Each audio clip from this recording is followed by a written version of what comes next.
You want me on your team?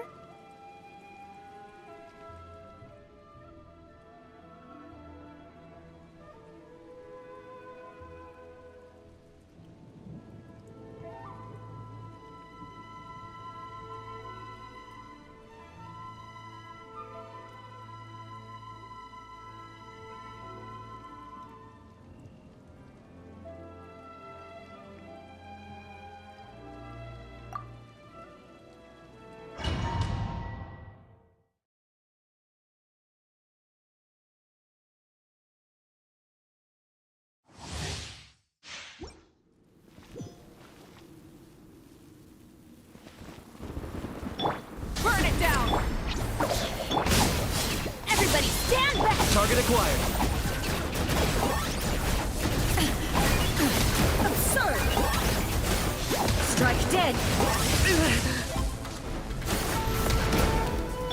Wrath from the sky! The eye sweeps the land! Rev the engines! Don't be scared! Hey! Oh, glory! That was unexpected. Locked on. Absurd! Crumbles before me.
Observe.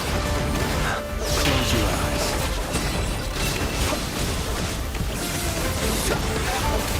Observe. Do you fear the dark?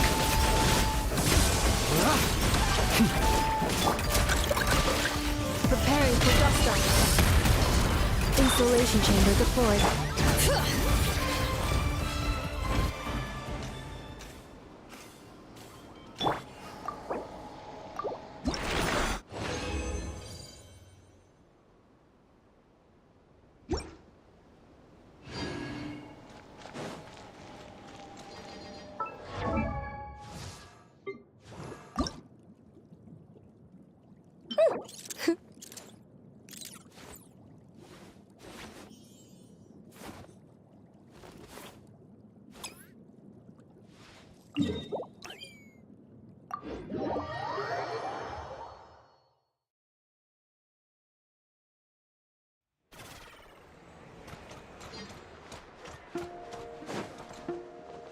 Accelerating.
Clean up sequence finished. Who's that?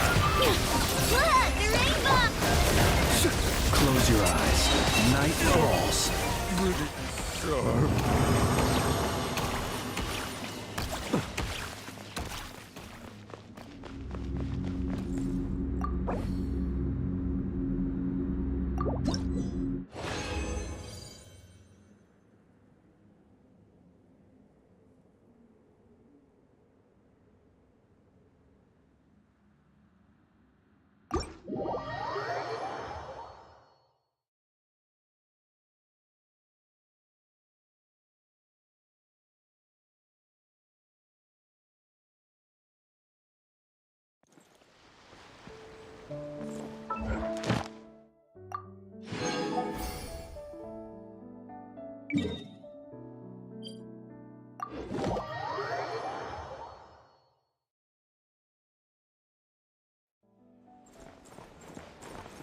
Add Thank you for Add Astra.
It's been a few days since we said bye to the others in Nasha Town. Still no news about Rarer, though. Where could he have slunk off to? If only he was gone for good. But with all the trouble he stirred up before, there's no way we've seen the last of him. Hello! You must be the traveler in Paimon? Mr. Flynn has been looking for you. Unfortunately, there's been a serious wild hunt attack over at the quarry. He thinks it's time to regroup and figure out a plan. The wild hunt? Oh, uh-oh. We better get over there, right away! Come on, let's go!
I can barely sense any Kuvaki at all.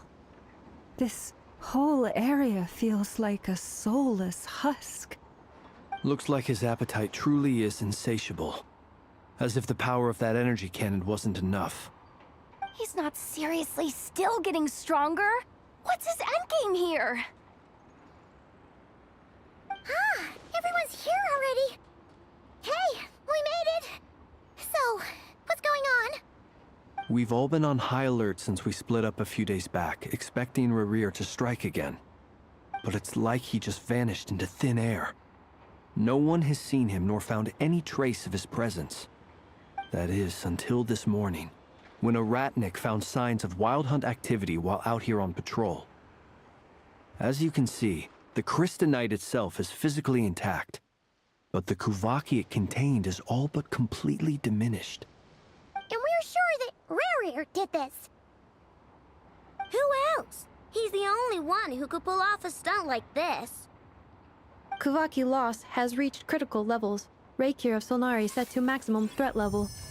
Warning, unless de-escalation measures are taken soon, he will pose a threat beyond our ability to contain. The consequences could be catastrophic.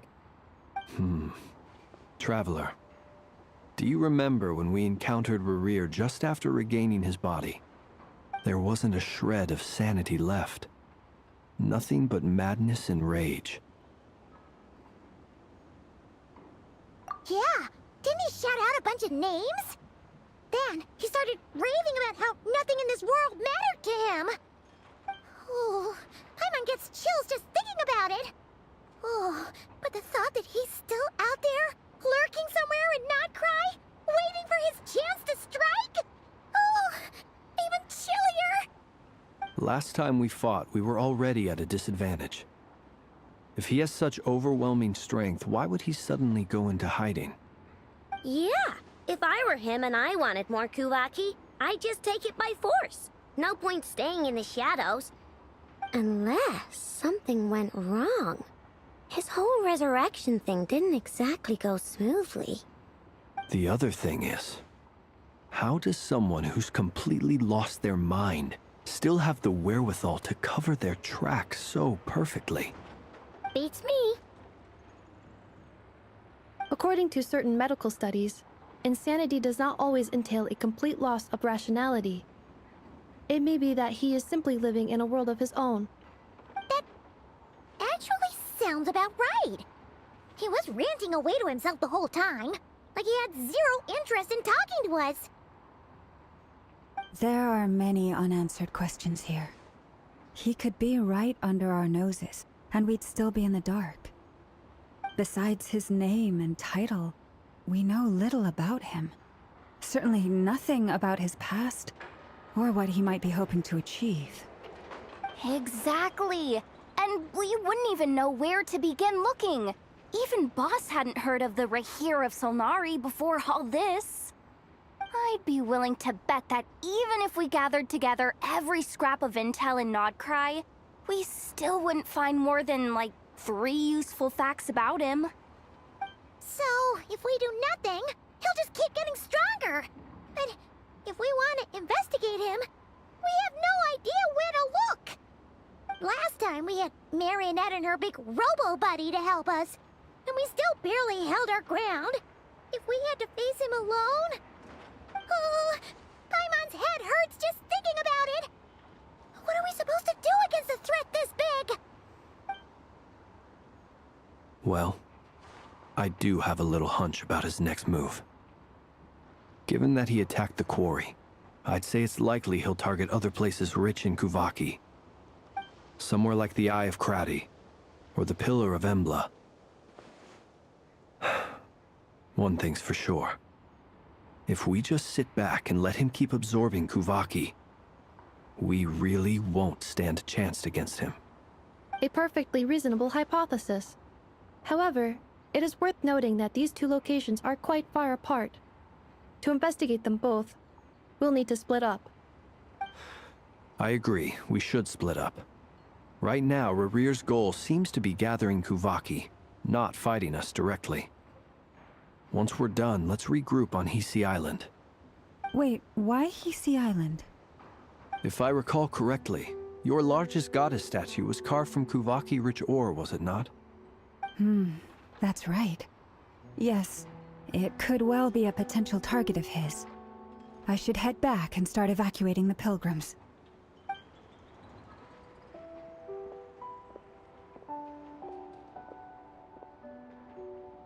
Splitting up's always gonna be risky. But I guess we don't have much choice, right? We're in a race against time here. And if we do run into Rear, what then? That's when you follow the third rule of treasure hunting. Run like the wind. Didn't you say the third rule was go with the flow? I don't know. Did I? Anyway, whatever. In this situation, go with the flow means go find backup. Agreed. If anyone finds so much as a trace of Rerir, do not pursue him. Get out of the area and alert the rest of us as soon as possible. We need to put safety first. All right, we'd better get moving. Come on, Anefa, let's go!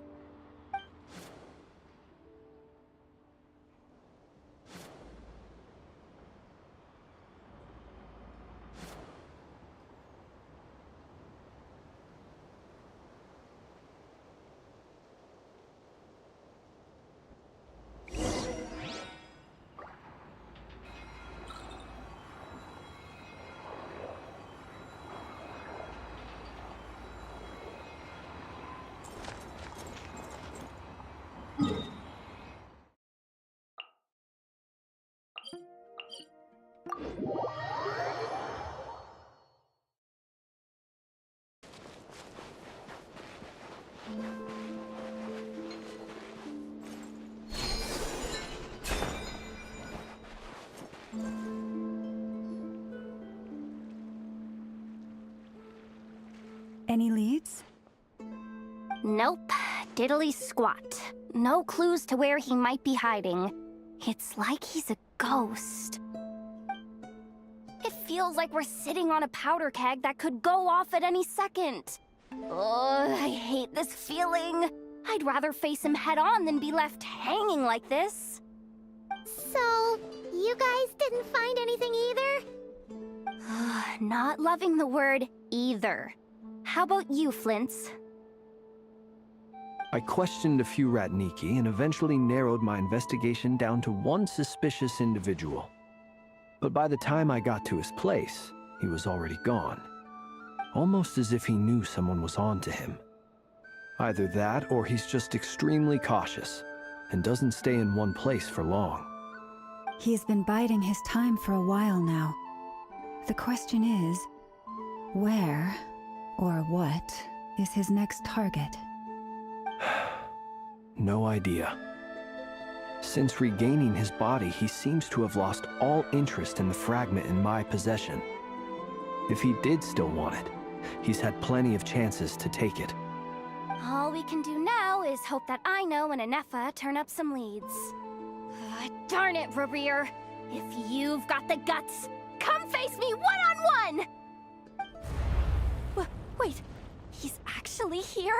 I didn't mean it! I swear! No, it's coming from Silver Moon Hall. The Lady Kutar might be in danger. Let's get over there, quick!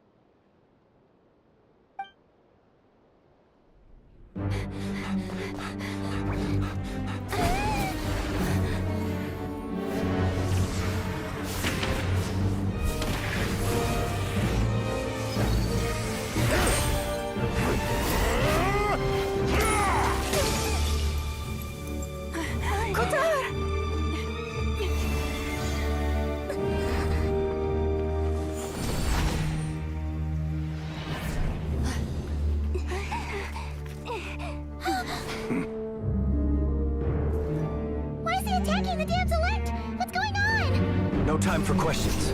Stop him!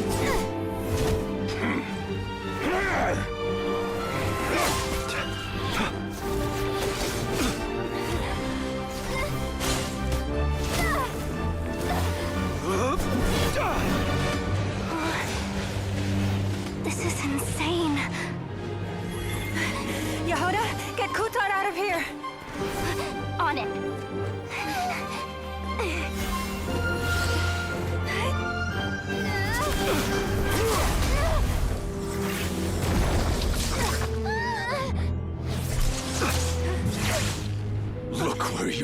feeble light has gotten you.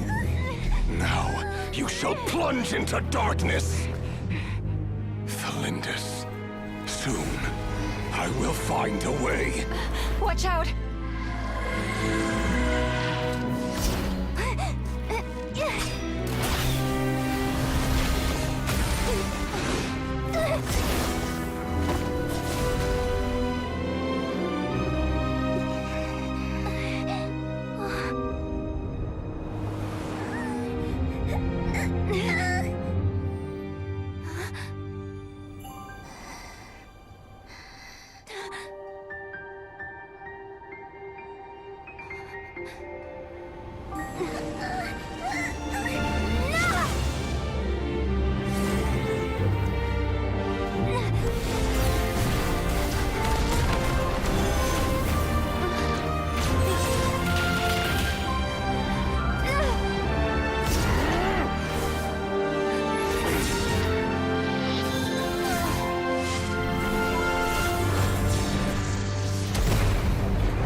That was too close! We barely made it out of there alive. What's that guy's deal? How'd he get so crazy strong?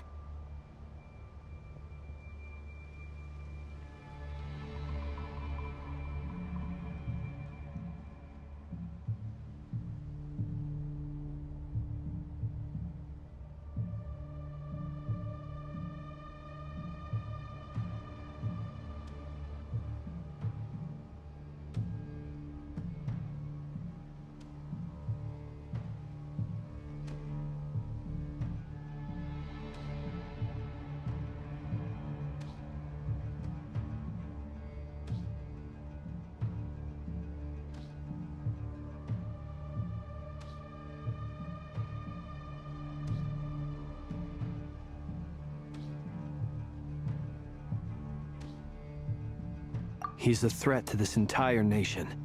I doubt his strength could even be measured by conventional standards. I have a question. When me and Anefa showed up, we saw him chasing after this lady like he wanted her dead.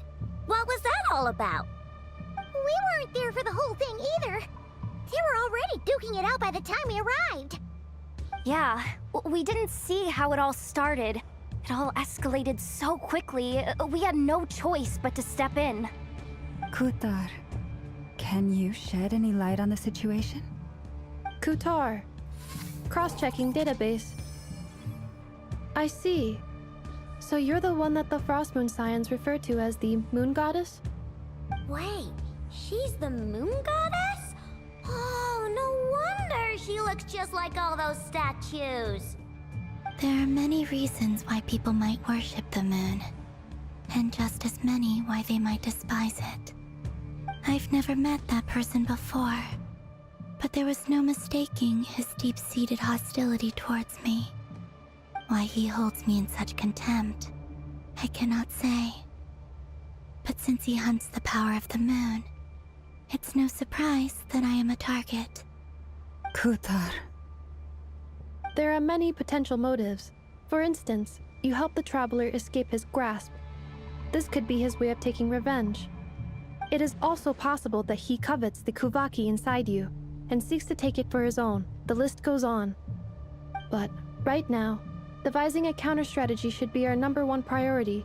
The likelihood of this location being discovered is close to 100%. A counter-strategy? But we don't stand a chance against an enemy like this. Surely our only option is to run. He's not gonna chase us to the end of the world, right? So as long as we can sneak out of Nodcry undetected. No, I can't say that. Come on, Yehoda, this is serious stuff. You can't suggest we all just chicken out. Running is our only option. Huh?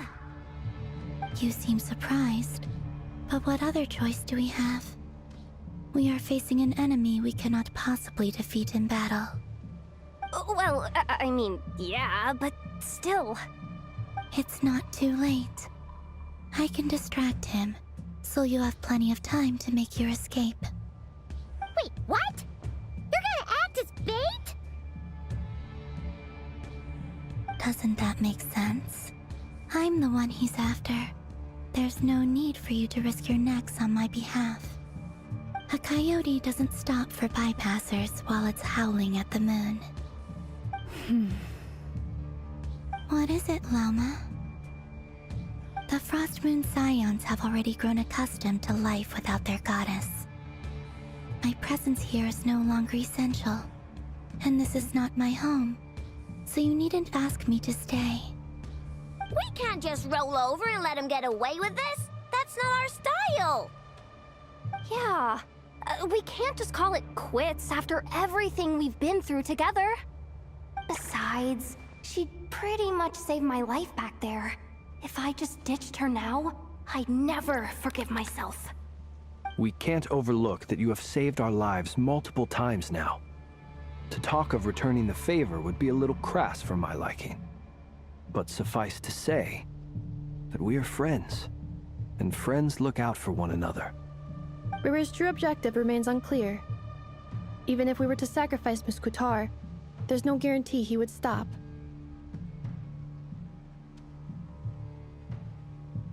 But... Kutar, I know why you left the Frost Moon Scions so long ago. It was because people started treating prayer as a form of trade. They would make self-centered wishes, force you to accept meaningless offerings in return, and then expect you to perform miracles for them, as if that were their entitlement. If it were me, I might have walked away too. But I believe that time can change everything, and that sometimes it takes losing something precious to appreciate its true worth. After much reflection, I've realized that this was never about whether the Frost Moon Scions need you. Any relationship based on need is purely transactional. What I truly hope is that you'll choose to stay, not out of obligation, but as part of our family. You were born here, and now you've returned. Who knows? Perhaps it was the moonlight that guided you home. Thank you, Lauma. But my power is on the wane. I'm afraid I will be of little use to you now. Very well then. I'll do as you say. Both times you saved us, we were transported across great distances in an instant. Is that one of your powers as the Moon Goddess? It is, but I find it very draining. I barely managed to pull it off just now, and it will be some time before I'm strong enough to do so again. Rejected by the world, my power is dwindling. Like a lake, cut off from its source, slowly shrinking away. Now, it has almost run dry. What do you mean, rejected by the world? The three moons belonged to the ancient bygone era in which they came into being. From the moment I was born, the world itself, the three moons are not one and the same. As the goddess of the Frost Moon, I cannot wield the powers of the other two. Yet moonlight has a way of blending together. Each can reflect the other's glow. So when our fingers touched, I was able to restore my strength by drawing Kuvaki from the eternal moon's marrow. But this method of recovery is painfully slow. If only we could find the...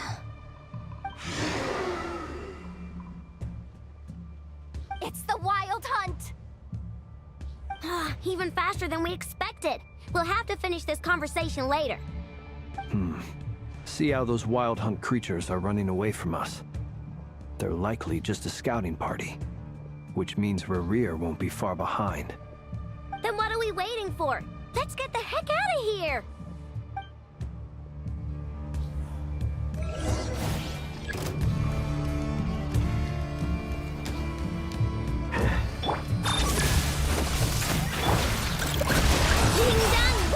Annihilation mode.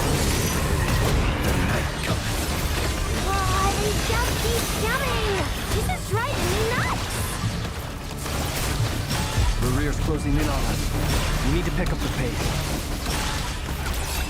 There's too many of them! And this time, we can't fall back on Kutar's house to escape! If this goes on much longer...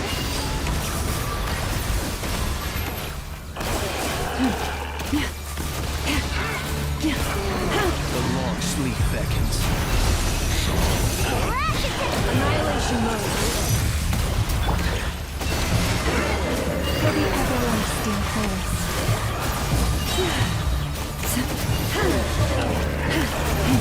Installation chamber deployed. Look, your rainbow! Observe the night comes. Forest, protect us. Follow the frost and unfold.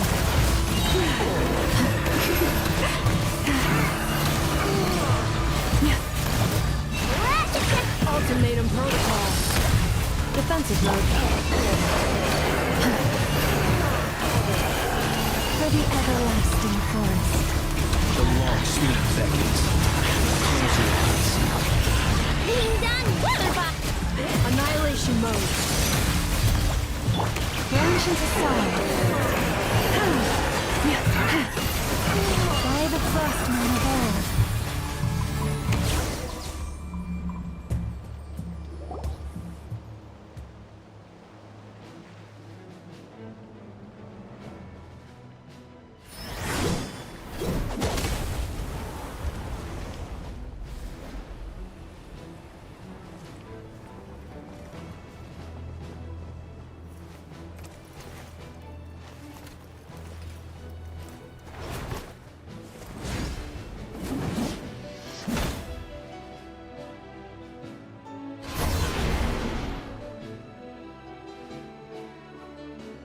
What's the matter? Bit off more than you could chew? Who are you? Uncle Varka! You're back from Amsvartnir? Whoa! You're a Varka? Grand Master of the Knights of Favonius? We could save the intros for later. Right now, let's get you all out of this hellhole. Follow me. I know somewhere you'll be safe. Oh, is that where I think it is? That's the one. Come on, move! There's no time to waste.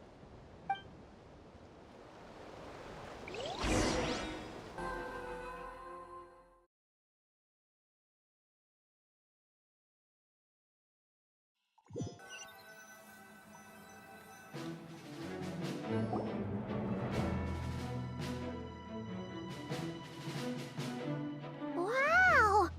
Where are we? This is so well hidden. Well, that goes without saying. This is the Knights of Favonius' meeting place in Nodcry, and a contact hub for the Northern Intelligence Network. AKA, the black market of intel. No matter what faction you're with, it's the place to buy and sell information. Their headquarters are in Nodcry, but they've got contacts in every nation.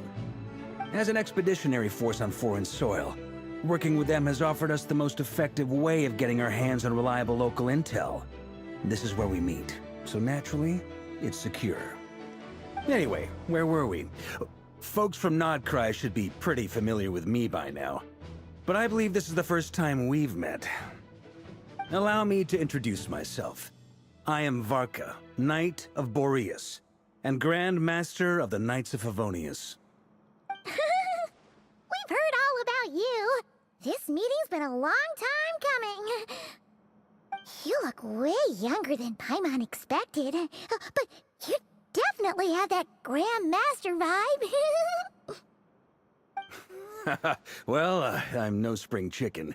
Just not showing my age yet. Definitely feeling some of that back pain today, though. Rushed back from Amsfartnir without a wink of sleep, only to get right into another fight with that freshly revived maniac. Another? You mean you fought him before? Yep. He wasn't nearly as strong back then, but he was still a formidable foe. I brought some of the knights along to give him a little surprise, but he saw us coming from a mile off. My squad took heavy injuries, and I barely made it out alive myself. We knew it might have been our last chance, so we staked everything on it. But still, it wasn't enough to stop him. I tried tracking him down afterwards, but he didn't leave a trace. Even in his unhinged mental state, he's as cautious as any trained operative. So, I decided to come find you. And as luck would have it, turned up to find you being ambushed by the Wild Hunt. The rest, you already know. Is that why he's been frantically absorbing Kuvaki these past few days? Because he sees you as a threat? Maybe I'm part of the equation, but even if I weren't, I'm sure he'd still be gathering power. He's clearly working up towards something. Note to self, Uncle Varka's strength rating officially upgraded. Guess it's my turn to ask questions now. So, what exactly has been happening in Nodcry? Why is the Wild Hunt returned in humanoid form? And why is it after you? That's a long story, but I'll try to make it quick.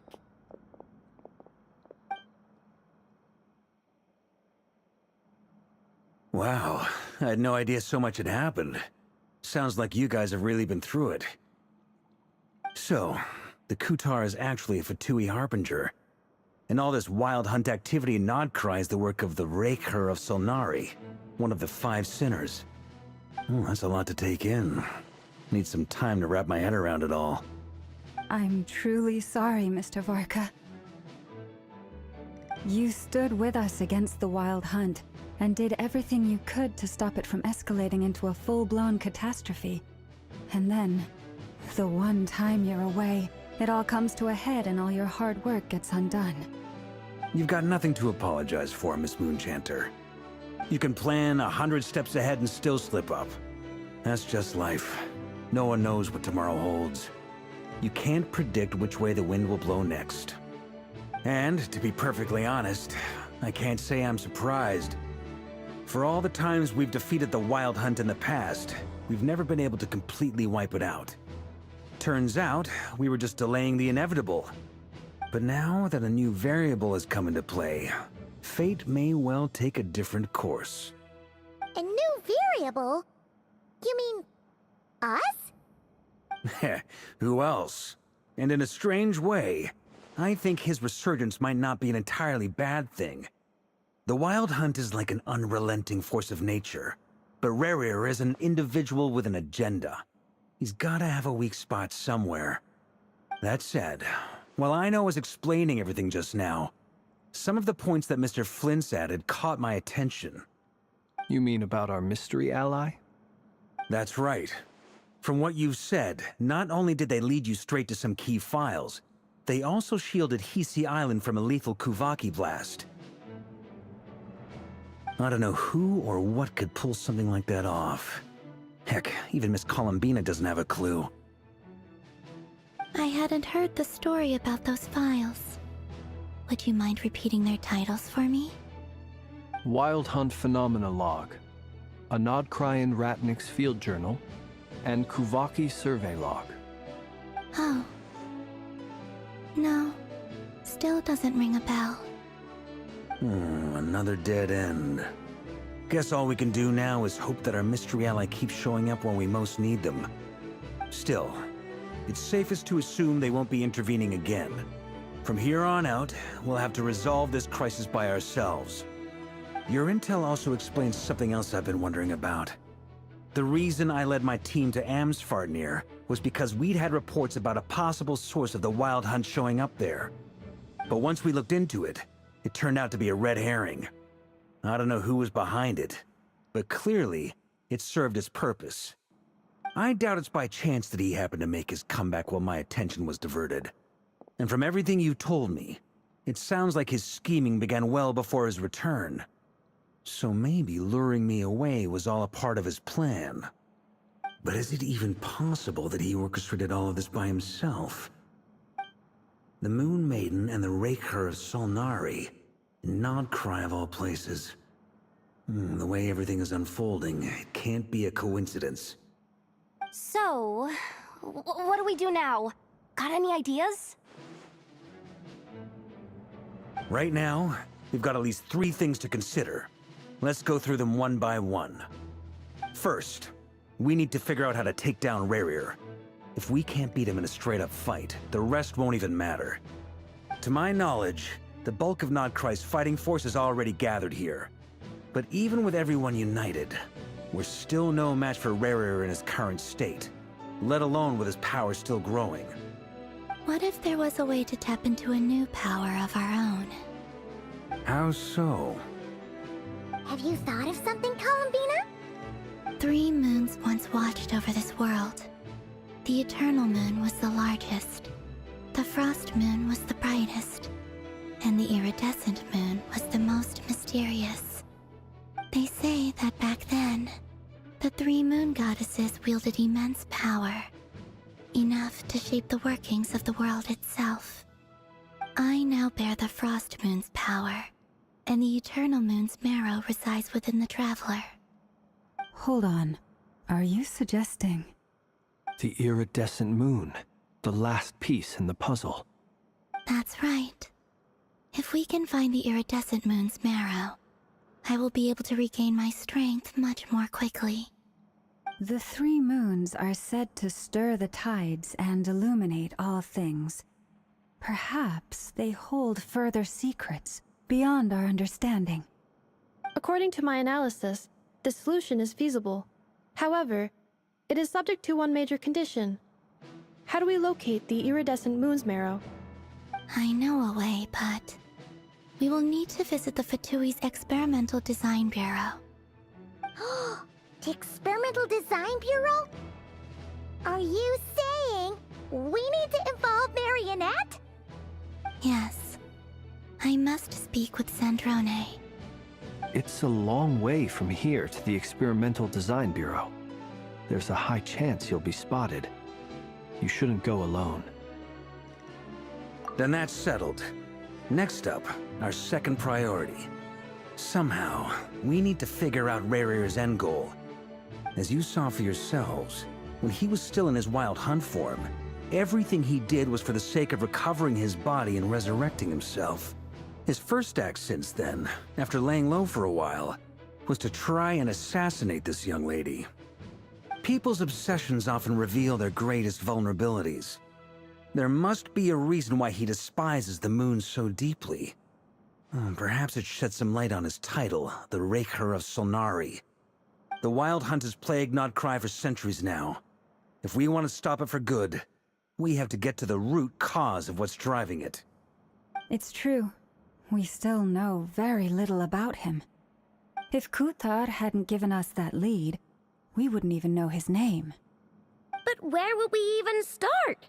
I doubt even the Intel Queen of Nodcry has a clue, and she has info coming out of her ears. Oh? That's a rather hasty conclusion for someone who's so painstakingly meticulous when it comes to dealing with machines. Ah, she heard me.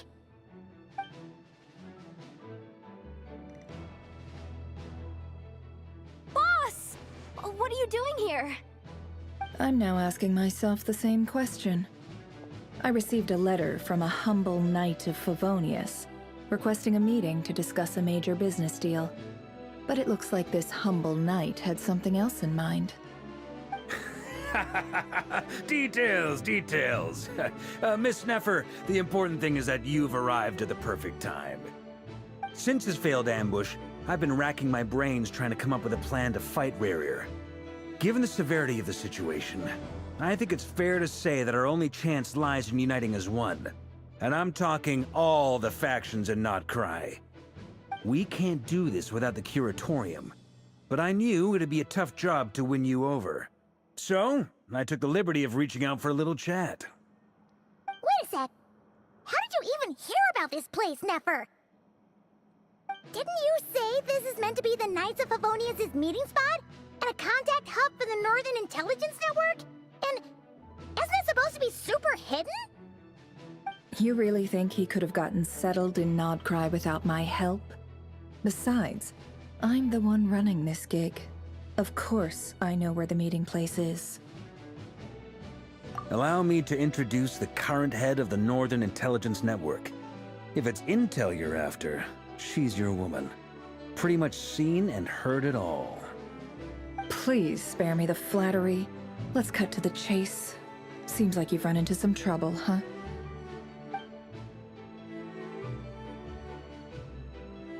Well, this certainly qualifies as an unforeseen crisis. On behalf of the Curatorium of Secrets, I wish you all the best of luck. So you're just going to sit this one out? Why should I get involved? What could possibly be in it for me? What if we told you we can't do this without you? Oh? Then I'd say you'd better make it worth my while. I don't work for free. I can't put a price on something like this. It's just not in my nature. But then again, you and I have always been polar opposites in this regard. So I can't exactly say I didn't see this coming.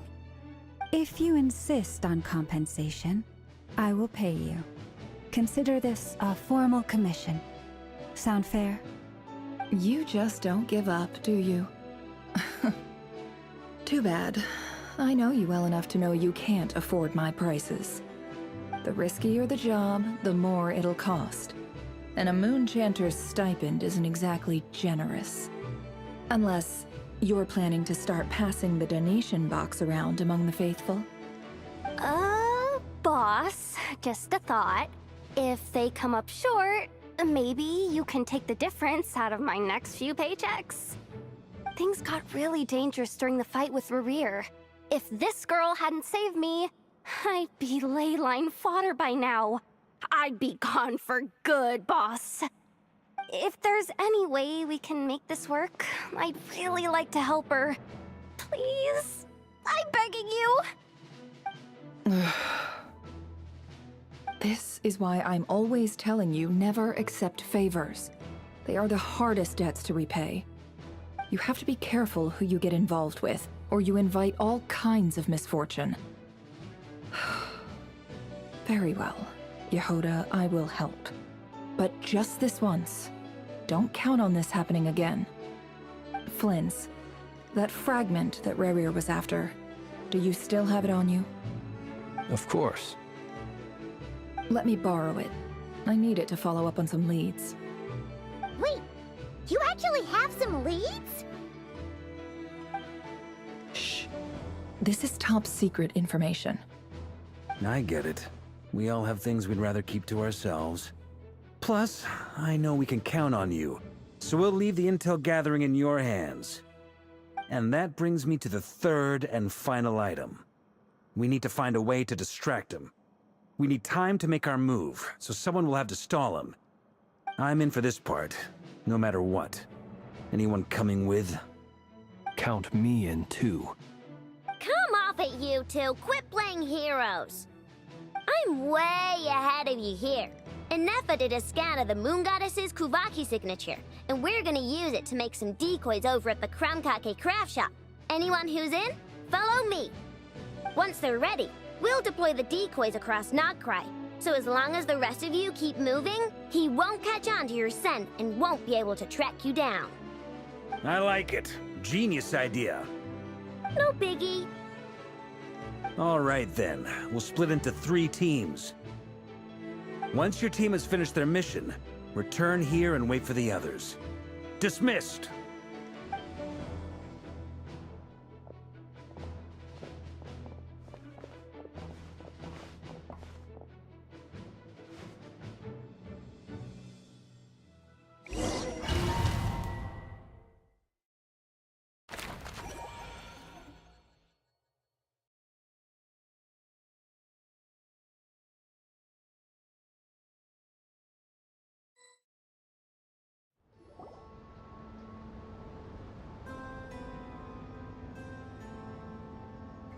Lady Damselette.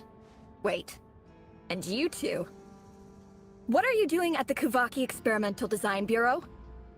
We've been doing our best to mind our own business lately. But if you're just gonna waltz up here like this, you're seriously pressing your luck.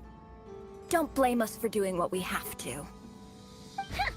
You really think that's gonna scare us off? We're not looking for any trouble. I just want to see Sandrone. Do I need to remind you that you're still a wanted fugitive for deserting us? Out of consideration for our former ties and the crisis we're all up against, we'll let you leave in one piece. But don't even think about trying to get inside. Let them in. But... Are you going to make me repeat that? No, my lady. Sandrone seems to be in a good mood. Must be maintenance day.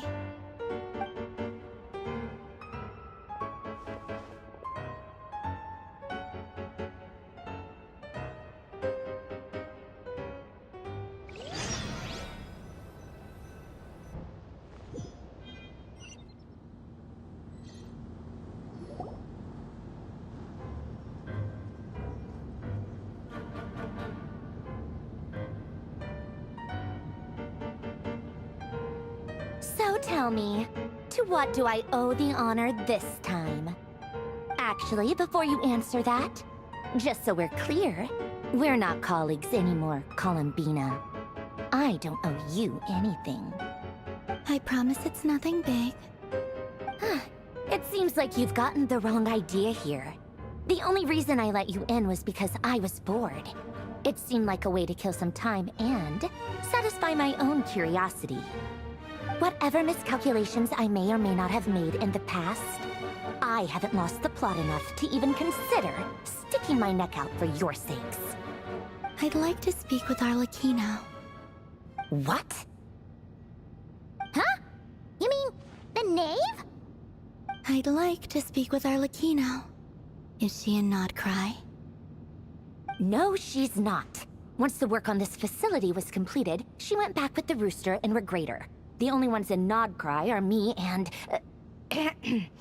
What is it you need to speak to her about anyway? Rerir is hunting me. If I'm going to face him, I must first retrieve the lost moon.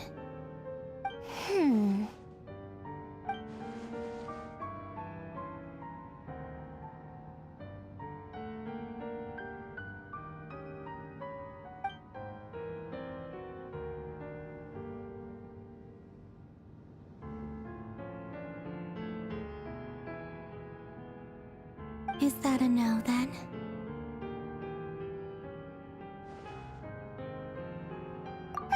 As if I need reminding. I was this close to settling things with him before someone decided to whisk me away to their weird little garden.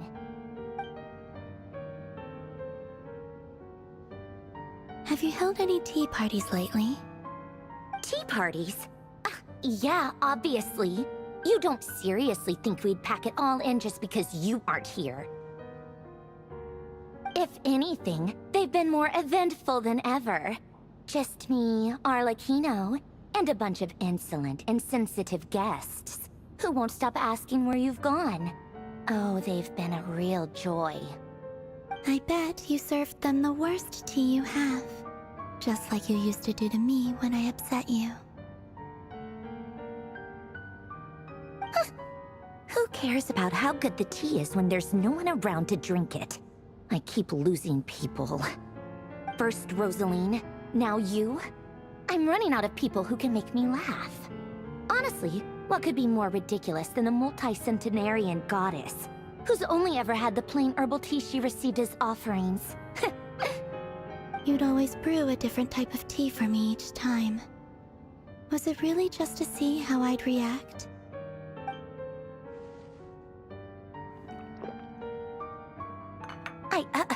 Well, duh. Why else? Watching you squirm was practically my only form of entertainment.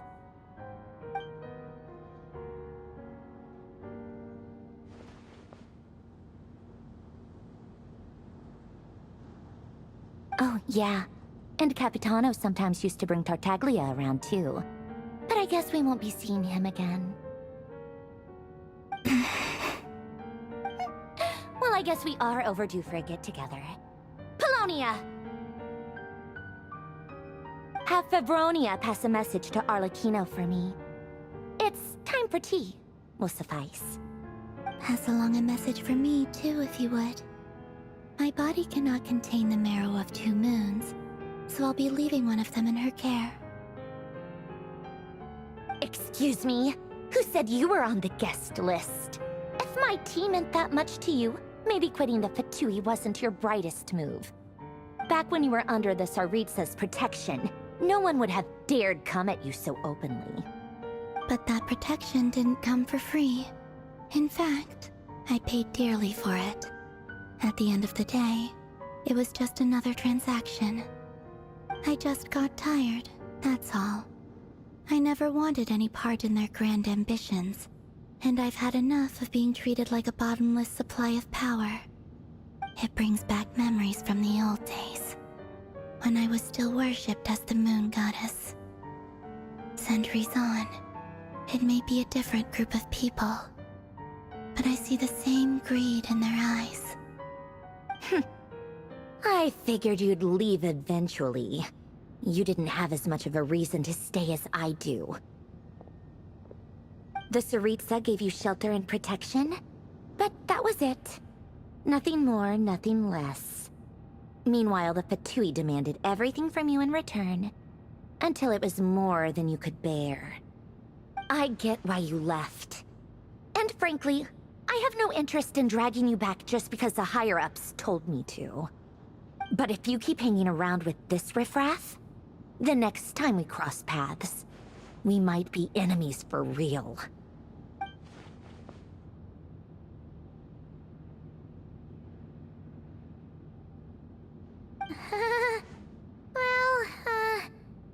Guess that's our cue to leave. That might be your plan. But it sounds like someone else wants you to stay a little longer. Huh? What do you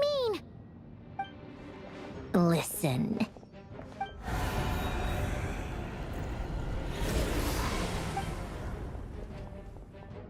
My lady, it's the Wild Hunt. A horde of monsters is headed straight for the facility. Ugh, another uninvited guest trying to crash my tea party. Clear the area! I'll handle this. Wait, what? You want us to leave you here by yourself? Huh, you'll be lucky to make it out of this alive. You really think you can afford to worry about me? Go on, get out of here. You may have stopped Polonia from crushing him last time, but I've made sure that won't happen again. The entire Experimental Design Bureau is rigged for war. Stay and watch if you want, but it'll be at your own risk. You're not flagged as friendlies in the weapons system. Don't tell me what to do! Look, if you're leaving, make it quick. Or you'll just get in my way. There's a secret passage on the 2nd floor. It'll take you right to the plains out back. Stare all you want, Columbina. You're not getting another invitation to my tea party. I know. But thank you anyway, Sandrone. This is exactly why you shouldn't hang around with those people. All their melodrama and sentimental nonsense is rubbing off on you.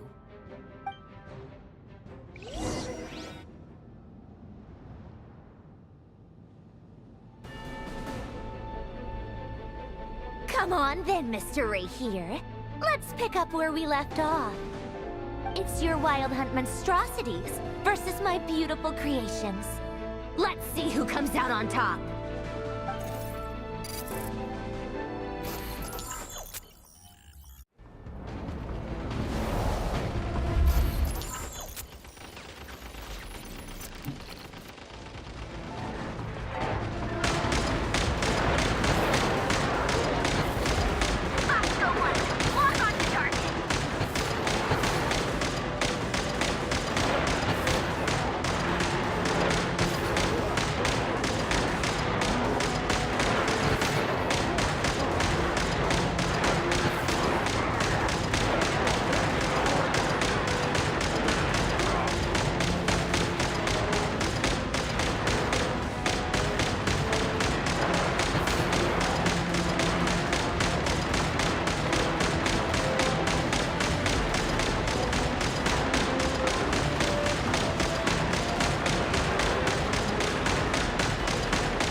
Oscar 1, Oscar 2, prepare to fire!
Colonia, get him! I've upgraded Colonia again since our last encounter, and uploaded every last scrap of your— Hey! Over here, you big— Cursed moon. Go. Keep searching. She cannot have gotten far.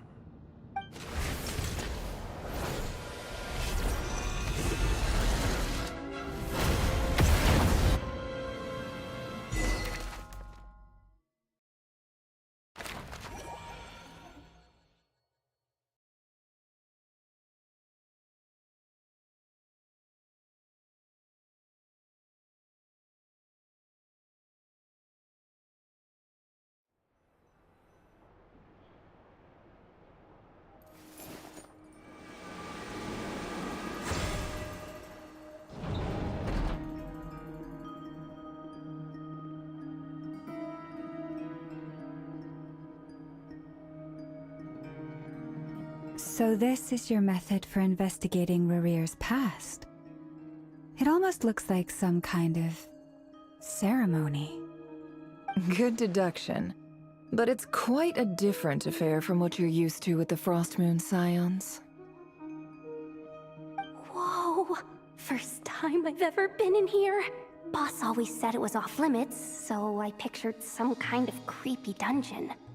But it's actually kinda nice. Oh, I guess this must be Sumero decor? That's where Boss is from. And that nice shopkeeper who sold me my treasure compass. I'm not sure exactly what you've got planned, but it looks like you're all set. When do we begin? Whenever we wish. But for some reason, I've got a feeling this isn't going to end well. I've never faced Rerir myself, but from what you've told me, his power is beyond anything I could imagine. I, on the other hand, am just an ordinary businesswoman. Our paths should never have crossed, yet here I am, forced to make an enemy of him. If you ask me, you're about as far from ordinary as it gets. So what are you saying? You're getting cold feet? Once I take a job, there's no backing out. Still, I have to ask myself if the power I'm relying on will even work on an opponent of this caliber. And also how to make sure I come out of this alive if things spiral out of control. Death is the one thing we can take for granted. It is the great equalizer, however fortunate or unfortunate we may otherwise be. So it's important to consider how to spend what lifespan we have left. Come on, boss. Lighten up. Quit talking about death. It's bad luck. For once, I agree with you. When you're up against a foe like Rerir, there's no such thing as being too prepared. Is there anything I can do to help? That won't be necessary. I've already made up my mind. Time to cash in a precious favor I've been saving for a rainy day. Yehoda, I need you to find someone for me. The sooner the better. Find who? That shady merchant who sold you an overpriced treasure compass the other day. Come on, boss. You're pulling my leg again. In what way is she shady? She showed up when I was completely lost and sold me a neat little gadget that was exactly what I needed. Trust me, she's a good person. Anyway, I know who you're talking about. Don't go anywhere. I'll be right back.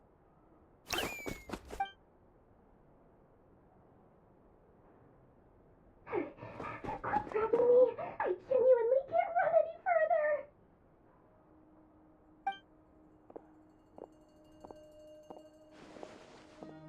Hey, aren't you... What is it? What's the big rush? You dragged me out of a dream where I was literally swimming in Mora. I'm charging double my usual attendance fee.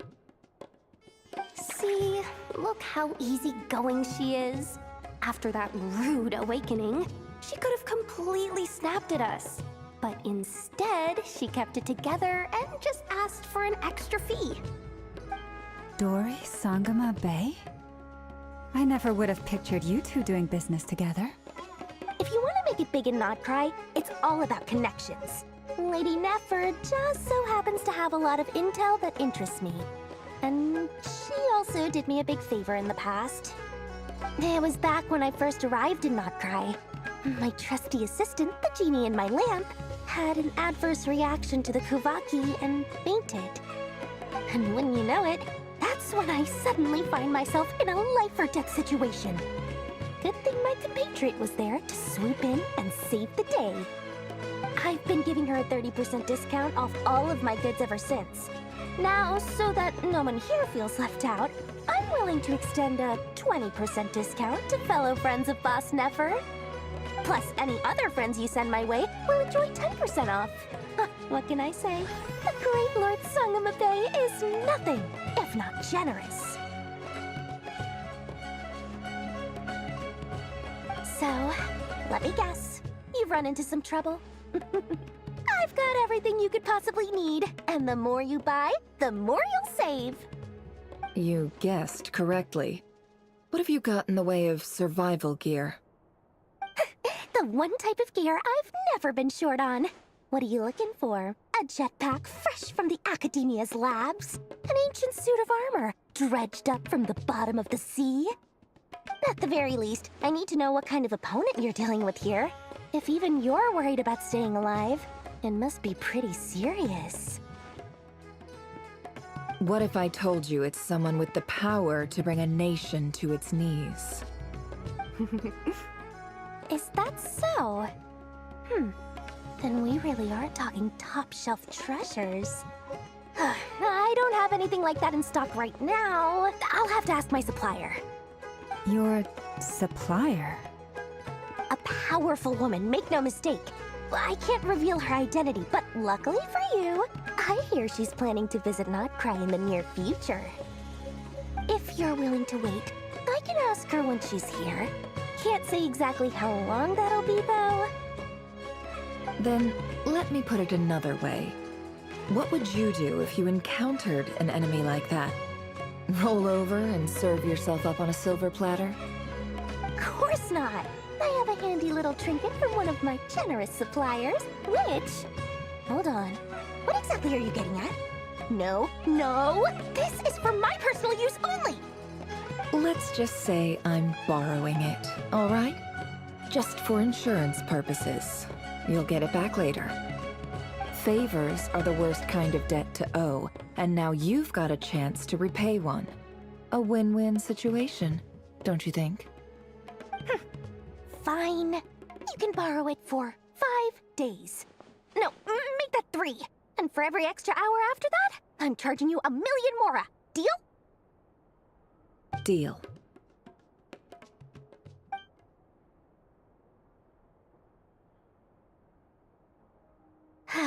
What a way to start the day. Now, was there anything else you wanted? Or can I go back to bed now?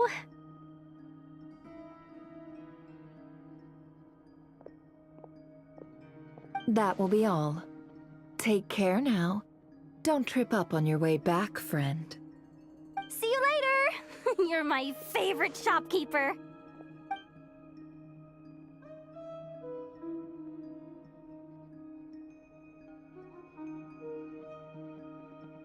Excellent. Everything is well and truly ready. The ceremony can now begin. After initiating the ceremony, your minds will follow me wherever I go. You will see many strange things in your mind's eye. So remember, don't be frightened, and don't make a sound.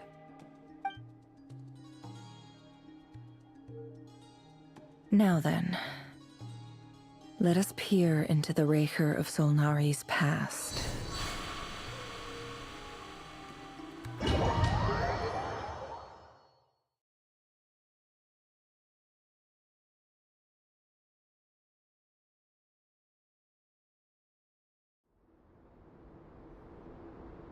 I made it. I don't recognize this style of architecture. Must be Conrian. Simple furnishings, table and chairs. It's a more ordinary house than I might have expected. Looks like the fearsome Raker of Solnari came from surprisingly humble beginnings. Unless this passed for luxury in Conria. Unlikely. It was said to be a very prosperous nation in its heyday. Anyway, I'll keep exploring.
Hi, Rivier.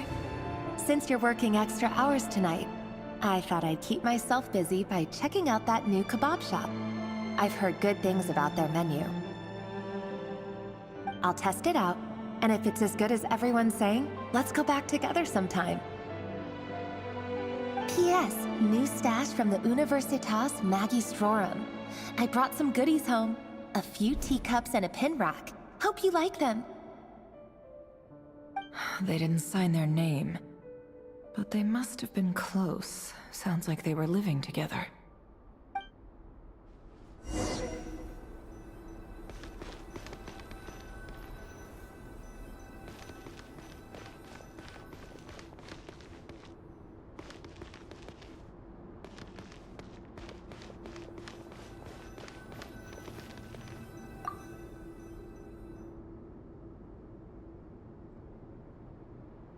I went over to Joseph's for drinks today. They have a fine collection, but I went alone. Felindis was tied up with something and couldn't make it. Joseph asked why I came alone, but I didn't really have an answer. He then went on to ask about other things. If you ask me, someone who asks that many personal questions is too nosy for their own good. But if he invites me again, chances are I'd still go. Felindis. That's the same name Rivier mentioned. Grain imports keep falling. If things don't pick up, we'll soon be back to meat and mushrooms only. Honestly, I'm not a huge fan of that new type of mushroom everyone's been into lately. Didn't it start out as a lab-grown variety? I heard it's even mildly corrosive. Seriously, why would you even eat something like that? I don't care if it's an impressive feat of alchemy.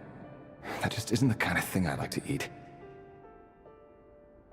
Grain has to be imported, and they're eating a diet of mostly meat and mushrooms. Could it be because Conria is underground, so it doesn't get much sunlight? That would explain why they use so much stone in their buildings. They even use alchemically modified strains for food. Seems like the people of Conria don't have many options when it comes to dining. I've just about saved up enough now.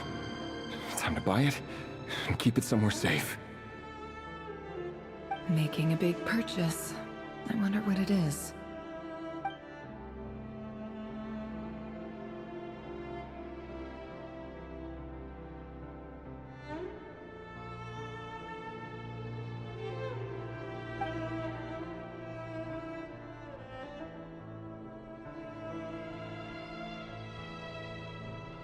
He really is a professional. No wonder he's so good at covering his tracks. Despite what he's become, it seems like he's retained certain habits, at least in this regard.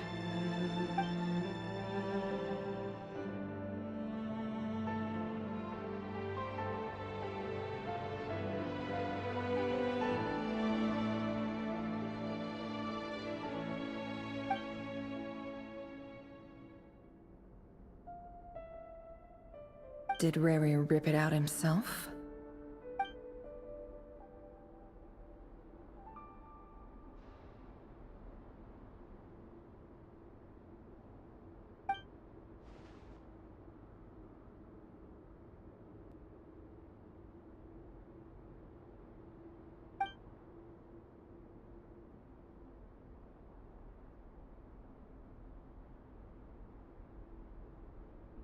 Before I met you, I was convinced that my heart was nothing more than a stagnant pool. The burial place of a fallen moon. A withered, windless grove where the waters rested forever unrippled.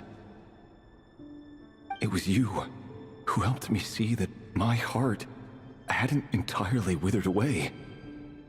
That it could still beat to the rhythm of love.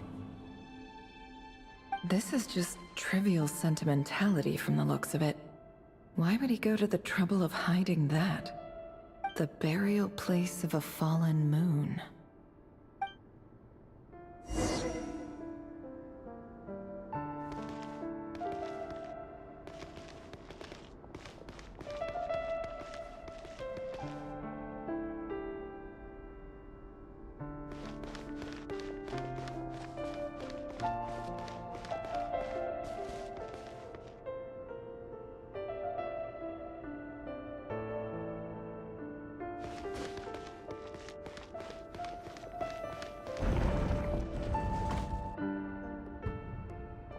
Rear, over here.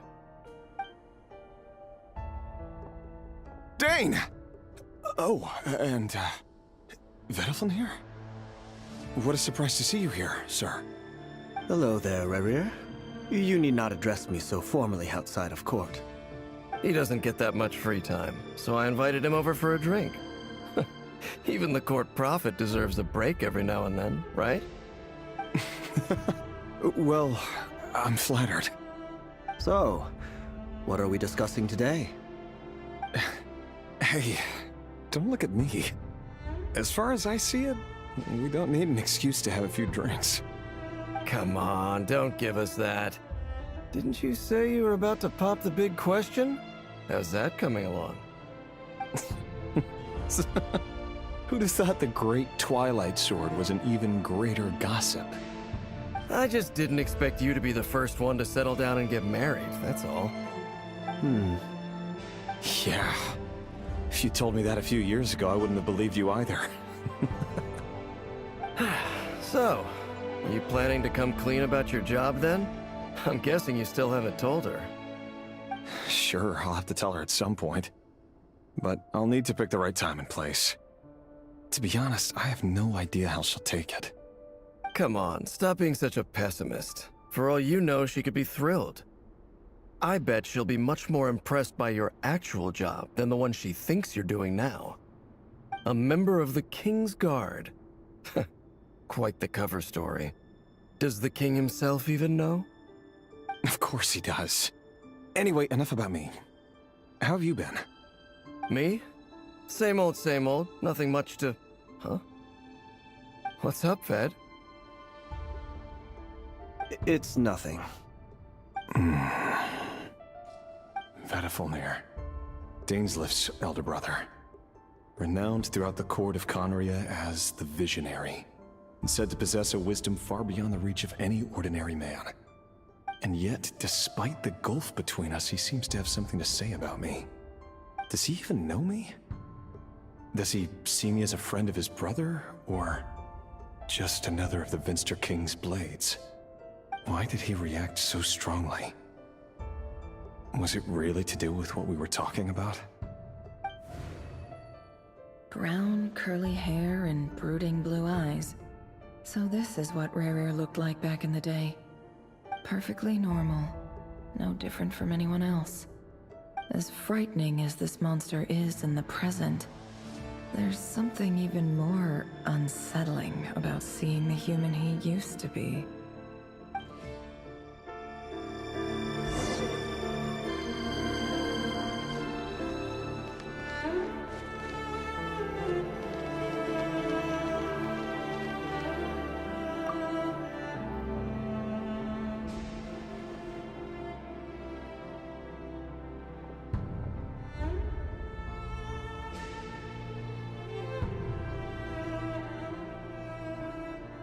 Felindis?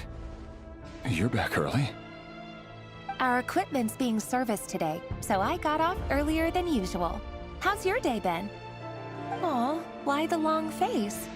Is something the matter? Has your boss been giving you a hard time again? Went for a drink with Dane and the others after work. Isn't that a good thing?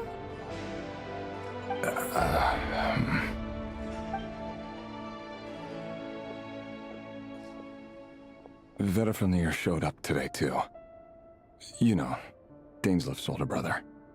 Ah, Mr. Vediflin. Yes, I've heard of him. They say that everything he says ends up coming true. He overheard Dainslift mention that I'd recently proposed, and seemed to have an issue with it. But when I asked what it was, he kept it to himself. So, you're worried? You can be such a child sometimes, Revier. We're nobodies. Why would the Visionary be concerned about us? I'm sure someone in his position has much bigger fish to fry. Maybe you're right. You worry too much, Revier. We've been together for ages now, and everything's been going so well, has it not? You've even proposed to me. So, you do remember. Tell me then. What's your answer? Like I said, I need some time to decide. You can't just rush into things like this. We may be nobodies in the grand scheme of things, but if we want things to work out, we've still got to plan ahead. All right. Take your time. Just don't keep me waiting forever. Nobodies. Sounds about right. In the eyes of people like Vedalfnir and Dainsleif, what do we matter? Can someone whose gaze is so fixed on a far-flung future even see the present clearly? Besides, the dynasty's fate rests with the king and his inner circle. Whatever I do, it won't make much difference. Meanwhile, every idea they come up with and every decision they make, it affects everything. These days, the king is lost in his research, and the purge of the Crimson Moon bloodline grows ever more intense. The opposition tried to speak out, but nothing came of it. And I'm under no illusions as to why. Because we eliminated them and got rid of their bodies. A man can have 1,000 reasons to carry a sword, but there are few good excuses to use it. Yet the king has never even considered a gentler approach, and he never will. What becomes of someone who kills on another's behalf? Can he ever find true peace?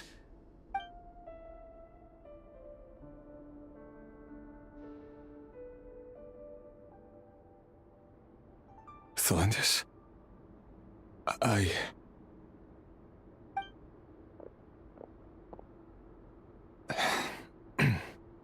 It's nothing.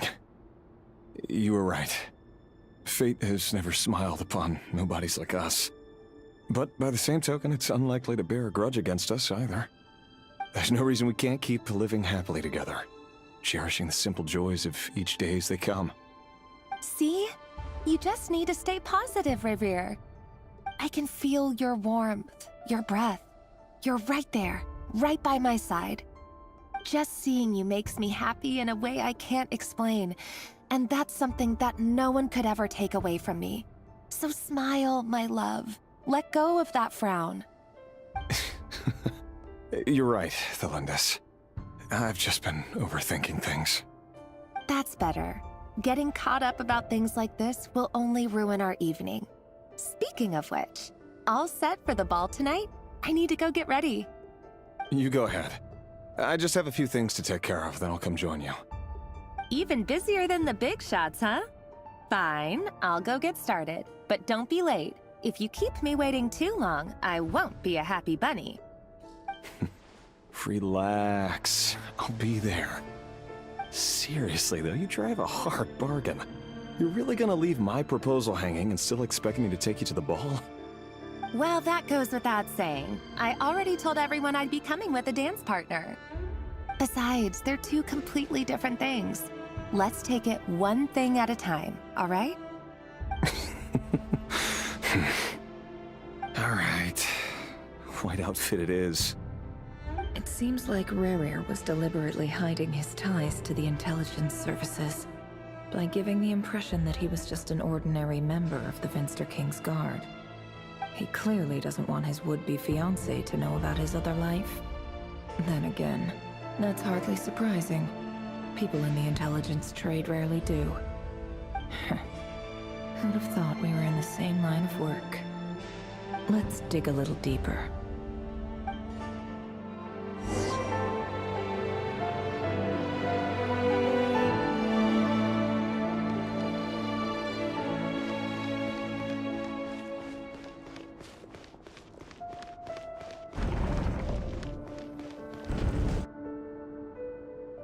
Our last operation was a resounding success, and all thanks to you, Rehir of Solnari. In total, we apprehended 32 dregs of the Crimson Moon, and 67 accomplices. After all these years since the dynasty's fall, so many of them still linger on. Indeed, it cannot be denied. Yet it was destiny that the Crimson Moon should be overcome by the eclipse, and that His Majesty, the all-seeing Vinster King now guides our nation on the path to prosperity. Conria has no further need for a dead moon. But alas, there will always be those who refuse to see the truth, choosing instead to romanticize the past. That's not entirely true. Much about the Crimson Moon era was worthy of remembrance. And that's exactly why they keep trying to see it restored.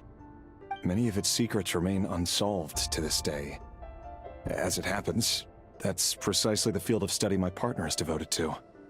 You still haven't told her what you really do for a living. Where would I even start? How do you tell someone that you're one of the king's hand-picked executioners? That your hands are steeped in blood? You didn't choose this life, any more than I did. Orphans like us don't get a say. But I'll sure as heck be the one to pay for it. Speaking of which, we need to be more rigorous in the way we identify direct descendants of the Crimson Moon. Someone, it seems, has strong opinions about my future plans. Most likely my marriage in particular. I have a feeling that we may soon become targets of the Crimson Moon's retribution. Your concerns are not unfounded. They've taken out many of our colleagues these past few years, and for that very reason. These are no helpless lambs we're leading to the slaughter. They're wolves in sheep's clothing. Take care, Rahier of Solnari. I look forward to toasting you at your wedding. Thanks, Thorkel. You look after yourself, too.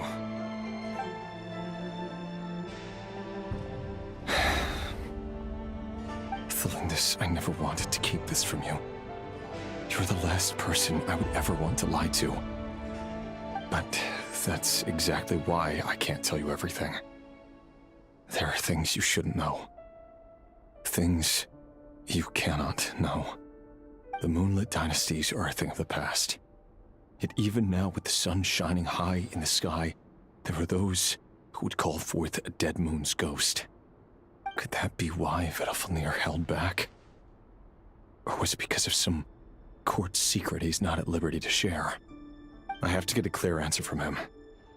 No matter what happens, I will protect Thelindis.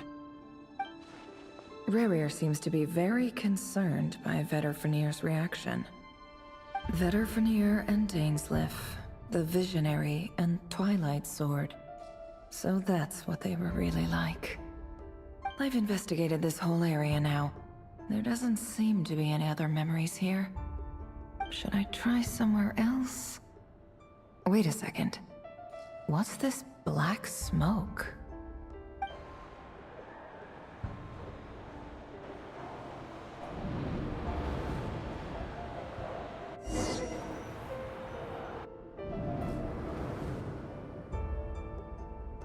So, he's late after all. Just you wait, Rarir. You're in for it. Big time. Are you waiting for someone, ma'am? Could I tempt you into buying some flowers? Oh, sure. Pick me out a pretty bunch if you would. Thank you. But I'm afraid none of them are as pretty as you. For someone so young, you sure have a way with words, don't you? I'm only telling the truth. Look me in the eyes. You'll see I'm not lying. You're... May we have a word in private? Who are you? And what do you want? It doesn't matter who I am. Too many of our kind have fallen lately, so I decided to take the risk of reaching out. Not long ago, the Rahier of Solnari led an assault on one of our strongholds. We suffered many casualties, and many who came to our aid lost their lives as well. Sorry, I don't know why you're telling me this. And I don't want to get involved. Wait, hear me out. This time we finally got a clear look at his face and learned his true identity. His name is Rarir, and he claims to be one of the King's guards. What did you say? A cruel irony, isn't it? The man you're set to marry leads a double life as a brutal executioner. But surely, you must have caught a whiff of the blood on his hands. Why are you telling me all of this now? Simple. It's because... How strange. Rerir was nowhere to be seen in that memory. It clearly belonged to Thalindis. Rerir couldn't possibly know what happened if he wasn't even there. Why would her memories appear in his fragment? The ceremony won't last much longer. I think it's time to call it a day.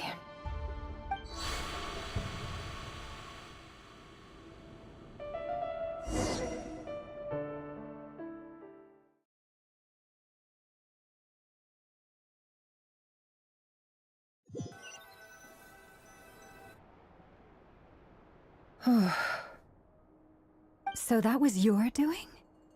Did you just pull us inside Rerir's fragment to spy directly on his memories?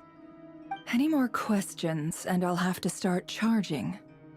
I had no idea you could do that, boss! Seriously, that was amazing! We're not worthy. We're not worthy! I gotta admit, though, I'm itching to see what happens next. Feels like we barely scratched the surface. I'm just as curious as you are, but the ceremony only allows for limited time inside. That's all we can see for now. Luckily, we managed to learn quite a lot. So far, so good. I just hope the others are doing okay too. Especially the group with the Traveler. Their mission is a risky one. Let's hope it's all going smoothly. If you're worried about them, go see how they're doing.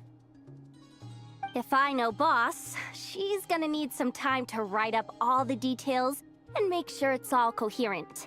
I'll stay behind to lend a hand, but feel free to head back and meet up with the others.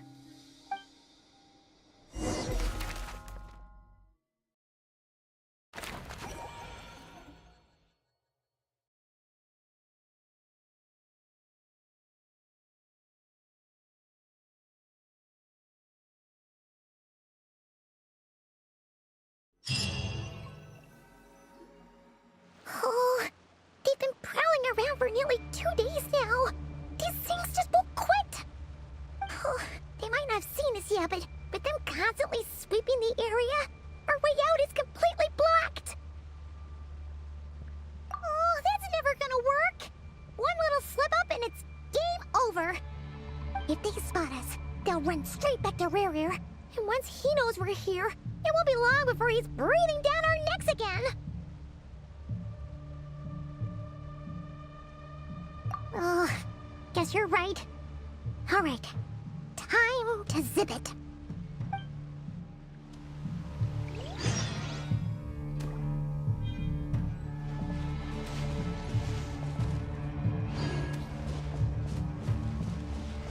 Quick, hide! We almost got spotted. Phew, that was a close call.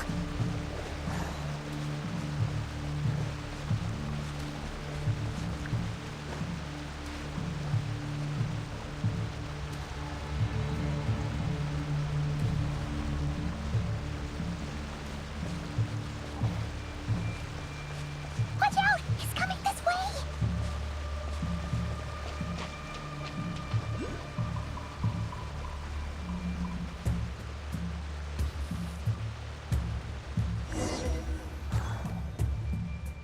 Oh, they've been prowling around for nearly 2 days now. They might not have seen us yet, but if they spot us, they'll run.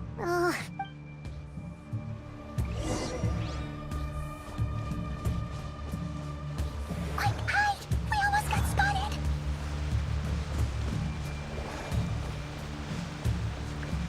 Phew, that was a close call.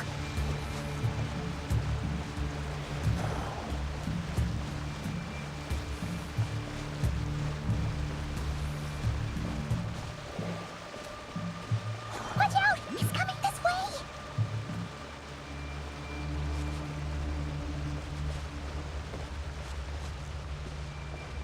Keep going. We're nearly there. This is the final hurdle.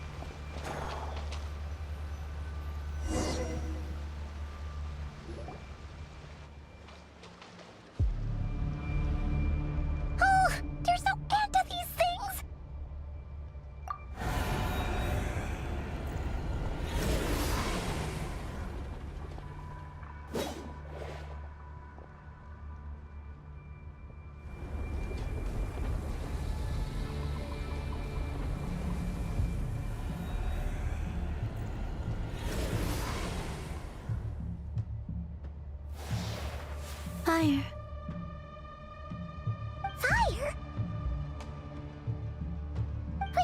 What's that smell?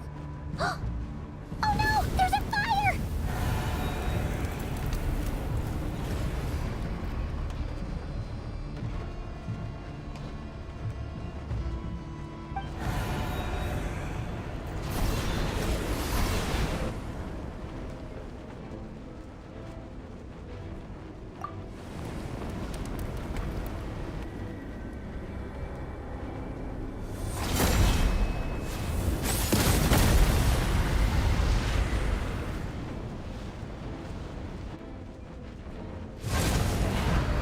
Sandrone was right. You look weak, Columbina. The old you would never have let such lowly creatures bar your way. Word has it that you did something for the Tsaritsa, and that's why you've lost most of your power. Freedom comes at a heavy price, doesn't it? It's Arlecchino! You came! Hello again, Columbina. And greetings, guests of the House of the Hearth. It's been a while, Arlecchino.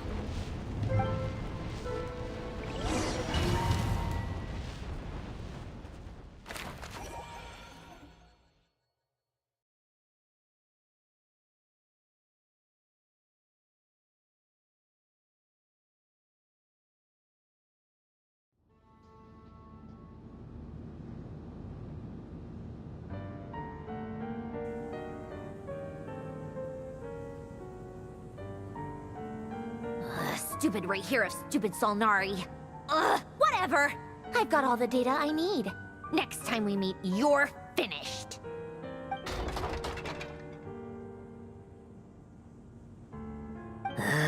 He sure doesn't pull his punches. Excuse me, do you need a hand? You can do me a favor by staying out of my way. Can't you see I'm busy? Wait a minute. I recognize that voice. Hello, Miss Sandrone. Father sent us over to help. How considerate of her. Hey, Fremine, get over here and help me fix this. Lenny, you do your thing. Just keep your sister away from my machines. Nearly every machine that cat girl touches ends up going haywire. Go put her on cleaning duty or something.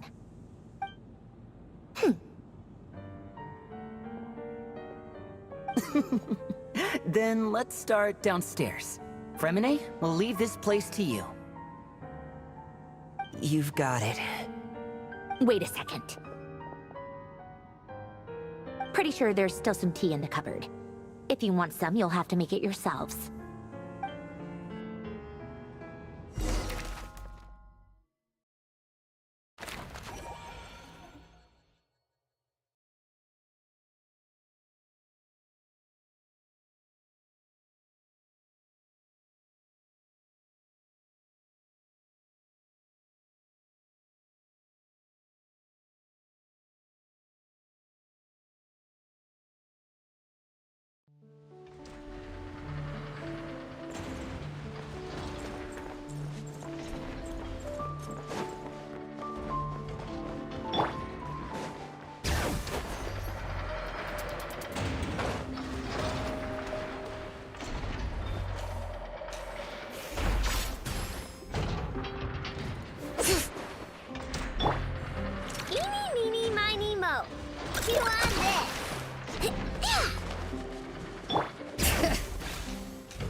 Beware the creatures of the night.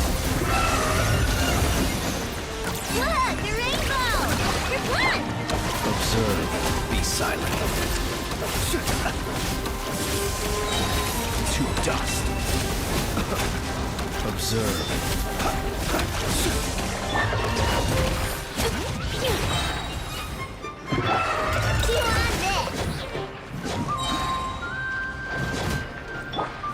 Cleanup sequence initiated.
estimating value of acquired items.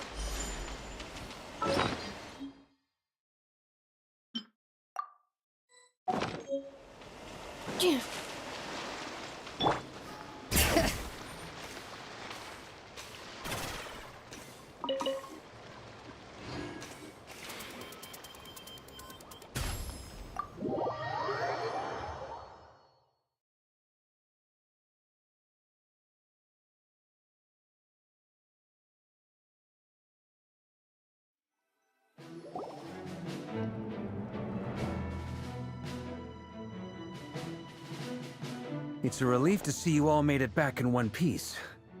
Huh? Feels like there's quite a few people missing.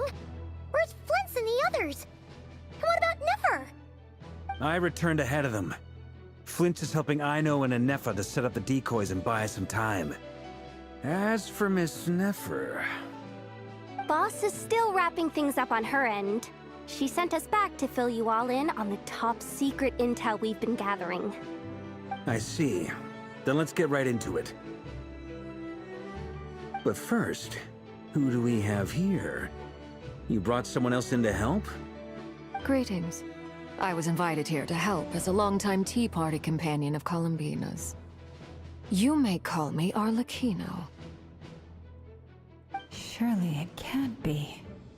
Those eyes. Oh, where have I seen them before? Wait, of course. In those memories we just saw. The only Arlecchino I know is the fourth of the Fatui Harbingers. So either you share a pretty uncommon name, or you're more than just a Tea Party buddy. You're well informed, Grandmaster. A man from Mondstadt living all the way out here in Nodcry, and yet the people and affairs of Snezhnaya seem to hold a special place in your heart.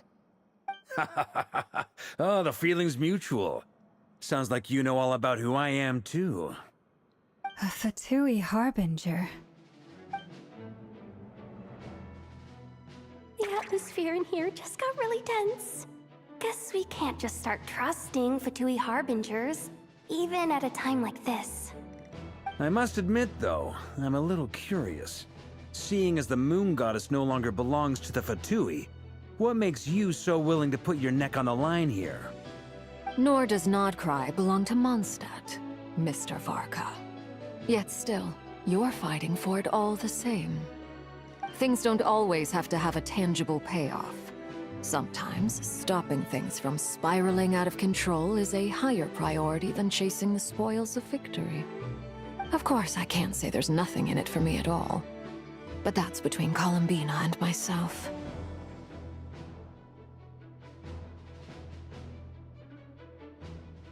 Forgive me. I don't mean to doubt you. It's just that the Fatui really have been the source of many of our troubles. We have our own way of doing things here in Nodcry. But ever since they arrived, the Fatui have treated us with nothing but hostility. I know there's been a lot of bad blood between us in the past. I've done my utmost to avoid friction whenever I could. But sometimes fundamental conflicts of interest simply can't be settled amicably. That's why I'm here solely in a personal capacity. This has nothing to do with the Fatui. As a gesture of good faith, I'll be frank. I can help Columbina track down the iridescent moon's marrow, which will help her restore more of her power. Anyway, what else is on the agenda? Let's begin. She says she'll be frank, then completely skips over the details. Looks like she doesn't want to give away too many secrets after all. But she clearly wants to change the subject. It'd be awkward if I tried to bring it up again now. I guess we'll just have to go along with it. She's the fourth of the Fatui Harbingers after all. One look and you can tell she's not someone you'd want to mess with.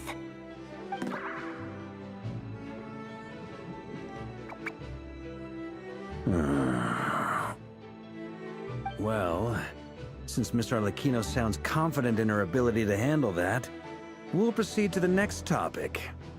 Yehoda, time to share that top-secret intel. All right, listen up, everyone.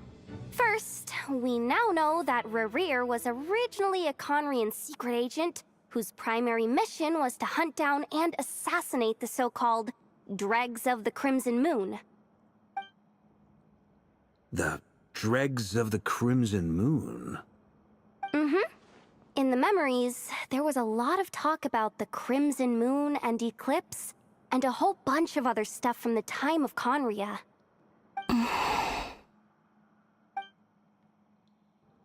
To my knowledge, those were the names of 2 different Conrian dynasties. Long, long ago, it is said that the people of Conria worshipped the Crimson Moon, drawing a mysterious power from its reflection. But one day, a coup saw the Crimson Moon eclipsed, hence the name of the new dynasty that replaced it, and how it became the new emblem of Conria. Still, long after the Crimson Moon dynasty had fallen, the last ruler of the Eclipse dynasty, the Vinster King, still coveted the secrets it left behind. So, he sent the Rehir of Solnari to secretly hunt down the Crimson Moon's few remaining followers. In those days, Rerir showed no signs of madness. In fact, he was as normal as any other person. Oh, and he had a fiancé, or at least a would-be fiancé, called Tholindis. What's the matter?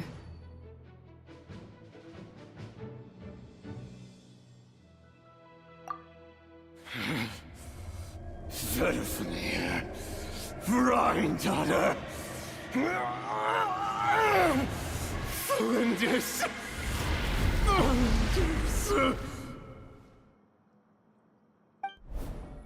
Interesting.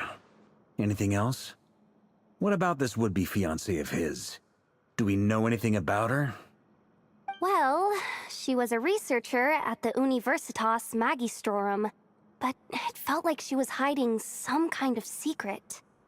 Oh, and one more thing.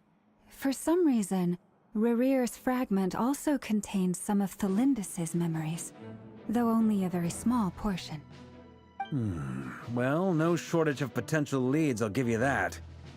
In any case, it sounds like we can conclude that while Tholindis was still around, Rerir appeared to be lucid and quite normal. Tholindis, it seems, must have been the one thing in this world that he couldn't let go of. Tell me though, were these pure-blood Conrians we're talking about here? Why do you need to know that? Hold on. If she was a pure-blood Conrian... Oh yeah! Just like how it was with the captain! If we could somehow find her, do you think there's any chance Rerir might regain some of his sanity? It's possible, but it would take a miracle. We can't pin all our hopes on that. That merchant who Nefer knows, Dori Sangama Bay. Maybe we could hire her to look into it. Alright then. Let's keep working in our separate teams. Traveler, Paimon, Kutar, and Miss Arlecchino will go look for the iridescent moon's marrow. As for the others... On the way over here, I noticed that the Wild Hunt monsters had grown even more frenzied in their search for Kutar. At this rate, the people living here will be in grave danger too. So I'm thinking of gathering together some of our followers to go wipe them out. I'll head back to the Curatorium and meet up with the boss. Feels good knowing we've all got something to be getting on with. Given that the Wild Hunt has been a lot more active lately, the Lightkeepers have likely begun their own operations too. If that is the case, someone will need to pass the news on to Flint's. I'll hold the fort for now, then discuss our next move with Flint's, Aino, and Anefa when they get back. Alright then. Well, the clock's ticking. If that's everything, we'll be on our way. We'd better get moving too. We'll try to buy you as much time as we can. Relax. Just do your thing. I decided to call in some backup since things are getting so hairy. Our reinforcements should be here any minute now. Stay safe, everyone. Dismissed.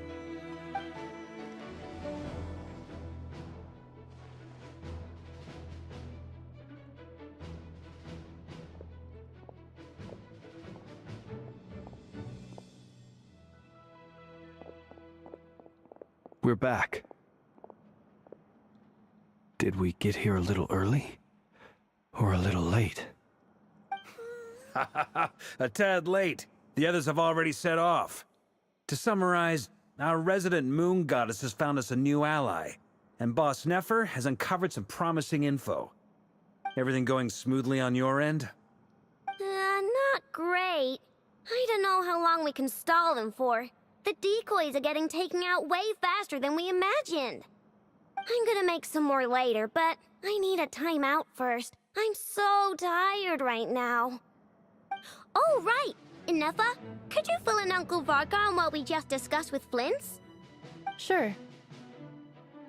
Uncle Varka, you previously told us about how when you went to investigate a source of the Wild Hunt in Amsvartnir, you discovered that it was just a diversion. But according to Flints' intel, several outbreaks of the Wild Hunt had already occurred in Nodcry in the period leading up to that.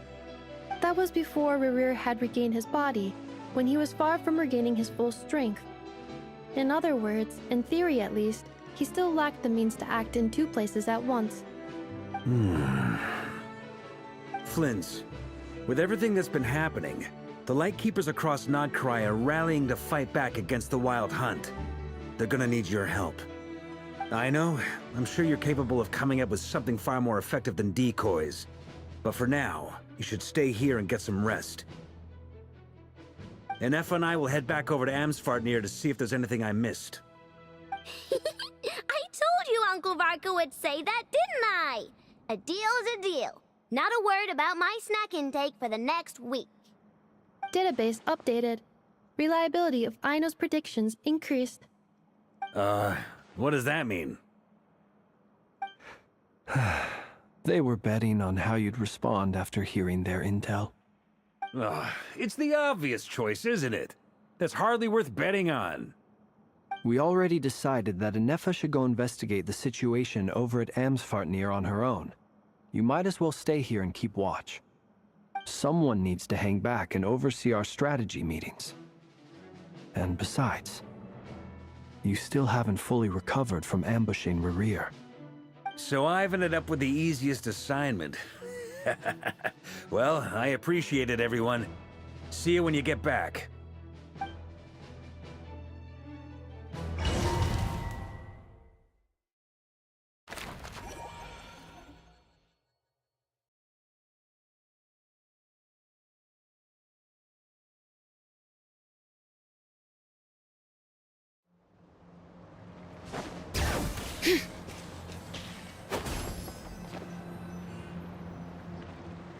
Here, this will serve as a good spot to cross over. Arlecchino, hold up a second.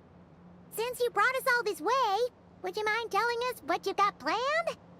We still haven't got the slightest idea what's going on here. And if even Columbina doesn't know where the iridescent moon's marrow is, how do you? Simple. Because I am an inheritor of the royal bloodline of the Crimson Moon, and one of the last surviving embers of the Two Worlds' flames. Huh? Are you serious? Isn't you're a descendant of that Crimson Moon dynasty we were just talking about? The one from ancient Conria? Your surprise is understandable. I was also taken aback when I first learned of it. But the more I thought about it, the more I realized the signs had been there all along. When I was young, I discovered I could wield a very special kind of fire. It coursed like blood through my veins and smoldered away inside my nerves. What's more, whenever I experienced strong bursts of emotion or drew too deeply on this power, it was like some kind of presence within the fire would begin to gnaw away at me, consuming me from the inside out.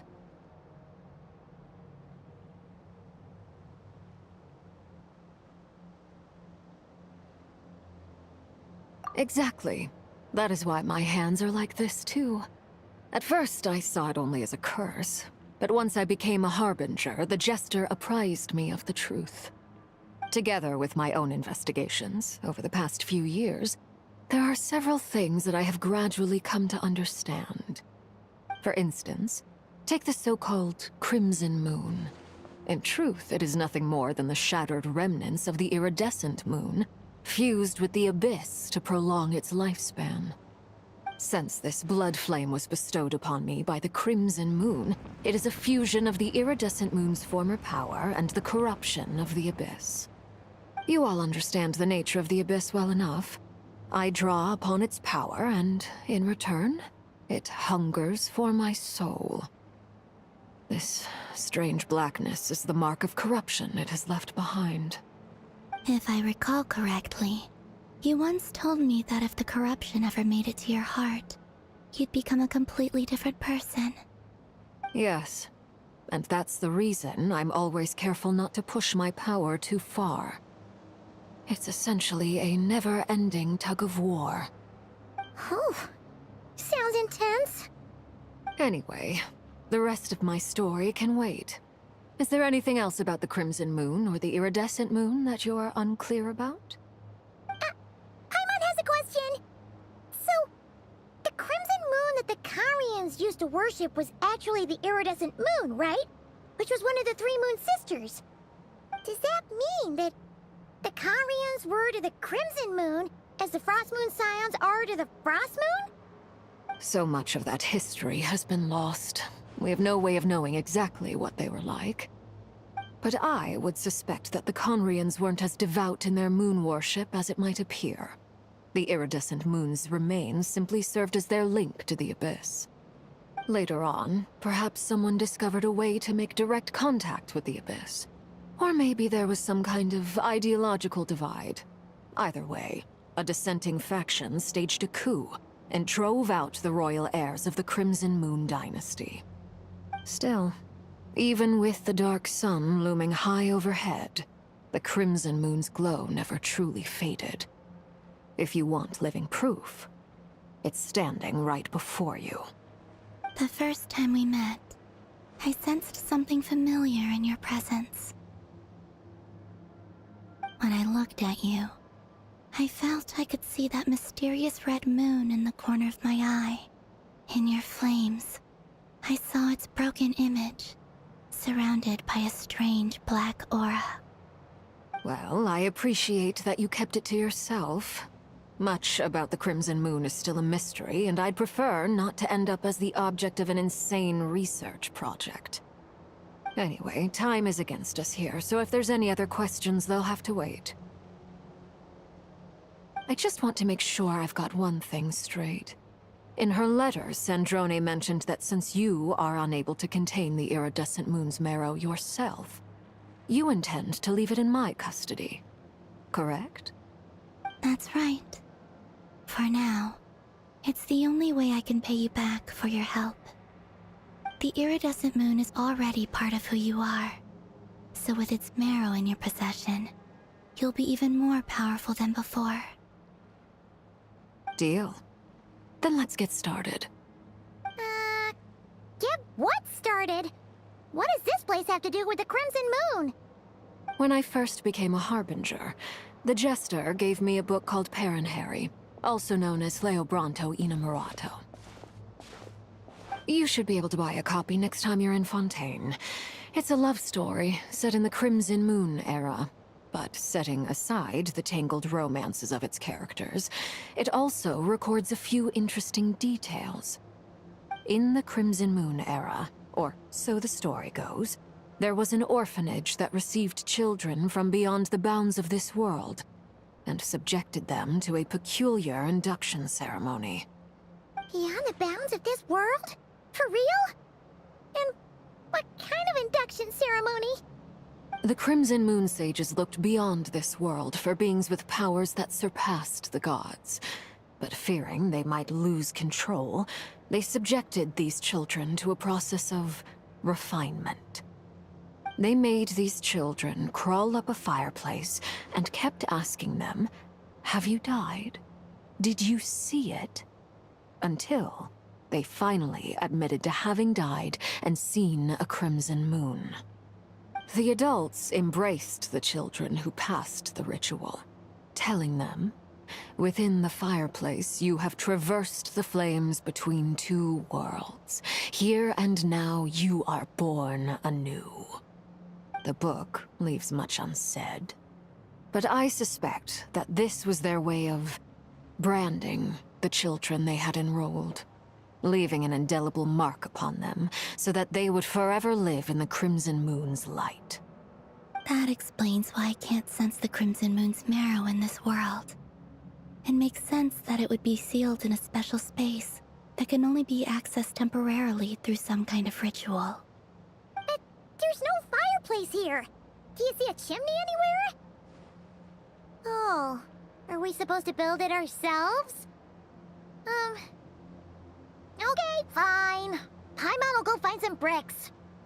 That won't be necessary. The fireplace is purely symbolic. The key to the ritual is crossing the flames between two worlds. In other words, the flames that burn within me. Those burned away by such flames leave behind a kind of ghostly afterimage in the world. In the days of Conria, people believed they could be used to bridge the gap between the two worlds of life and death. In short, I can open a passage to that space for you. That's the easy part.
How many forging commissions do I still have to finish? Let's see. 1, 2... not so many as I thought. I'll get to them tomorrow.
We should, take a break after all that running around. Yeah, let's rest here for a bit.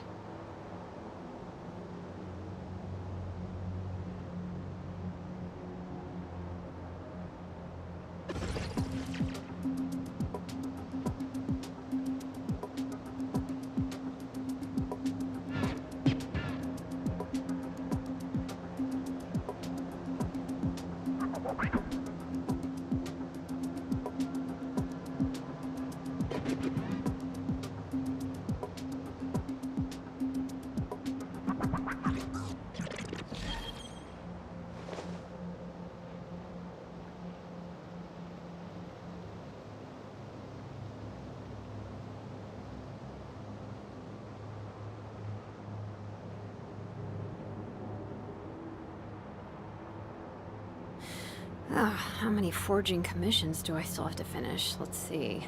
1, 2... not so many as I thought. I'll get to them tomorrow.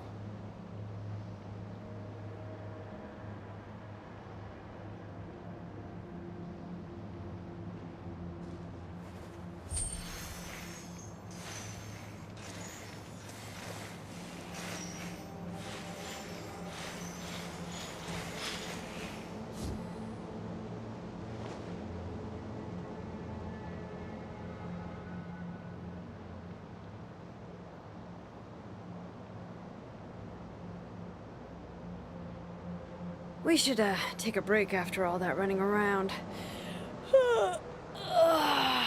Yeah, let's rest here for a bit.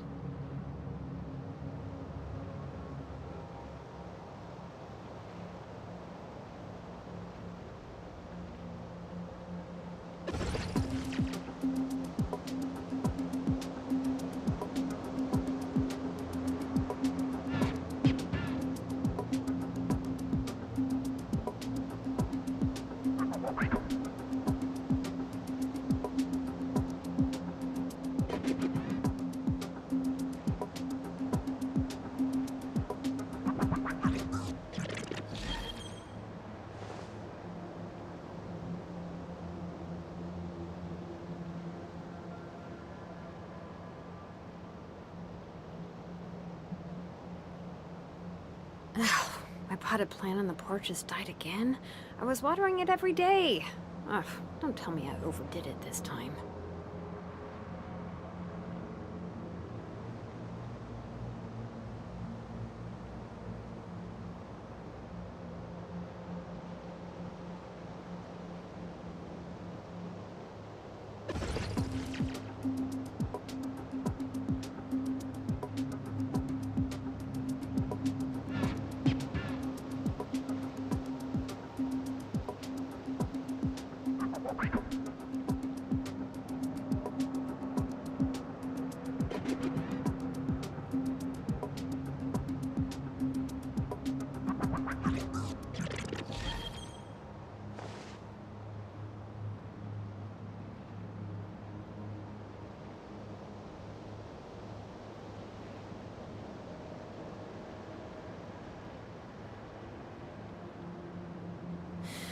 How many forging commissions do I still have to finish? Let's see. 1, 2... not so many as I thought. I'll get to them tomorrow.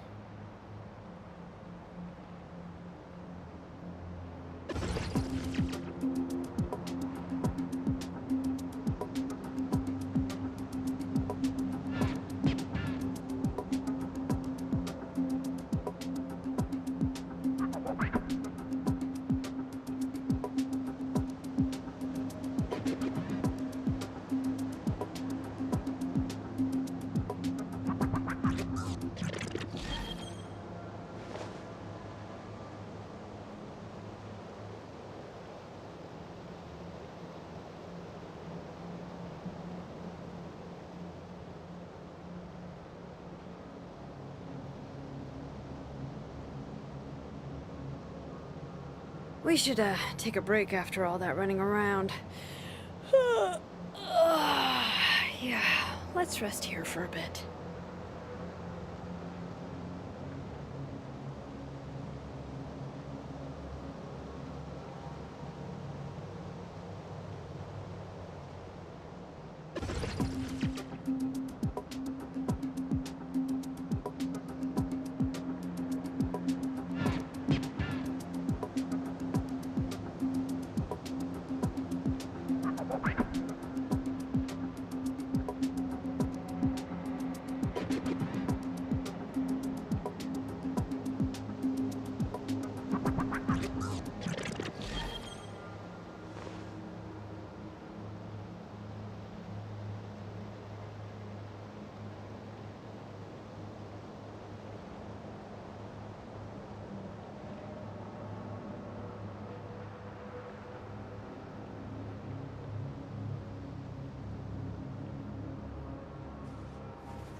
many forging commissions do I still have to finish? Let's see.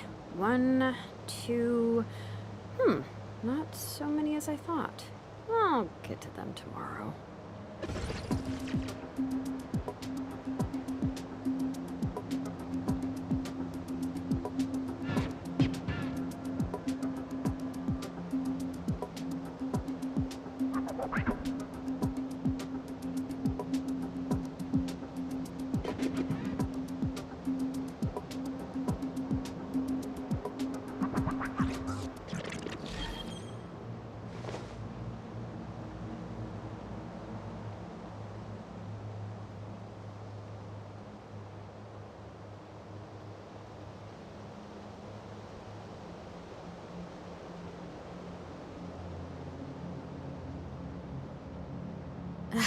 My potted plant on the porch has died again. I was watering it every day. Ugh, don't tell me I overdid it this time.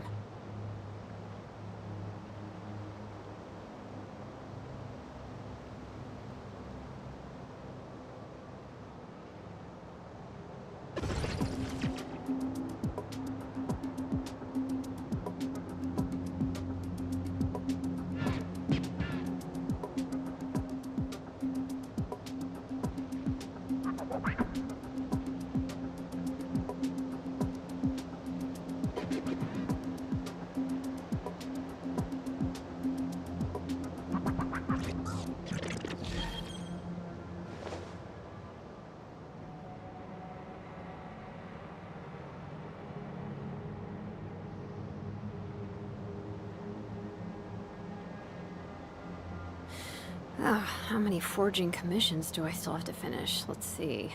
1, 2... not so many as I thought. I'll get to them tomorrow.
We should, take a break after all that running around. Yeah, let's rest here for a bit.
How many forging commissions do I still have to finish? Let's see. 1, 2... not so many as I thought. I'll get to them tomorrow.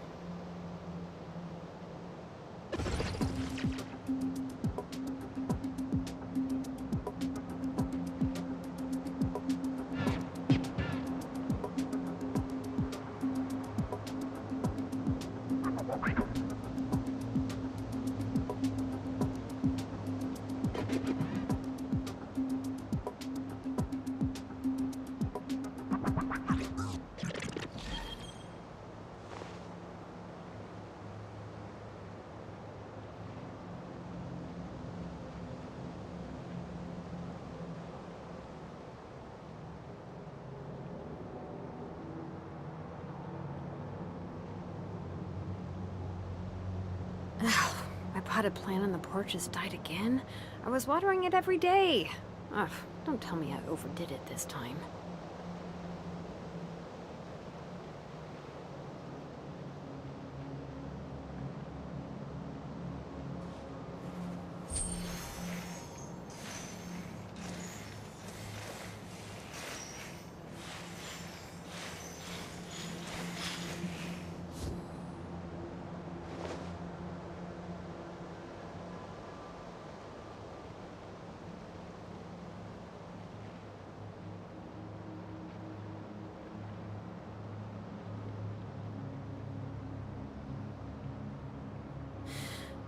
How many forging commissions do I still have to finish? Let's see.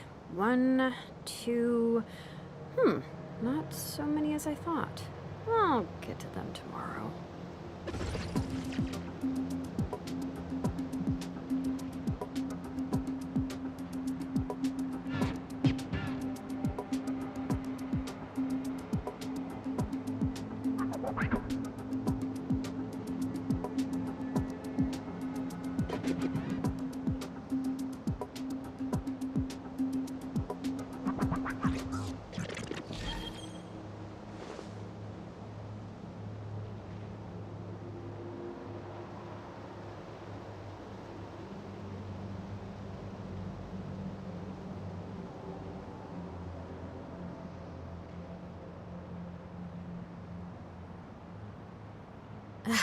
My potted plant on the porch has died again.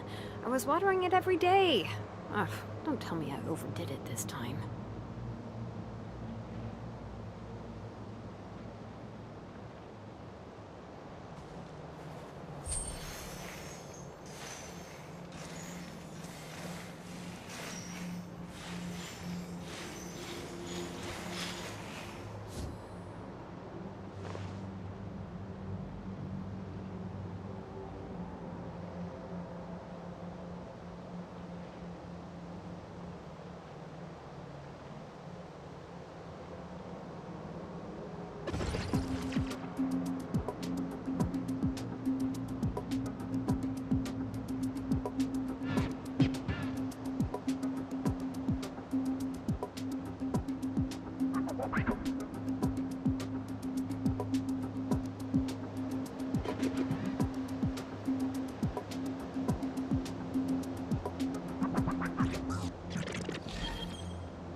We should, take a break after all that running around. Yeah, let's rest here for a bit.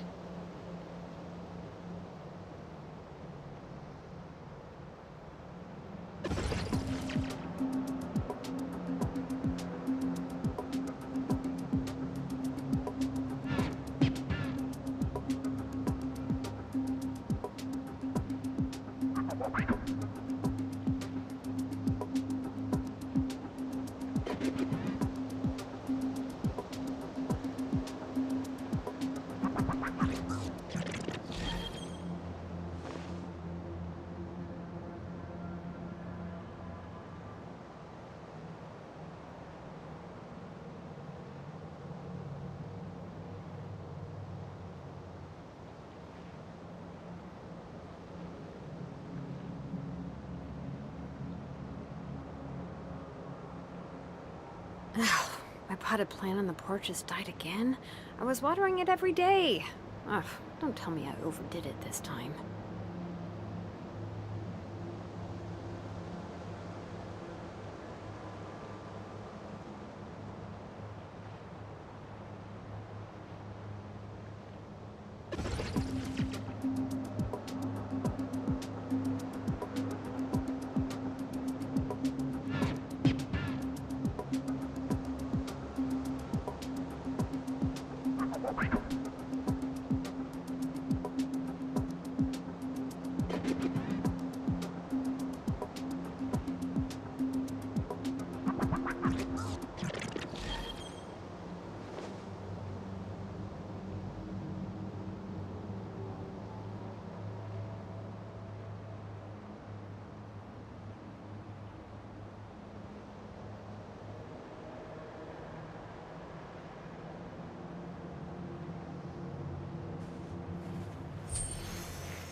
We should, take a break after all that running around.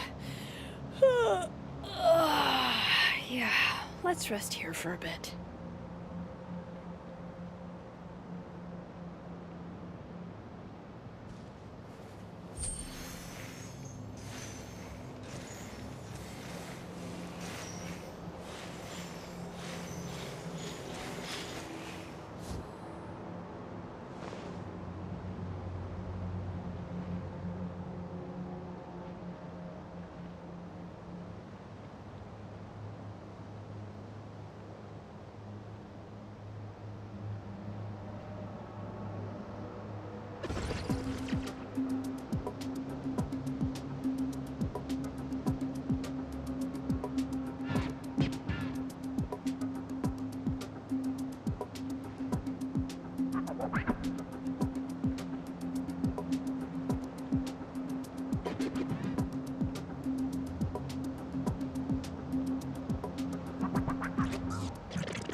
How many forging commissions do I still have to finish? Let's see. 1, 2... not so many as I thought. I'll get to them tomorrow.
Here, this will serve as a good spot to cross over. Arlecchino, hold up a second! Since you brought us all this way, would you mind telling us what you got planned? We still haven't got the slightest idea what's going on here. And if even Columbina doesn't know where the iridescent moon's marrow is, how do you?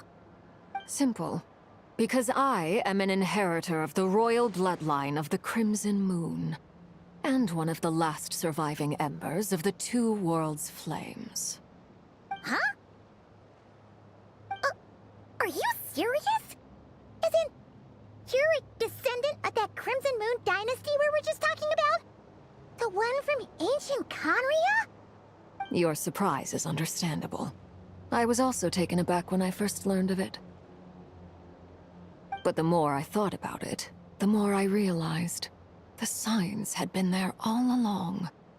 When I was young, I discovered I could wield a very special kind of fire. It coursed like blood through my veins and smoldered away inside my nerves. What's more, whenever I experienced strong bursts of emotion or drew too deeply on this power, it was like some kind of presence within the fire would begin to gnaw away at me, consuming me from the inside out. Exactly. That is why my hands are like this, too. At first, I saw it only as a curse, but once I became a harbinger, the jester apprised me of the truth. Together with my own investigations, over the past few years, there are several things that I have gradually come to understand. For instance, take the so-called Crimson Moon. In truth, it is nothing more than the shattered remnants of the iridescent moon, fused with the abyss to prolong its lifespan. Since this blood flame was bestowed upon me by the Crimson Moon, it is a fusion of the iridescent moon's former power and the corruption of the abyss. You all understand the nature of the abyss well enough. I draw upon its power, and in return, it hungers for my soul. This strange blackness is the mark of corruption it has left behind. If I recall correctly, you once told me that if the corruption ever made it to your heart, you'd become a completely different person.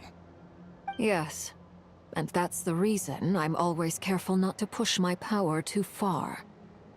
It's essentially a never-ending tug-of-war. Whew. Sounds intense. Anyway, the rest of my story can wait. Is there anything else about the Crimson Moon or the Iridescent Moon that you're unclear about? Paimon has a question. So, the Crimson Moon that the Carians Conrians used to worship was actually the iridescent moon, right? Which was one of the three moon sisters. Does that mean that the Conrians were to the Crimson Moon as the Frost Moon Scions are to the Frost Moon? So much of that history has been lost. We have no way of knowing exactly what they were like. But I would suspect that the Conrians weren't as devout in their moon worship as it might appear. The iridescent moon's remains simply served as their link to the Abyss. Later on, perhaps someone discovered a way to make direct contact with the Abyss. Or maybe there was some kind of ideological divide. Either way, a dissenting faction staged a coup and drove out the royal heirs of the Crimson Moon dynasty. Still, even with the dark sun looming high overhead, the Crimson Moon's glow never truly faded. If you want living proof, it's standing right before you. The first time we met, I sensed something familiar in your presence.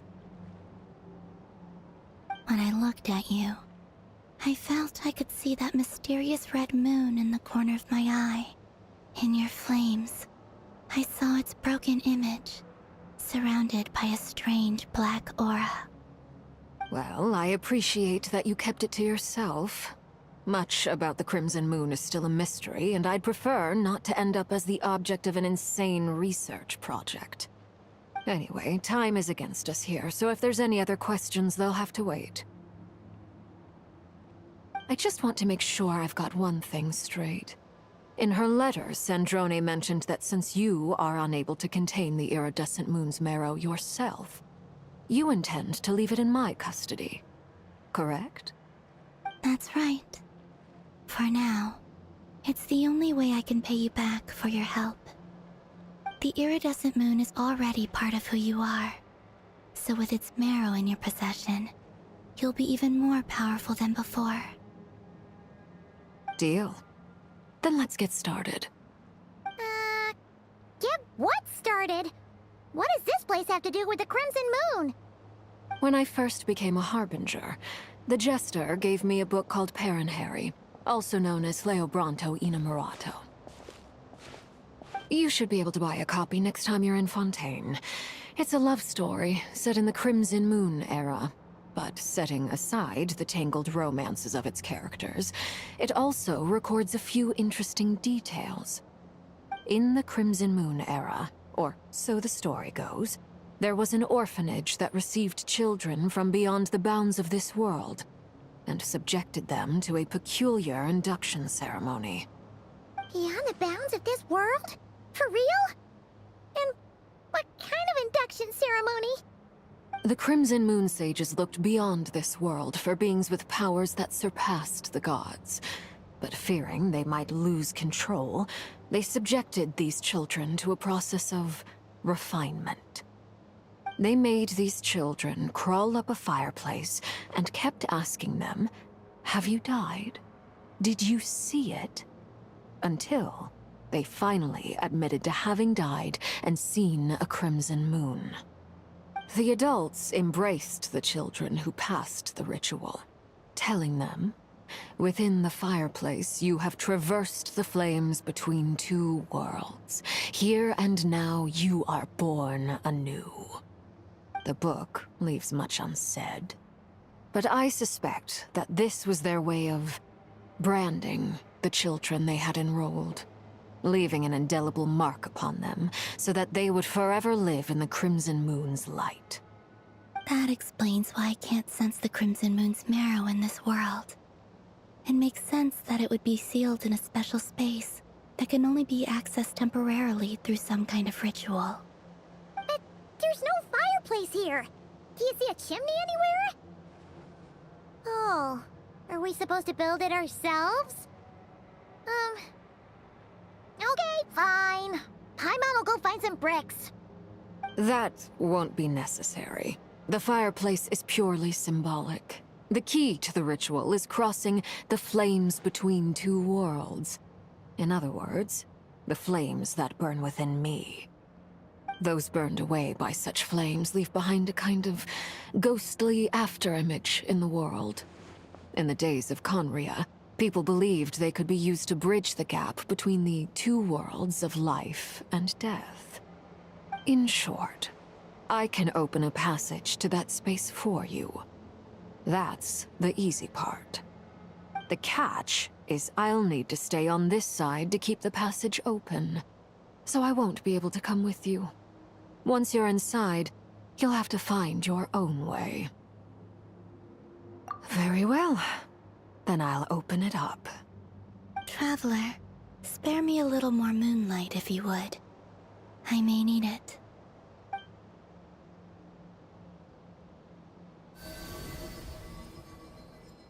Thank you. I feel like I've recovered some of my strength now. It should be enough to move us across short distances and confront whatever dangers might await.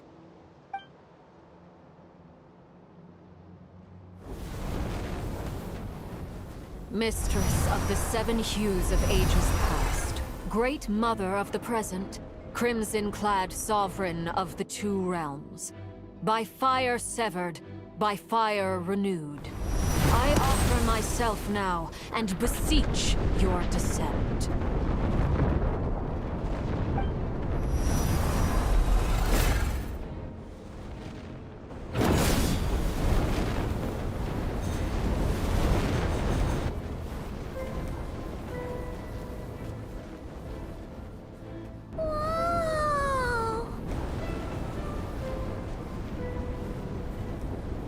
One word of advice.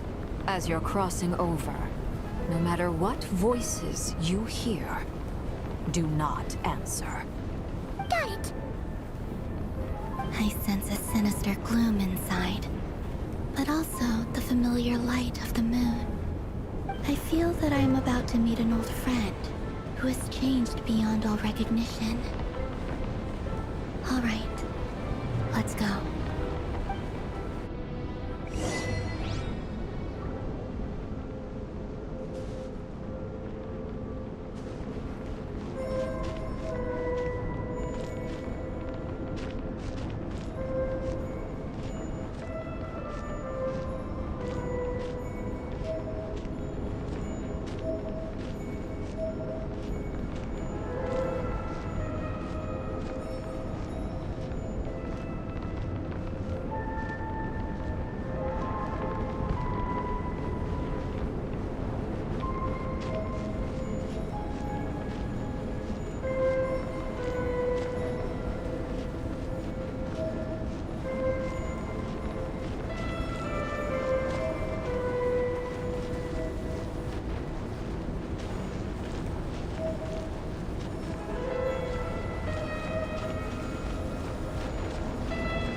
I sense your presence and bring you death and rebirth.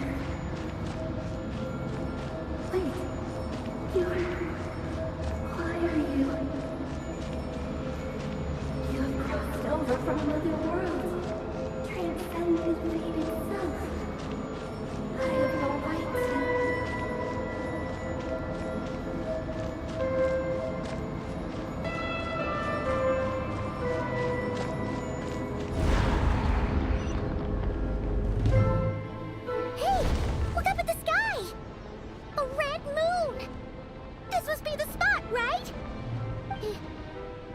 The abyss? It's practically filled the entire place. What now? What a tragic sight. Fragments of your broken body, seized by the abyss, and hung up aloft like mummified remains. Iridescent moon, was this truly what you wished for? Careful! There's something spooky about this place. place. Feels like something is lurking in the fog. Haimon's right behind you. Whatever you do, don't run off without her.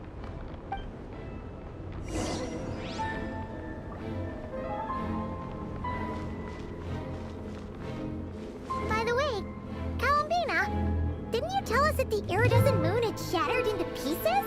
The moon up there looks pretty whole to Paimon. How is that possible?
Defensive mode engaged.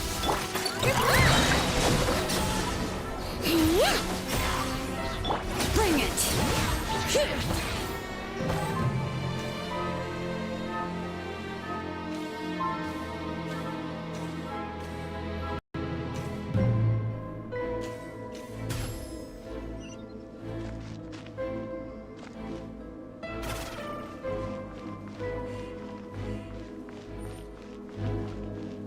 Just like I thought. It was only a facade.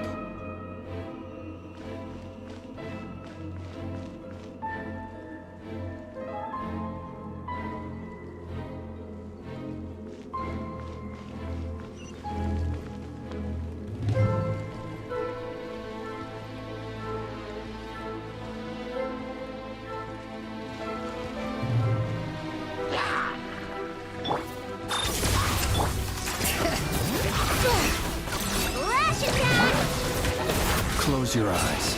You will hear the dark.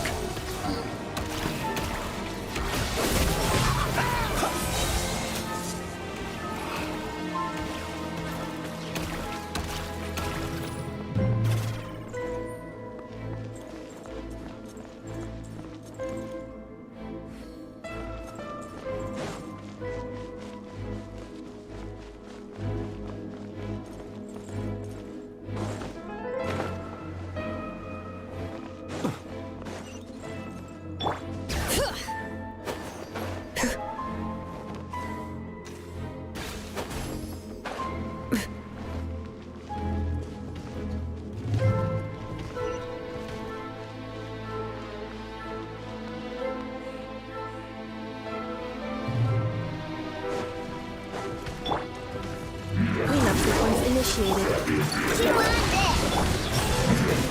Hear the echoes of the valley!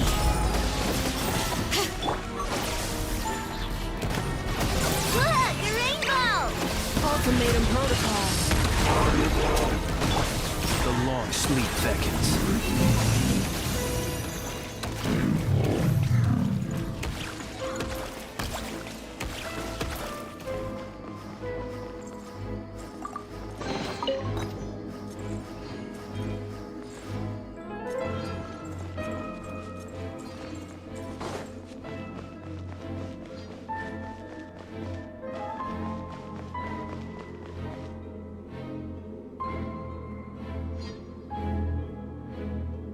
Huh?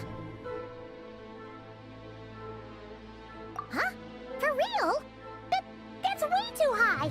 There's no way we'll be able to reach it! No. I'm not sensing anything up there. It's coming from under the mountain. Let's see... Ah! There's some kind of weird shadow over the water! Wait, see that? Looks like a mechanism of some sort. Let's check it out!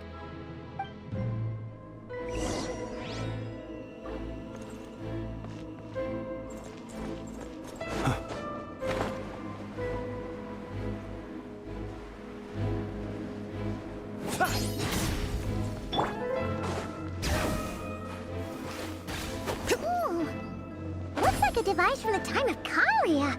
Maybe people once came here to study the Crimson Moon's domain, and they left this behind. Oh, if we could activate it, we might find some clues.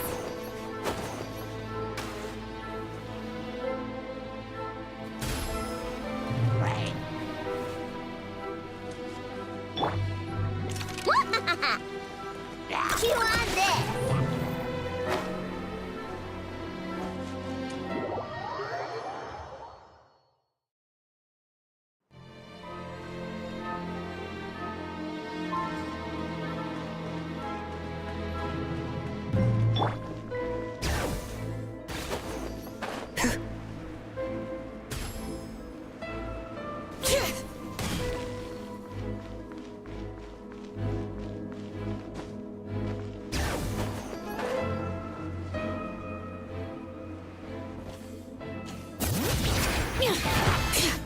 Insulation chamber deployed. Go Claw!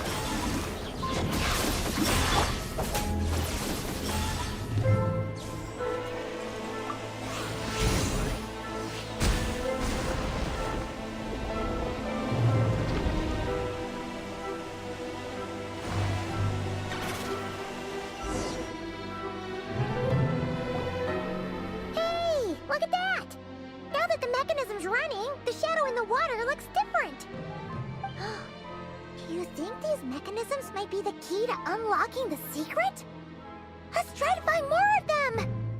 Celindus, we'll leave the rest of the research in your hands. We'll be heading back now. I hope this isn't ruining date night. Ugh. Mind your own business. Just leave me some snacks on the table. Celindus? Is that Rerear's girlfriend? How come we're hearing her voice here? Oh yeah! So, do you think she was studying this strange space all along? The Abyss has made this space extremely unstable. Maybe that's why some of the things she said and did were preserved here. Like echoes.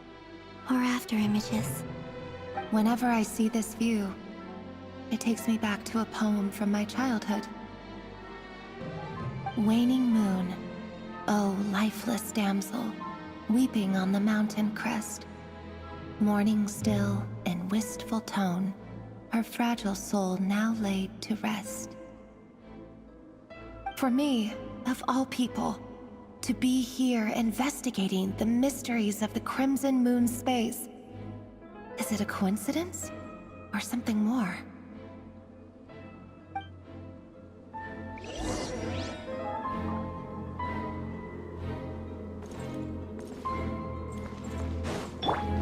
Bring it! Yeah, yeah.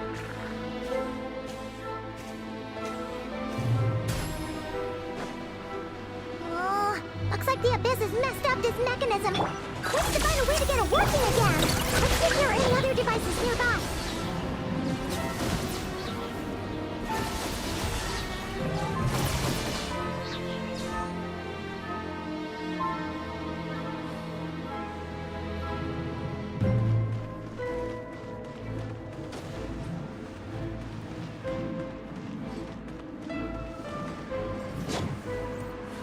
Ready?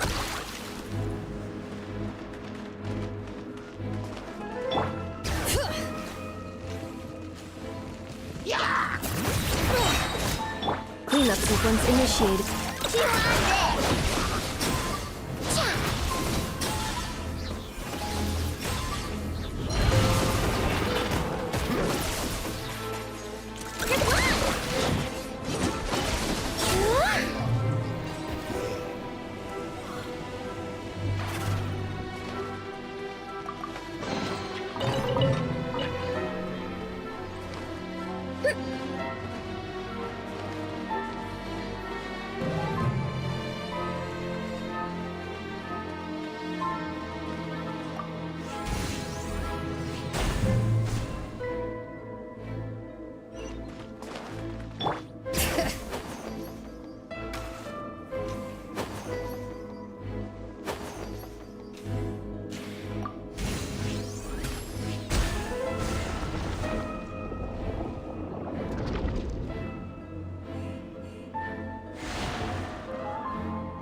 see.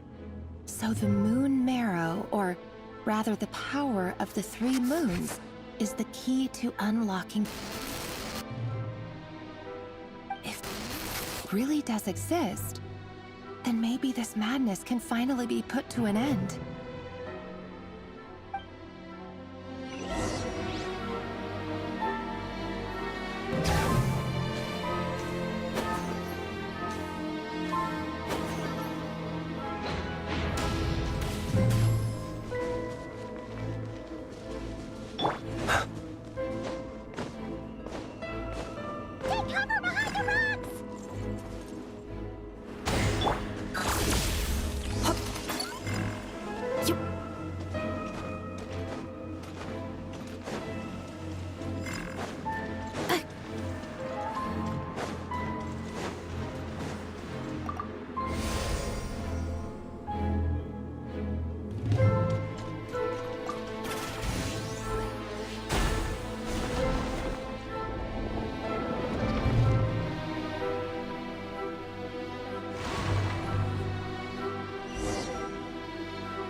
With the Abyss inhibitors in place, I should be able to access the chamber with the moon marrow. Oh, Rarier, with every step you take, you're drifting further from what you truly desire. But you're not the root of the problem. Ever since that outsider set foot in Conria, the Vinster King has sunken deeper into madness. If only I could get my hands on that outsider.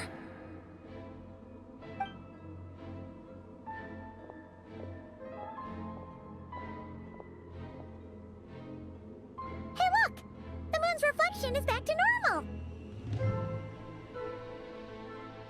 Elendis' voice mentioned a chamber with the moon marrow. Do you think maybe it's hidden in the moon's reflection? It must be. For within it, I sense the fragile aura of a dying soul. Then there's no time to lose! Let's go!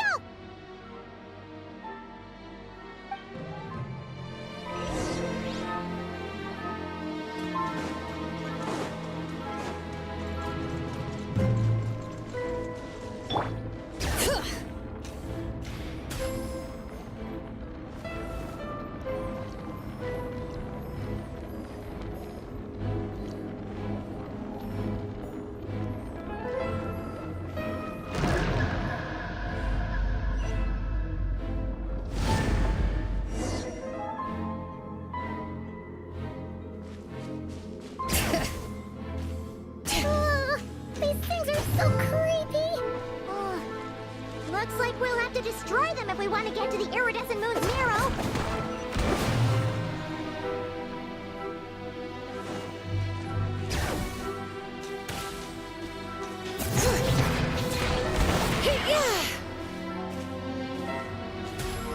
That must be the iridescent moon's marrow! Oh, we'll need to destroy these things before we can reach it!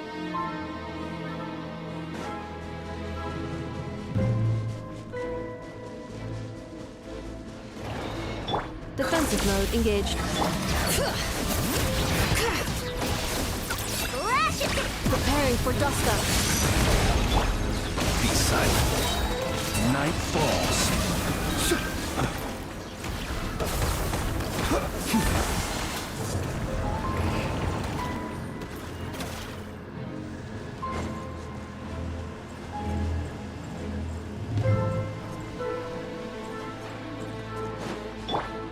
Bring it!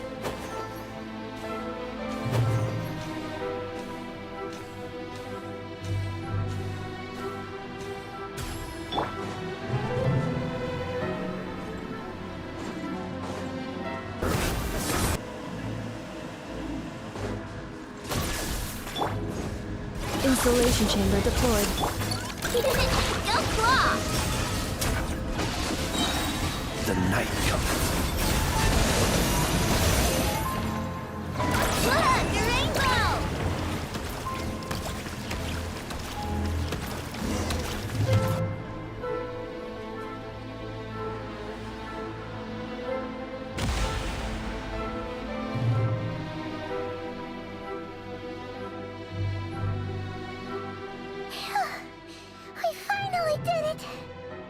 the iridescent moon's marrow, still burning away like an undying flame, yet now contaminated by the abyss. It has taken on a new form entirely. If we can purify the abyssal power within, we should be able to obtain its untainted essence.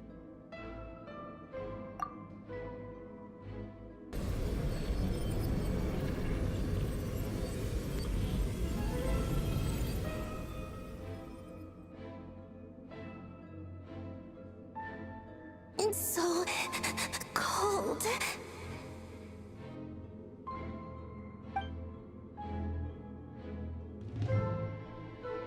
Is it you? Are you here? Huh? Are you talking to us? At long last, I can see you once more. Our fates have crossed, and I am finally free. I'm sorry, I lied to you. Even knowing what was to come, I still couldn't let go of the fear in my heart as death drew near. The moment the moon shattered, my body began to split apart piece by piece. Like I was being cut into pieces by 1,000 blunt blades. My thoughts scattered as the cold crept in. But I could not bear to fade away like that. Tell me, what was it that brought you to us all that time ago? If only I had possessed your courage, then I might have been spared this torment more painful than death. You look so puzzled. That's how I felt too when I first saw you. But trust me when I say that everything happens for a reason. Farewell, Hypo.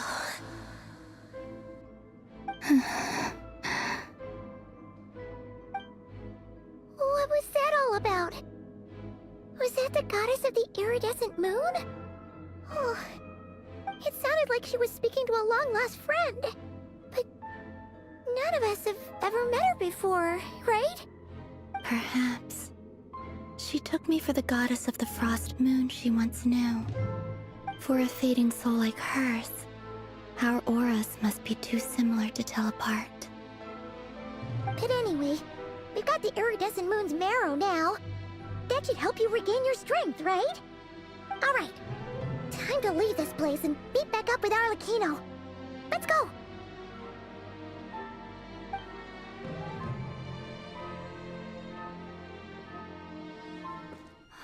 That's odd. This place looks different than when we came in. Waning moon, oh lifeless damsel. Oh.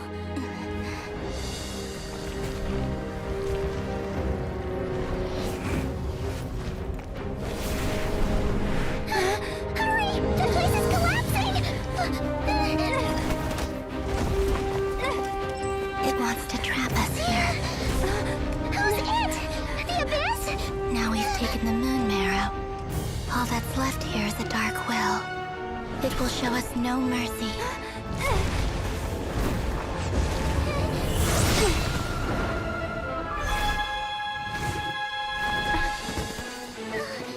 Give it back! The crimson moons! My marrow! My heart!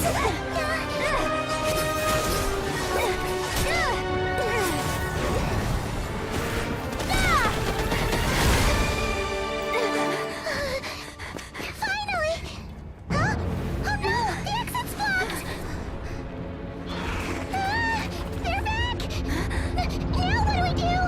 This is where you fall. Witness my rise. What are you waiting for?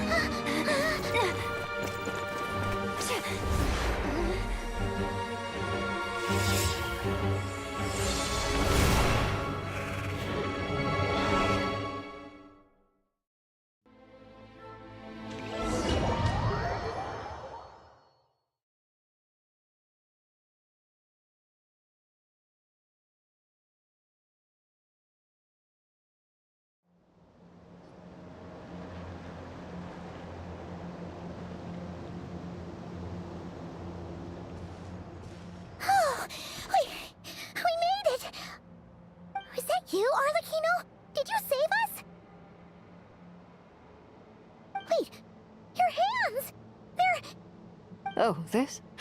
Don't worry. It's a small price to pay. The Abyss wanted to trap you inside, and I defied its will by bringing you out. No wonder it's a little angry.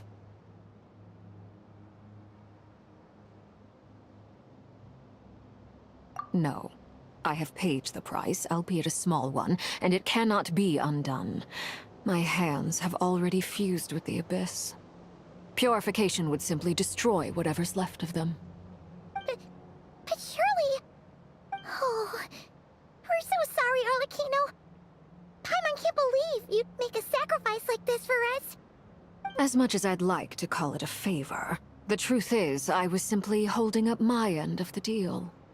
Well, Columbina. Yes, you did your part. And as promised, I will leave the iridescent moon's marrow in your care. From this day forth, may the two worlds' flames burn ever more brightly.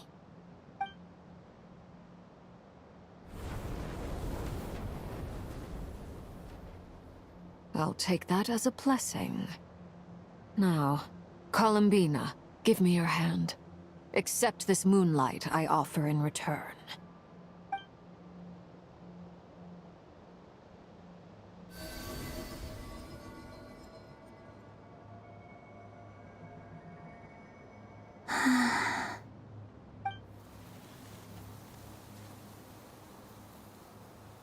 Feeling stronger?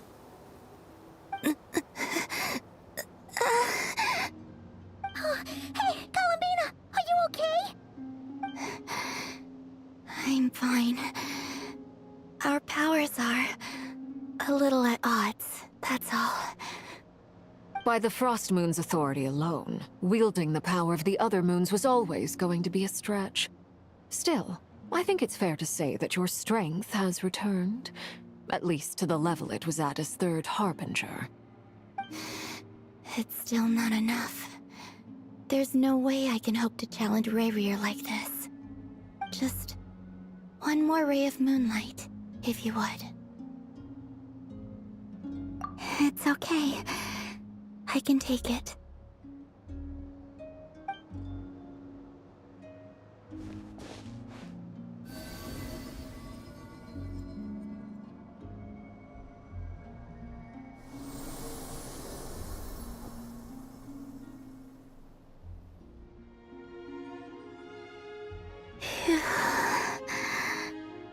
How about now?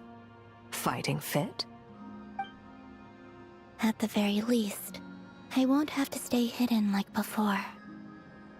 I want to see him gone from Not Cry.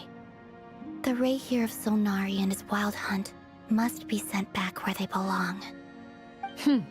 Well, it's good to have something to aim for.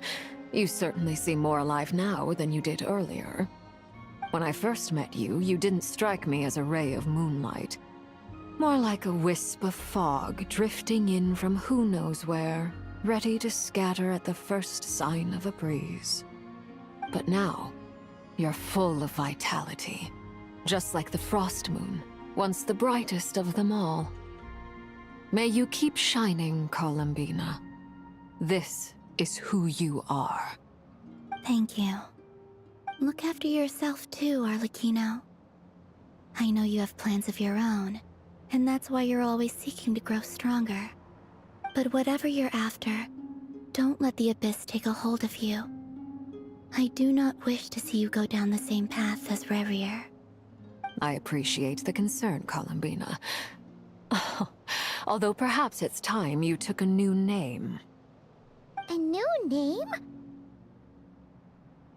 Kutar, the Moon Maiden, Columbina. They're nothing more than code names. They describe who she is and the roles she's played, but they're not her real name. We often use code names in the House of the Hearth, too. But it's knowing your real name that keeps you grounded. Up till now, you've been living a wandering life, so you've probably never really cared. All I'll say is this. Once you've defeated Rayrir, give it some thought. All right, that's it from me. I'll get you back safely first, then go meet up with Sandrone. You're the best!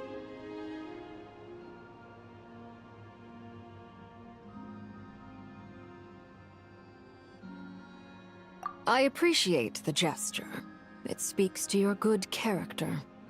Anyway, let's get going. There are more urgent things to do right now than trade compliments.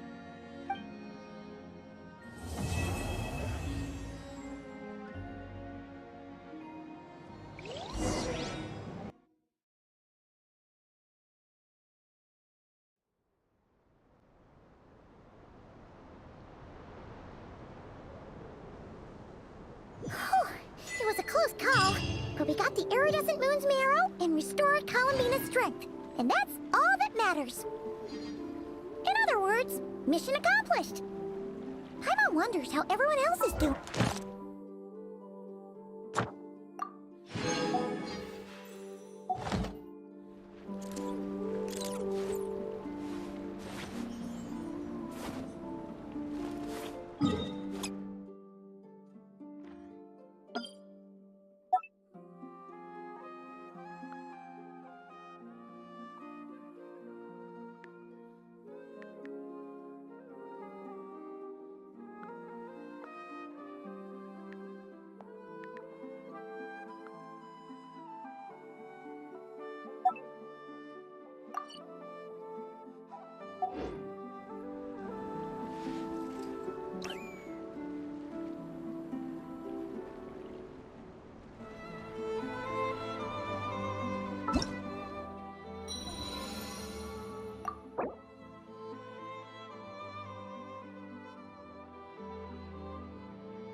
Do you think the others are making good progress?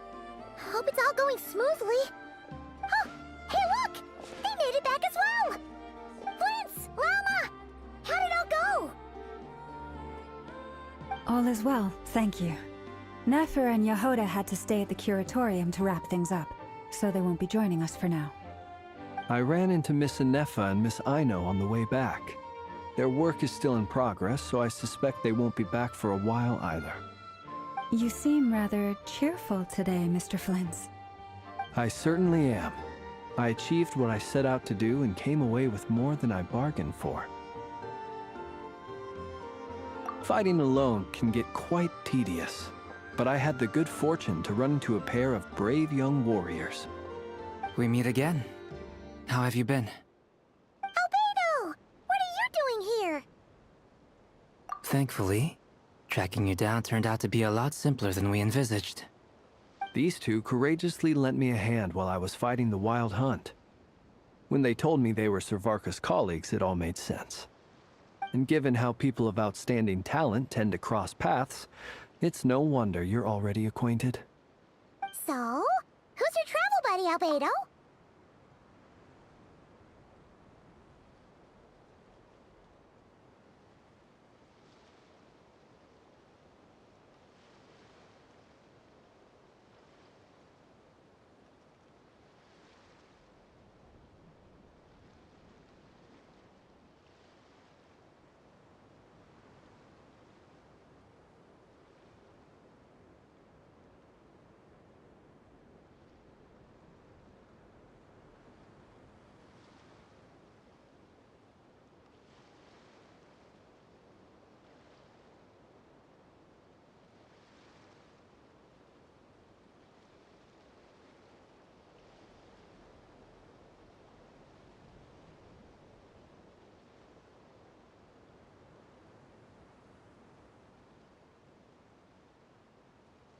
Why don't you come and introduce yourself?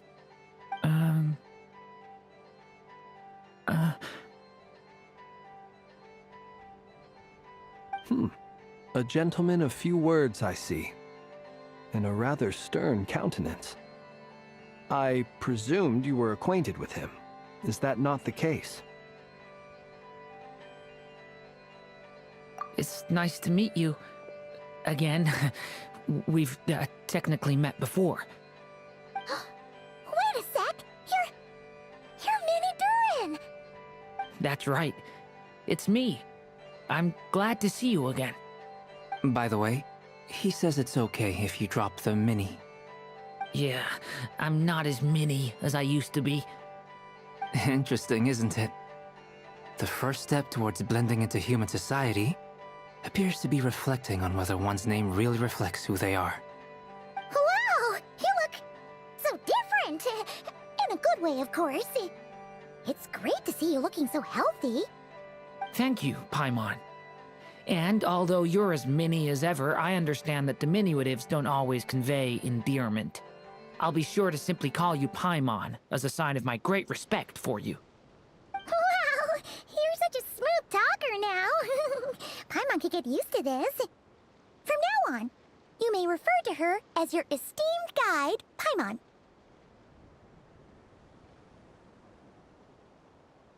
Personally, I think our little Paimon is the perfect size. When people call her Little Paimon, it's just because she's so adorable that they can't help themselves. If that's not a sign of endearment, what is? You're absolutely right, Miss Lauma. My brother still has a long road ahead of him when it comes to understanding human relationships. Anyway, speaking of long journeys, Didn't Columbina, leave with you? How come she isn't back yet? She's been catching up with old friends. Wouldn't be surprised if she stopped for a cup of tea or 10 on the way back. Uh-oh. People are talking about me. Hope it's nothing negative.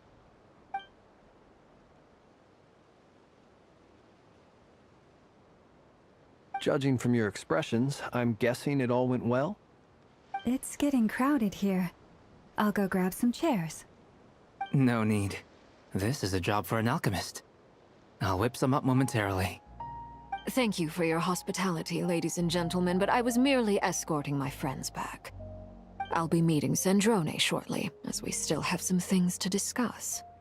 It's been a pleasure, everyone. But this is where I'll say goodbye. We really appreciate your help. Oh, come on. Spare the formalities. I'm just glad I could help out some true friends. I understand. Well, bye for now, Harlequino.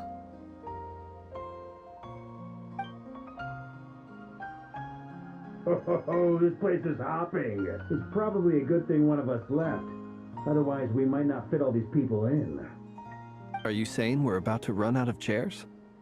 As a matter of fact, I am. Come on in and see for yourself.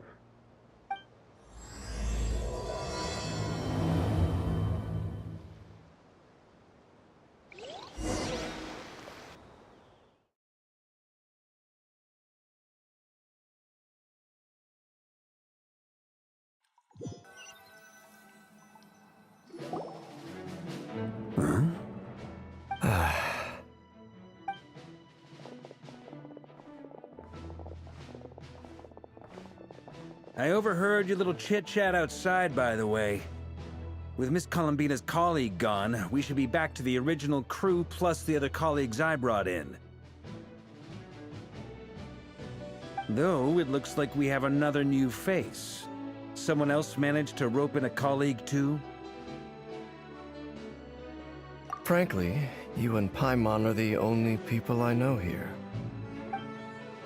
This here is Deanslip, colleague of Tibet's greatest guide, Paimon, and greatest adventurer, the Traveler. Well, not exactly colleagues, more sort of friends. When someone else jumps in to do the announcing, you know you're speaking to someone important. Let's hear what he has to say. Note to self. Once Paimon knows your name, the rest of the world will soon follow. When he comes looking for us, it's usually something important. Paimon's guessing you've heard about the Wild Hunt, then. From the looks of it, you're about to hold a meeting. If I were to say that the Wild Hunt is our mutual enemy, would that earn me a seat at the table? As the saying goes, the enemy of my enemy is my friend. Mr. Dainsleif, there's a seat with your name on it.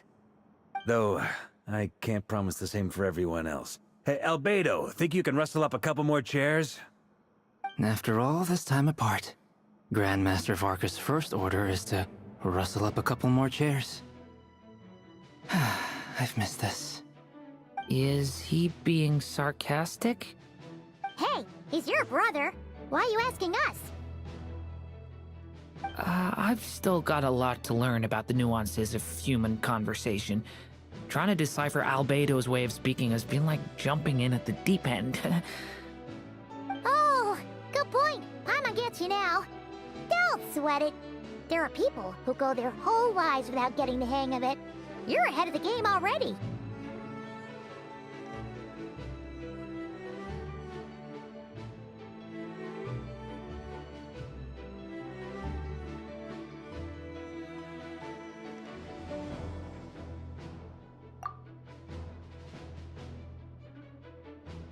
I wonder what's taking Nefer so long.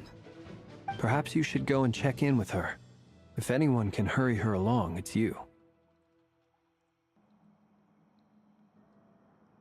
I just got back from the curatorium. Besides, aren't you curious to see what's taking her so long? Miss Nefer doesn't strike me as the type to share secrets. And since gathering intel is her specialty, I'm guessing she'd prefer to keep her methods confidential. Under such circumstances, would it not be tactless for me to impose? Oh, but it's fine for me to impose. What can I say? You have an unrivaled ability to garner people's affection, Miss Moonchanter. Besides, you have far more in common with her than I do. All right then.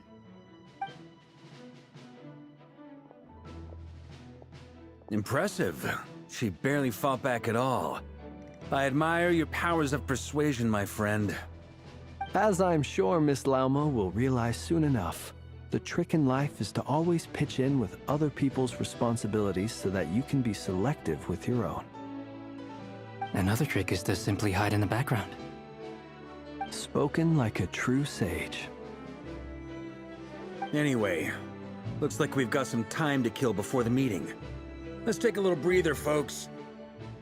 And feel free to chat amongst yourselves. We'll get down to business once the other two arrive.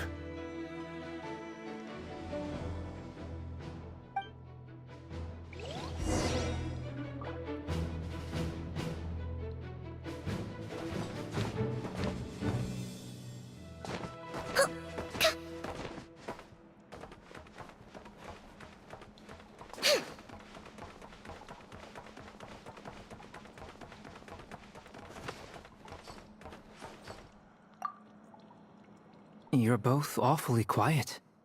Why don't I start us off with an icebreaker? Much obliged. Have either of you ever had your portrait painted? If not, I'd be glad to help. That sounds like a lovely idea. You know how to paint, then? I dabble occasionally. He's an excellent painter. Tables, chairs, people, dragons, you name it. He'll paint it for you. I'm flattered. If I ever get the chance, I'd like to give it a try myself. I'll bear that in mind. Anyway, how about you, Durin? What sort of portrait would you prefer? Oh, I'd be fine with anything. Whatever style feels best to you. Very well. Then I'll play it by ear. You can replicate any style I want? I can try. If you show me a sample, I'll do my best to match it. Thank you. In that case, I'll dig up some reference material for you.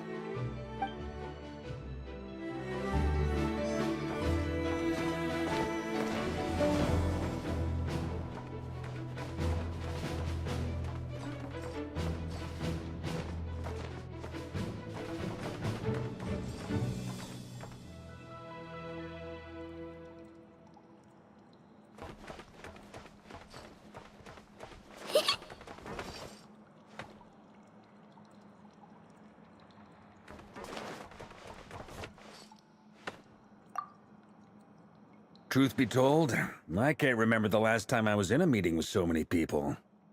You're not alone there, my friend. The Lightkeepers also struggle to bring everyone together for a serious discussion. I don't doubt that.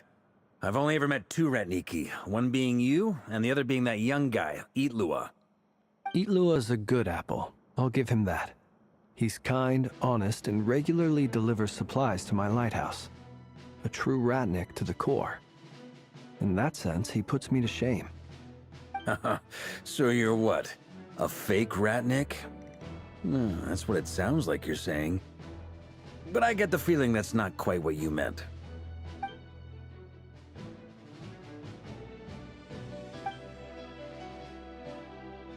Come on, why the awkward silence? Sorry. I'm not even gonna bother trying to hide it. You've known all along, haven't you, my friend?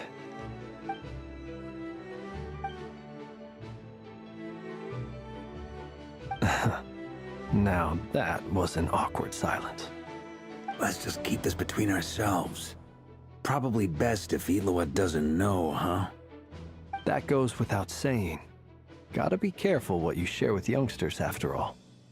Anyone else in the know? Let me guess. The Traveler and Paimon?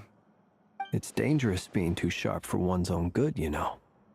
Then, in the name of the Animo Archon Barbados himself, I swear, your secret's safe with me. When we went for drinks, you said that you and Barbados were practically best buds. In the light of that claim, do you really expect me to take your oath seriously? Of course. Just as long as you don't go spreading around the fact that I'm close with Barbados, all right? Fair enough, then. Nothing like a bit of mutual leverage to seal the bonds of friendship.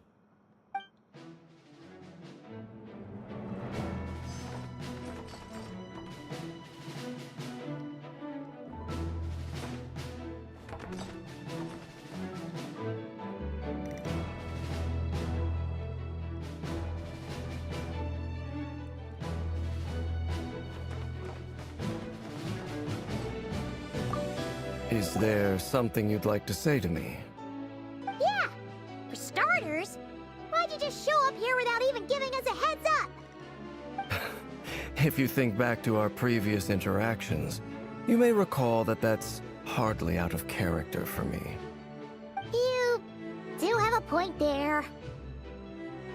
Oh yeah! You'll need to find somewhere to stay the night too, right? Want to tag along with us? You never know. We might get a group discount. Sure, let's do that. Great! Paimon will handle it! And in return, we can get Dainslift to be our very own personal bodyguard. If that's what you had in mind, you should have said so sooner. I'd be happy to help. Oh, okay then. Paimon was only kidding, but good to know. Anyway, since we're all here together, we might as well watch each other's backs. That's just what friends do, right? Indeed. Thank you.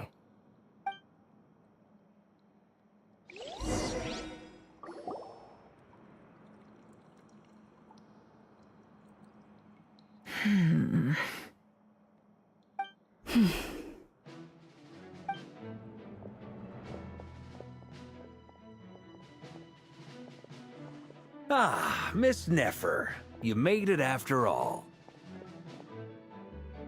But what about Yehoda? I'm here to give you an update on how things are going on our end. Once this is over, I'll be heading straight back to continue my work. I left Yehoda back at the Curatorium to watch over things while I'm gone.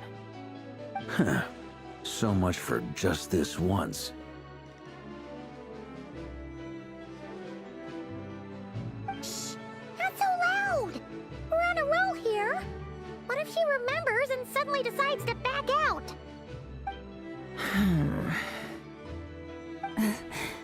Did you say something, Mr. Varka? Huh? I didn't say anything. Right, Flints? Must have been a frog. They get so noisy around here at nighttime.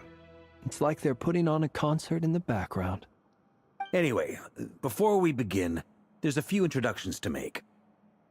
Let me start by saying that it's an honor to be speaking before so many distinguished colleagues and collaborators.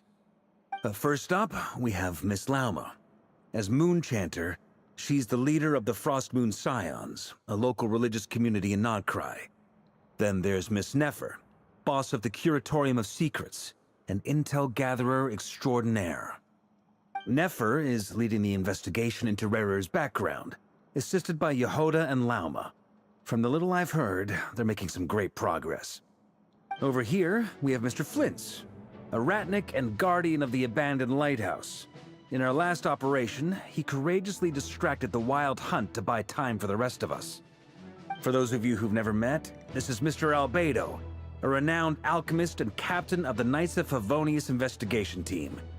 By his side is a new face for us all, myself included, Mr. Durin, who's come to lend his aid.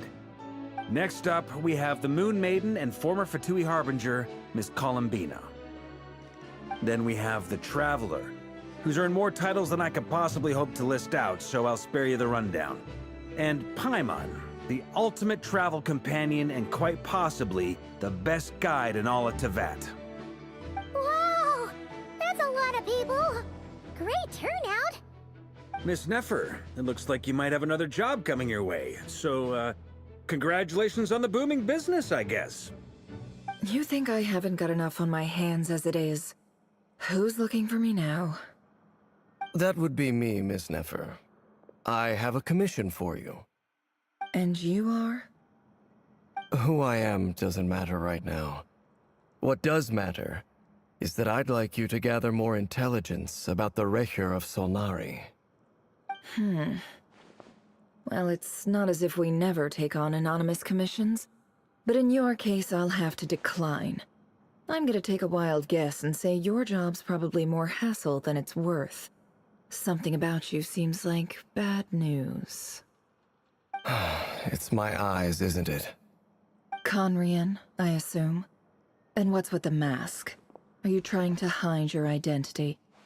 In any case, the fact that you're even still alive raises an awful lot of questions for me.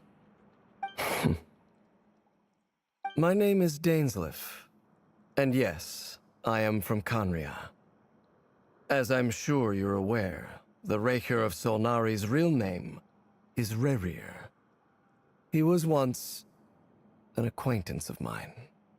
Really? Then you must have been quite an influential figure yourself. You flatter me, but none of that matters anymore. My point was simply to clarify why I have asked Miss Nefer to investigate Rerir's background. So you're both from Conria, and it sounds like you used to be friends? What am I missing here? Surely you already know how he became one of the Five Sinners. I'll tell you everything I know. The history of Conria, the names and identities of the Five Sinners. I remember it all like it was yesterday. I have never spoken openly of this before. But the truth was exactly as people say. The Five Sinners were each driven by their own desires, and it was by playing upon these that the Abyss tempted them to their fall, tearing Conria apart in the process. The visionary, Vedifenir, who wished to foretell the future. The wise, Haroptatir, who sought limitless knowledge. Gold, Rheindotter, who desired to create life. The foul, Surtologi, who pursued supreme strength. And last, but not least, Recher of Solnari, Rerir, Ravager of the Moon. Of the five, Rerir is the only one who remains a mystery to me. He never harbored grand ambitions. So what changed in the space of a single night? How did he come to fall like the others? In other words, you're saying that his change came as a shock to you, and you have no idea what actually happened? That's right. You mentioned how the Abyss tempted them, which led to their fall. But what did that look like in practice? And what other context can you give me about the events of that time? The more detail you can give me, the better. Strangely, now that it comes to it, I hardly know where to begin. The fateful night took place during the era of the Eclipse Dynasty. One day, my elder brother, the visionary, Vedifenir, was summoned to the palace by the Vinster King, only for the king to gouge out his eyes and cast him into the dungeons. When I came to hear of this, my fury knew no bounds. I gathered together every ally I thought I had, and together, we set a night to storm the palace and free Ved. Centuries on, the memories of that night still haunt me, like a never-ending nightmare. We broke through the palace gates, just like we had planned, each striking towards our separate targets. But then, I was betrayed. Even Vedifenir, the very person I had come to rescue, abandoned me and partook of the Abyss's power. So, it's personal after all. Then tell me, Mr. Dainsleif, what price are you willing to pay? You, of all people, must know that nothing comes for free. I cannot say what price would be worthy of such a commission. But know this. Rerir was not always a madman. Believe it or not, there was a time when he was just an ordinary man. working for the Conrian Intelligence Service. Uncovering the truth of Rerir's past is the only way to unravel this mystery. But before you decide if you will accept my commission, I will tell you more about him. Enough, I hope, to help you plan your next move. Sounds pretty good to me. Feels like we just flagged down a random passerby, only to discover he's actually a master strategist who has a score to settle with our enemy.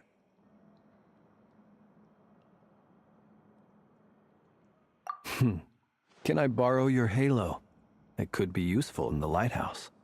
Hey, enough with the wisecracks! Besides, isn't that lamp of yours bright enough already? Relax. It was meant to be a compliment. If that was a little over the top for your liking, I'll make sure to tone it down next time. I'll give your proposal some serious thought, Mr. Dainsleif. Let's speak in private once the meeting is over. Before that, there's a few things I'd like to share.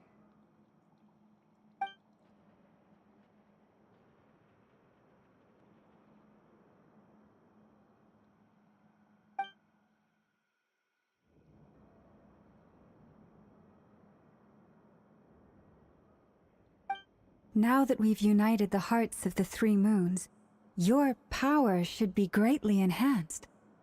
But it seems like that hasn't happened yet? I believe it will take a little longer. You've done so much for me, so I want to be completely honest with you all. Even though I'm doing a lot better now, the truth is, my recovery will likely be an ongoing process.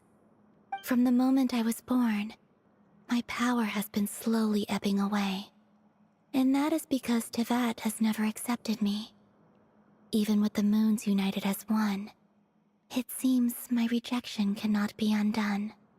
So far, I have yet to find a solution. It may turn out to be a problem that will plague me until the day I finally leave this place behind.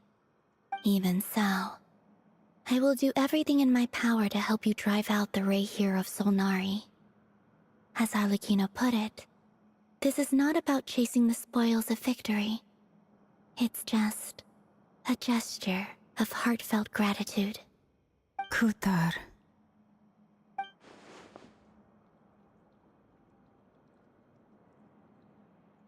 Defeating the Reihir of Solnari will be no easy task. While my strength slowly recovers, we'll also need to gather more intel. Naturally. We should take all the help we can get if we hope to defeat him. We've considered several viable plans now, but our choice hinges on the answers to a few key questions. Is it even possible to kill Rerir? What experiences shaped the person or monster he became? And what's he really after? Given Albedo's expertise in alchemy, I think we should leave him to try and answer the first of these questions. Understood. As for the other two, I'm afraid we'll have to count on you again, Miss Nefer. Believe me when I say it's not my wish to burden you. But right now, relying on your skills is our only option.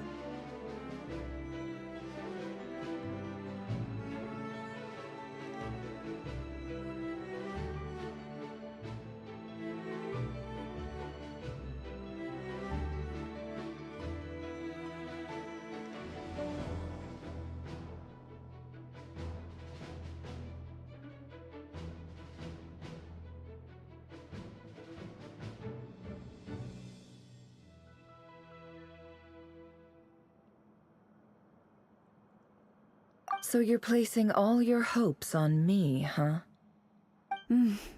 We can't thank you enough for agreeing to help us. Honestly, I can hardly believe how lucky we are. You sure have a talent for changing your tune, Miss Moonchanter. Timid like Yehoda one moment, then flinches insincere flattery the next. Ladies, please. I must object to your portrayal of me. That's all. Feel free to keep bickering. Just pretend I'm not here. I almost don't want to leave this room. I'm curious to see how this plays out. I have faith in you, Miss Nefer. Something tells me you'll stand by us until the very end. Oh? And what makes you so sure of that? What if I suddenly decide that my compensation is insufficient? This isn't about the money. I can sense that you've got a deep-seated distaste for Rerir. And knowing you, that alone is motive enough. Look at them getting along so well. Like two peas in a pod. And I'm the one they accuse of insincere flattery. There is no justice. Miss Lauma, you have to understand something. Unlike you, I don't actually enjoy having everyone's hopes on my shoulders. Is that right? Well, maybe the fact that I'm willing to put my hopes in other people says more about me than you. But the fact is, I also trust you. And that's because I know that you're someone we can count on. Anyway, we've got our plan, so let's get moving. Mr. Dainsleif, let's talk. And Traveler, once we're finished, if you've nothing else planned, I'd like you to come with me. This whole experience is teaching me a lot. For instance, I now know that when other issues come up in the future, I'll have far more luck getting Lauma to convince Miss Nefer than trying to do it myself. Hate to say it, friend, but that's one of the funniest things I've heard in a while. Why? You think I've got it wrong? Quite the opposite.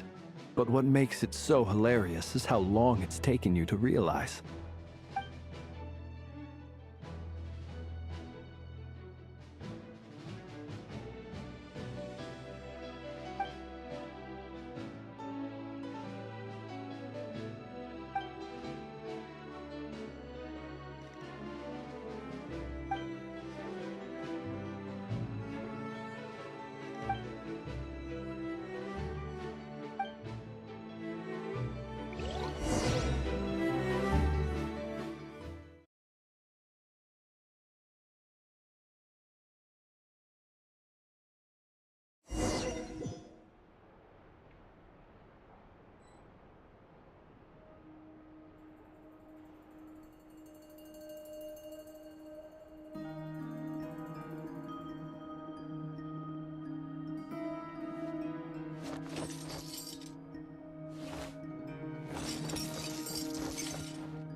Toothache.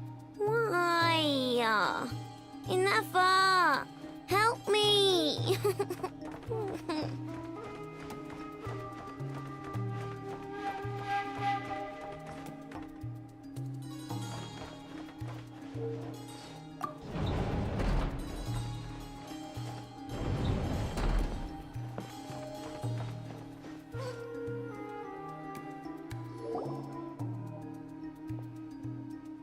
Thank you for waiting. It's okay. We actually used the time to help Dainsleif get a room at the hotel. That's very considerate of you. Now, I trust you share my curiosity about Rerir's past, and you seem fairly familiar with Mr. Dainsleif already.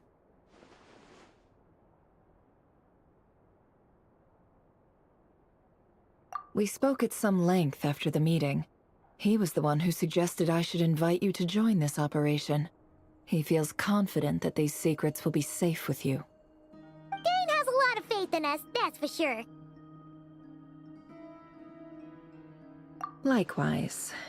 I appreciate that you got right on board without interrogating me about why I invited you. It shows that you trust me to explain everything in due course. That's because we know what you're capable of. We appreciate you too, Nefer. You might have been forced to help in the beginning, but this time, it was your choice. That's one way to put it. Another is this, that once a decision's been made, it's set in stone. After that, my only goal is to see it through. All right, so here's how it is. I'm going to access Rarir's thoughts again using my confidential method. Now, I'm sure you've seen things like this before on your travels, so you're surely well aware of how dangerous it can be. The reason I've gathered you all here is to ensure my safety during the proceedings. I plan for us to enter the fragment of his consciousness together, and once inside, I will focus on searching for information. Think of this as a diving expedition into someone's brain. If I'm the diver, you are my safety equipment, tasked with keeping me alive while I'm under the surface. Once the ceremony begins, we will all be spying on privileged information. But in the interests of safety, you must remain absolutely silent at all times. We will discuss our observations after the ceremony has concluded. Lastly, any individuals of a weaker constitution are advised not to partake in the ceremony. In any case, Paimon has her own job to do, which requires staying in the room but not joining the ceremony.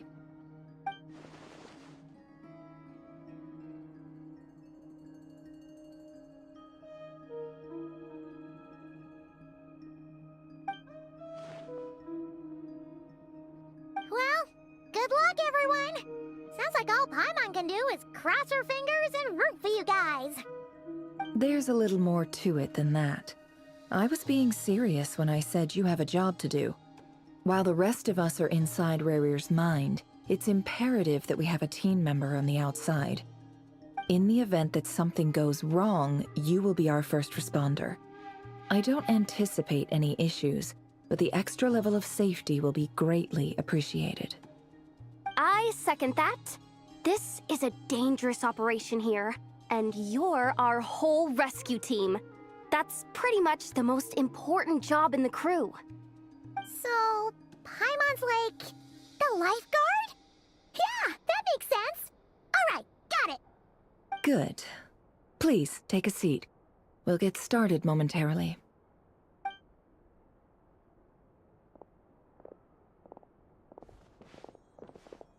So, did Mr. Dainsliff tell you anything else? He told me that he believes Rarir kept some big secrets in his life.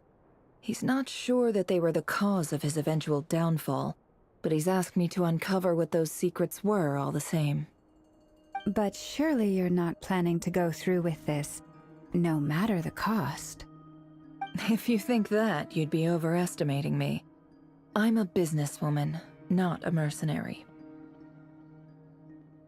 But I do have my own professional reasons for taking this job. You think I'd turn down the opportunity to get a first-hand glimpse into Conrian history? No chance. Well, as long as you don't let morbid curiosity get in the way of safety concerns, we're good. We'll do whatever we can to help you. You're such a killjoy.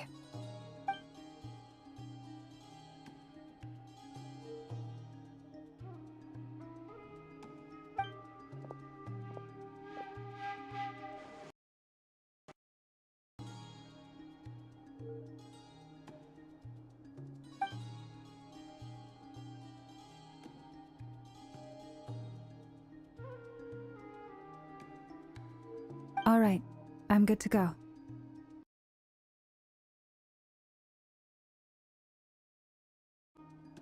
All set over here, too.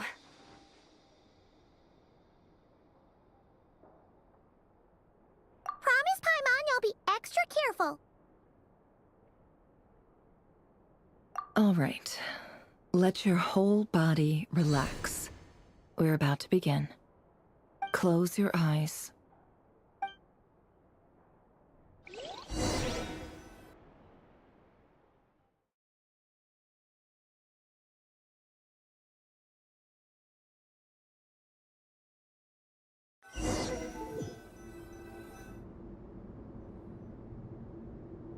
Phew. Could this be his office? Pretty standard setup. Bookshelves, paperwork, files. According to Dainsliff, Rarir used to be an intelligence operative. Chances are there's plenty of top-secret intel stashed away in this room. Is this where you keep your secrets, Rarier? Can't say I'm not looking forward to this.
No more lies.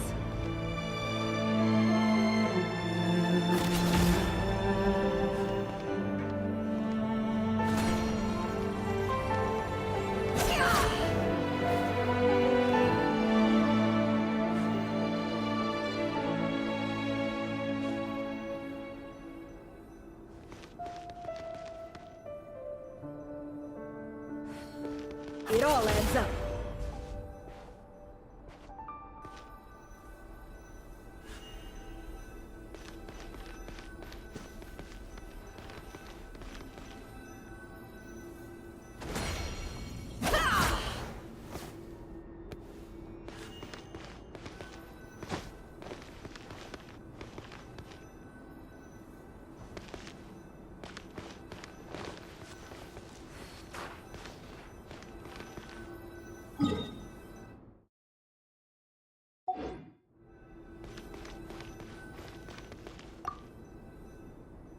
A box containing a ring inlaid with a precious gem. Must be for his girlfriend.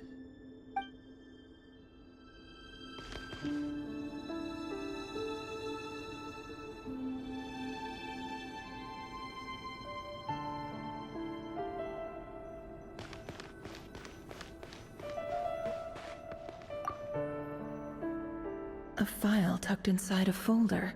The title reads, Dear Breakfast Shop Owner. It's a list of names. But at this stage, I have no idea who any of them even are.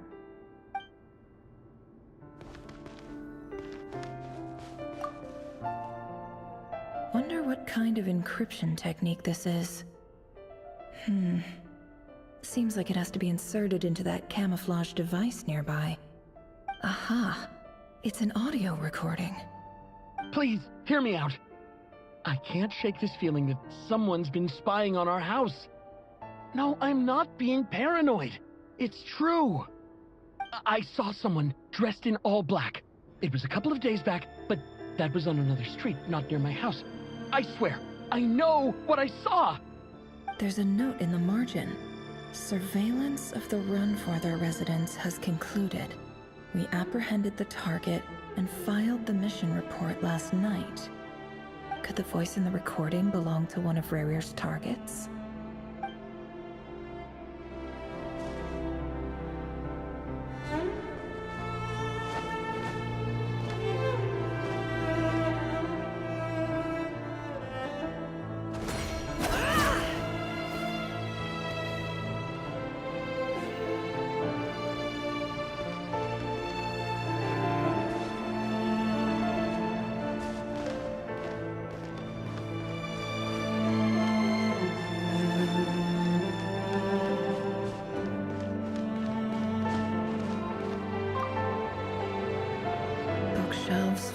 documents. Looks like these are all files, packed with the personal details of individual Conrians. The Crimson Moon dynasty preceded the eclipse. Since Rerir worked as a secret agent during the latter, it stands to reason that he was tasked with purging remnants of the old dynasty. Yep, lines up exactly with what Dainsleif told me.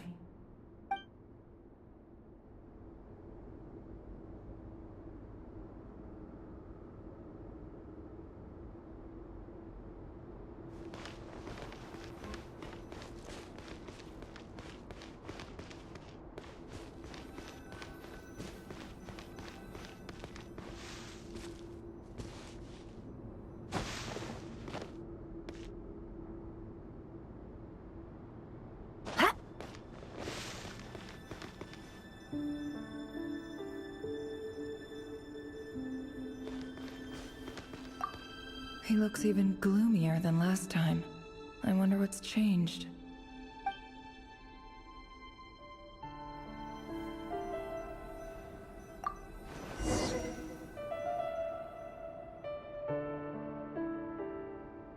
Today's files are in. Time to wade through them, just like usual. Male, 51. Occupation, cook. Confirmed Crimson Moon descendant. Has maintained frequent contact with other descendants over the past year. Poses a threat to the dynasty. Neutralized.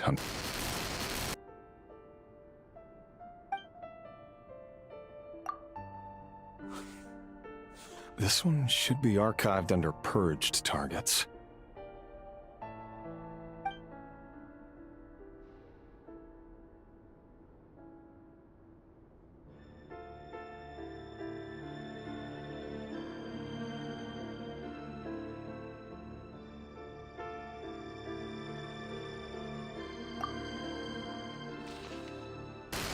Female, 23. Occupation, office clerk. Confirmed Crimson Moon descendant. Has maintained frequent contact with other descendants over the past year. Poses a threat to the dynasty. Neutralized.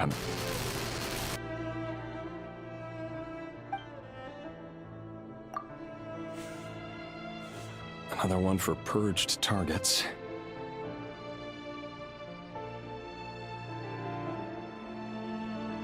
Sounds like she was that other man's daughter.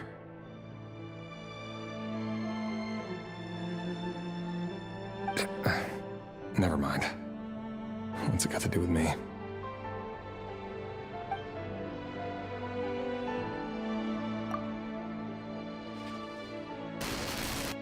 Male, 40. Occupation, teacher. Confirmed Crimson Moon descendant. Has been observed making contact with other descendants during the past year. Poses a threat to the dynasty. Neutralized on...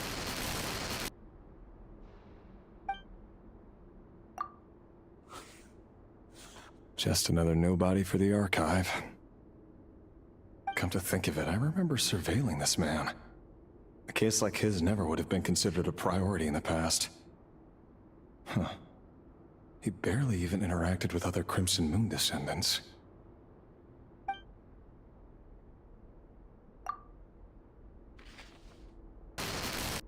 Female, 16. Occupation, none. Orphan and confirmed Crimson Moon descendant. Has been observed making contact with other descendants during the past year. Poses a threat to the dynasty.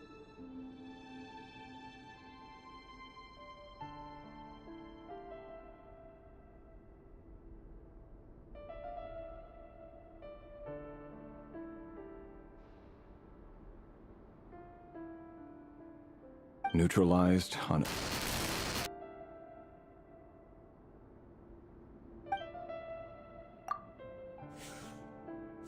Filed. I have no recollection of this girl. None whatsoever. She doesn't seem to be anyone important, but then again, how many of them really are?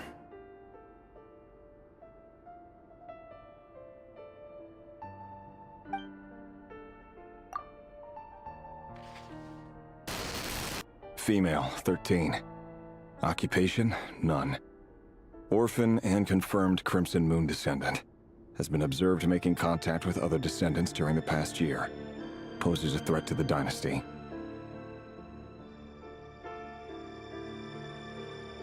Neutralized and...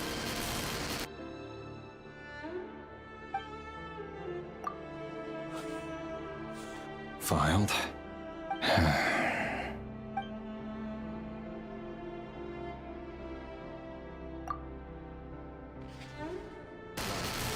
Male, 11. Occupation, none. Orphan and confirmed Crimson Moon descendant. Has not been observed making any contact with other descendants during the past year. Poses a threat to the dynasty. Neutralized and...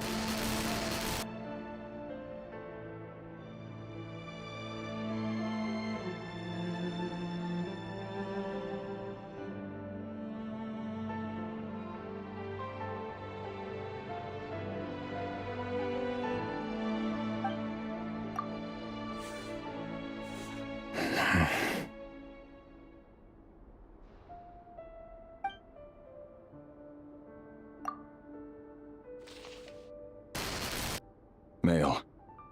6. Occupation, none. Orphan and confirmed Crimson Moon descendant. Poses a threat to the dynasty.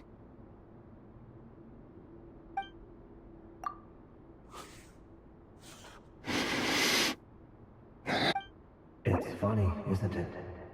Your job is becoming both harder and easier at the same time, depending on how you look at it.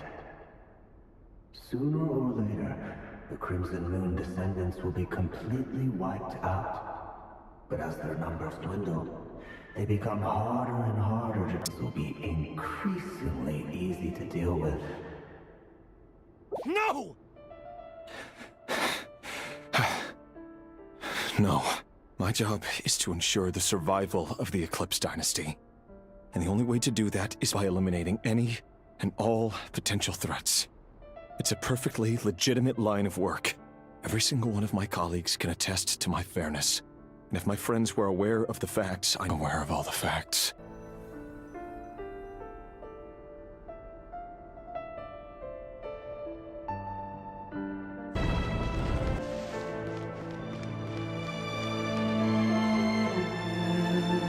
Mr. Vedifalnir, it's been quite some time since we last met.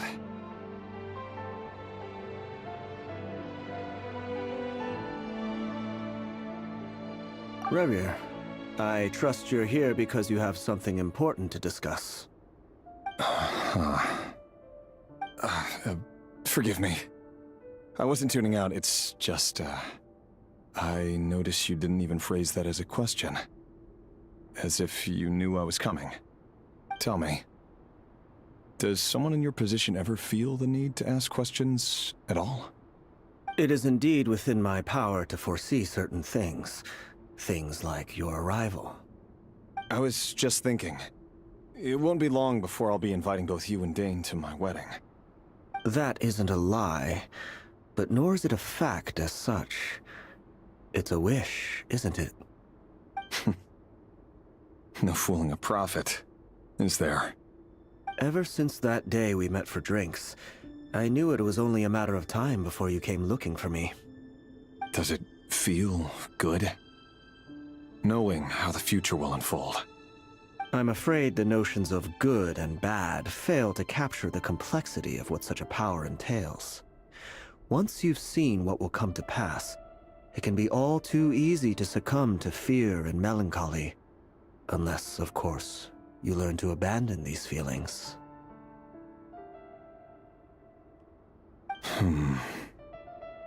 You fear my silence, and long to hear the words I left unspoken that day.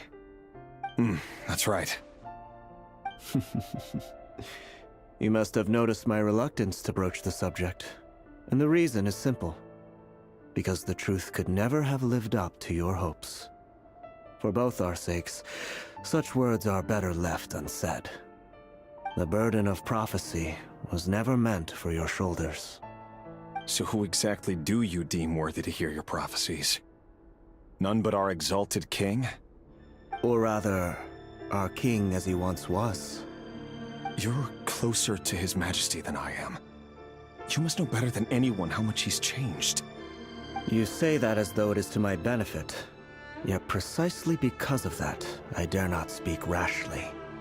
A king can turn out to be the most virtuous of rulers, or a tyrant more terrible than the most vicious of dragons.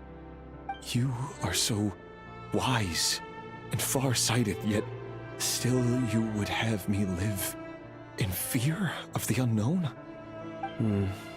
You make a fair point. Especially given my silence alone was all it took to send you spiraling downwards. Very well then. Let me offer you some advice. And I say this not as a prophet or a visionary, but simply as the brother of your friend. For many reasons, there is very little chance of your marriage ending in happiness. If happiness is what you seek, you should find another fiancé.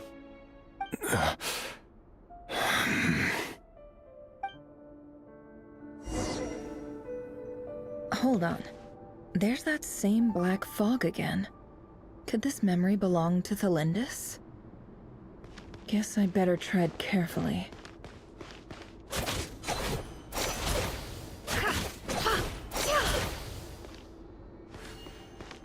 No more lies.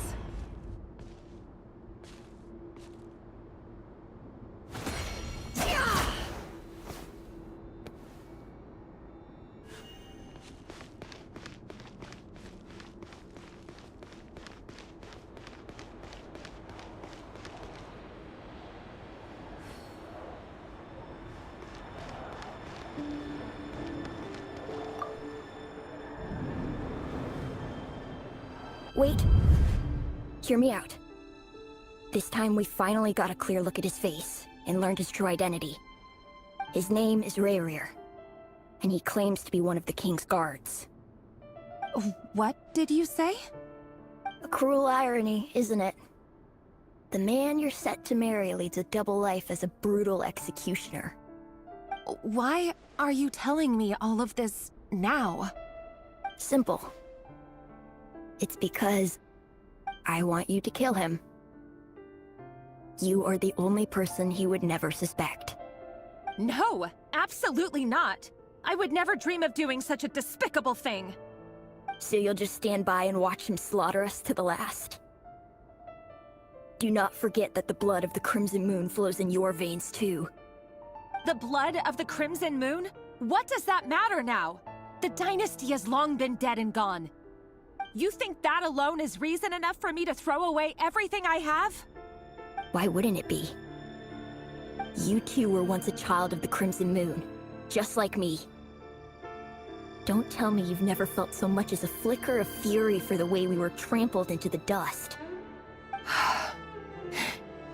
As long as you promise to abandon this pipe dream of restoring your dynasty, I can try to persuade him. Or have him persuade the Vinster King. Persuade the Vinster King? Do you even know why he's so obsessed with hunting us down? Why he keeps trying to force us to hand over our secrets over and over again? Or why we refuse to give up on restoring the dynasty? The Vinster King. A blind fool. His eyes clouded by powers from beyond this world. A petty little man with a miser's heart. And he dares to sit upon the throne? Mark my words. Sooner or later, Conria will fall. And it will be his doing. If you can't bring yourself to do it, so be it. Just you watch. It won't be long before calamity descends upon us all. The Rerir of Solnari. That really is quite a secret you've been keeping from me, Rerir. But who am I to talk? Am I really any better? I've kept my own past a secret this whole time too. Love should be built on honesty.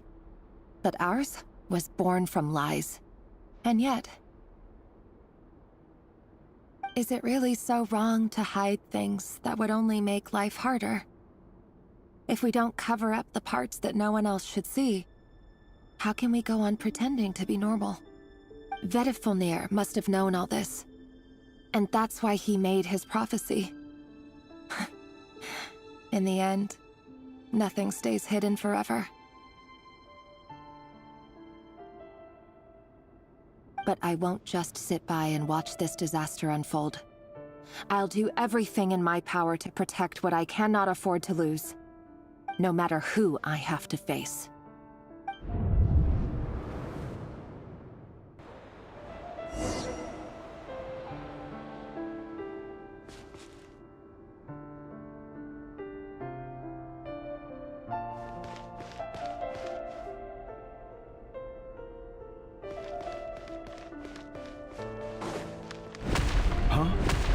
Was that Rerir who just walked past the window? Doesn't it give you the chills that he still takes the same road to work every day, as if nothing ever happened? Those people at the deli. Enough already. They're clearly pretty taken by their own disguises, so just smile and play along. Rug from under beasts like that, and you'll risk having your throat torn out. Deli. They're talking about those people from the opposition. Right. I'd almost forgotten they used to run a deli. People of no consequence always vanish so easily. And no one even remembers them.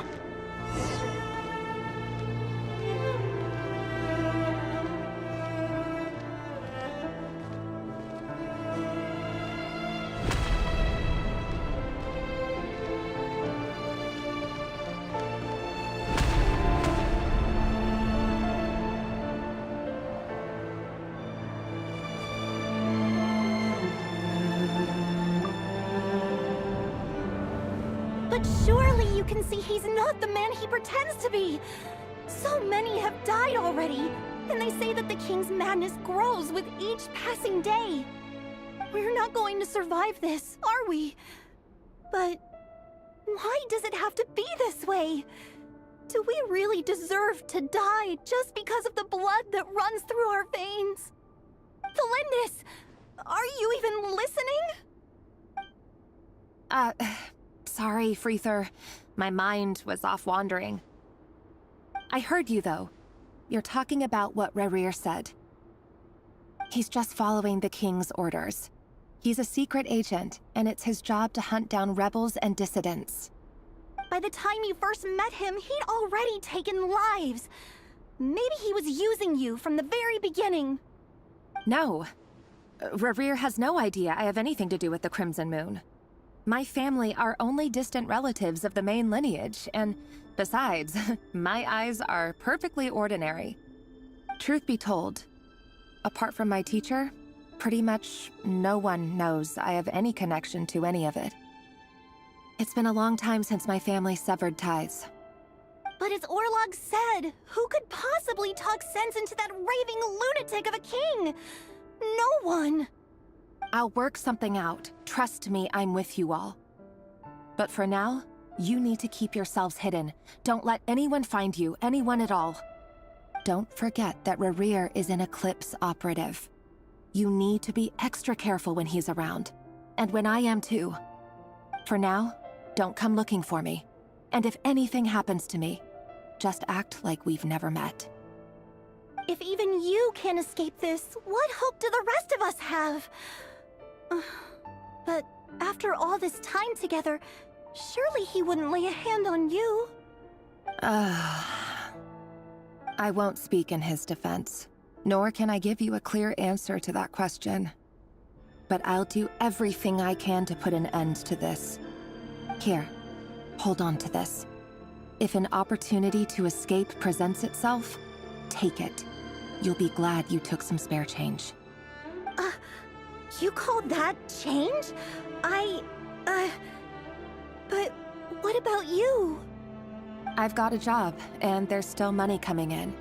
But you can't go anywhere right now. Please think about yourself for once.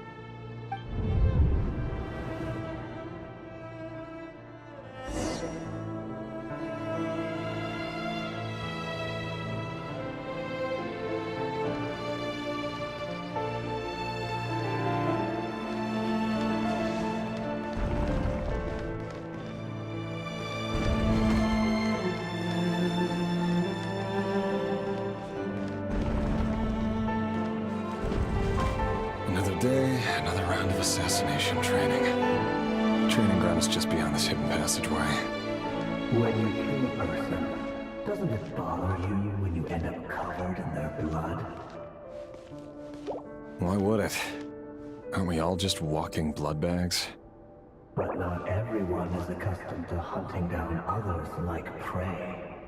You've been a hunter for so long now, you seem to have forgotten that most people don't just go around killing one another. Leave me alone.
Make sure you have a firm grip on the handle, then choose your angle well.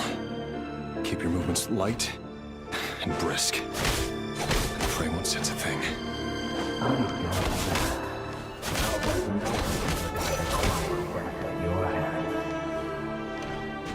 I work clean. No traces.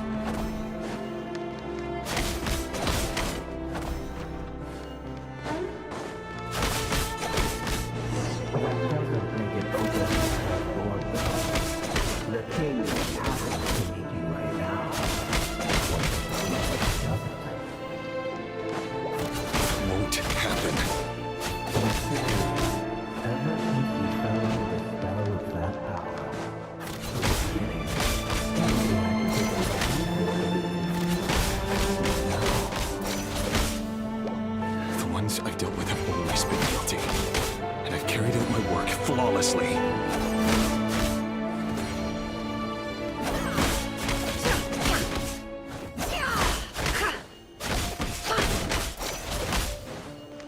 It all adds up. Can't hide the truth.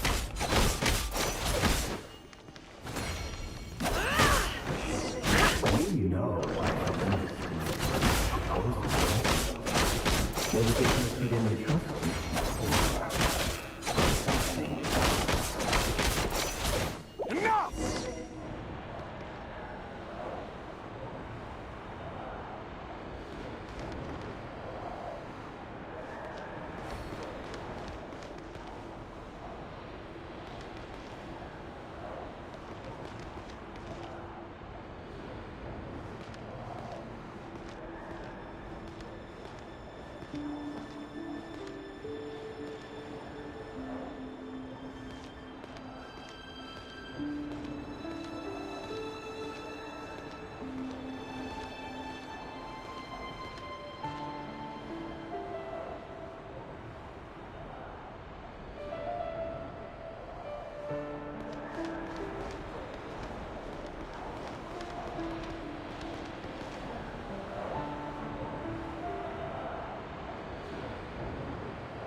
Delindis, do you still remember Orlog?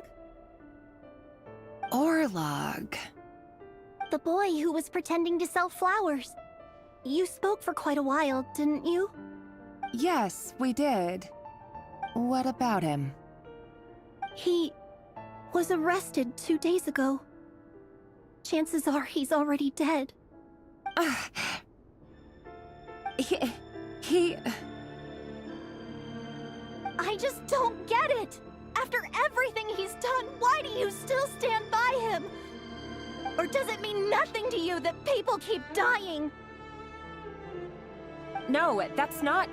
Just hear me out. I need to go now, Thelindis. They're looking for us. You take care too. If you ever need a place to hide, come find us.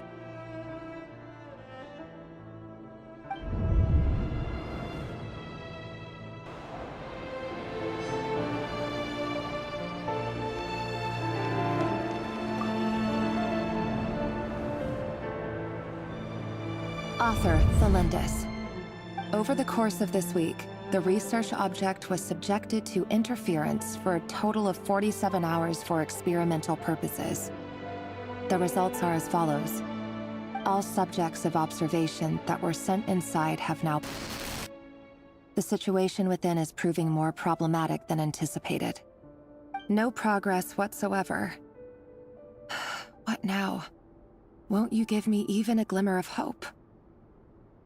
Things are getting worse by the day. I have to find a way or we'll all be in danger.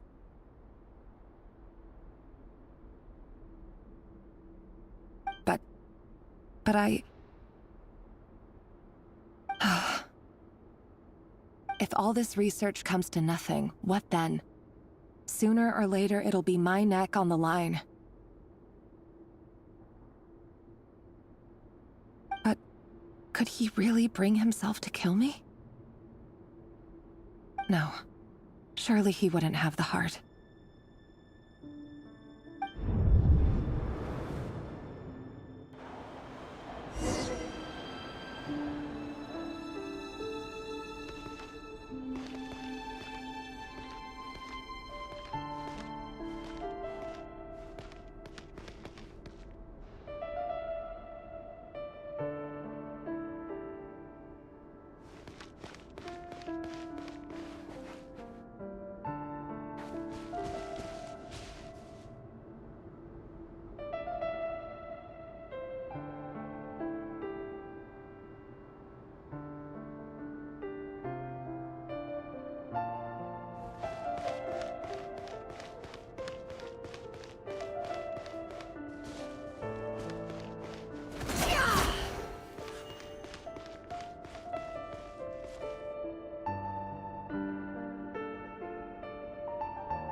Just let us go.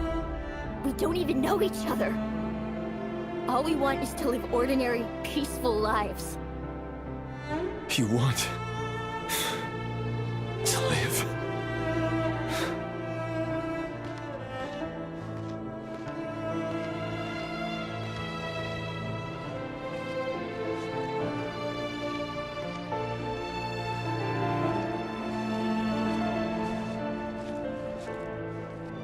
Yes. I just want to go on living. Is that really such an unforgivable crime?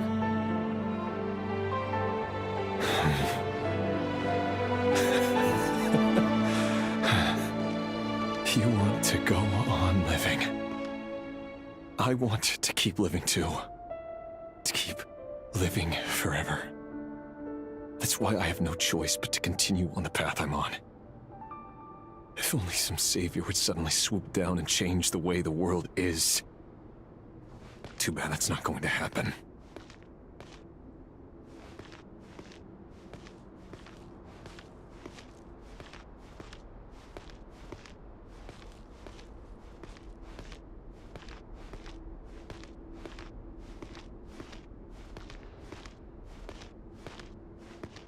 Imagine that.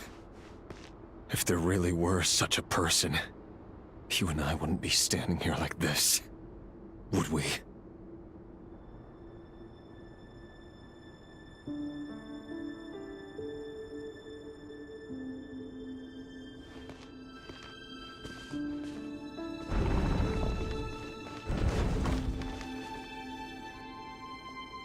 Today's files are in. Time to wade through them just like usual. No, I don't get tired of it. It's my job. And not only am I lucky to have it, I'm good at it too.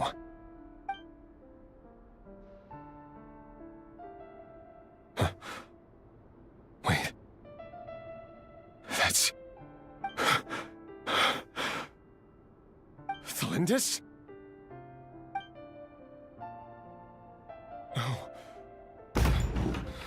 No. No! Why? But you bear no mark of the Crimson Moon. How could you possibly have anything to do with them? It cannot be! A diluted bloodline. Carefully concealed. I see it now. You've been living in the shadows just like me. What a fool I've been. Numbing myself with talk of justice. Even imagining my friends would back me up. But in the end, Irminsul. Finster King! How far are you going to take this? From the direct bloodline to secondary offshoots? And then what? Today it's the descendants of the Crimson Moon. Who will it be tomorrow? Will you not rest until everyone down here is dead? No. This cannot go on. This is where it ends.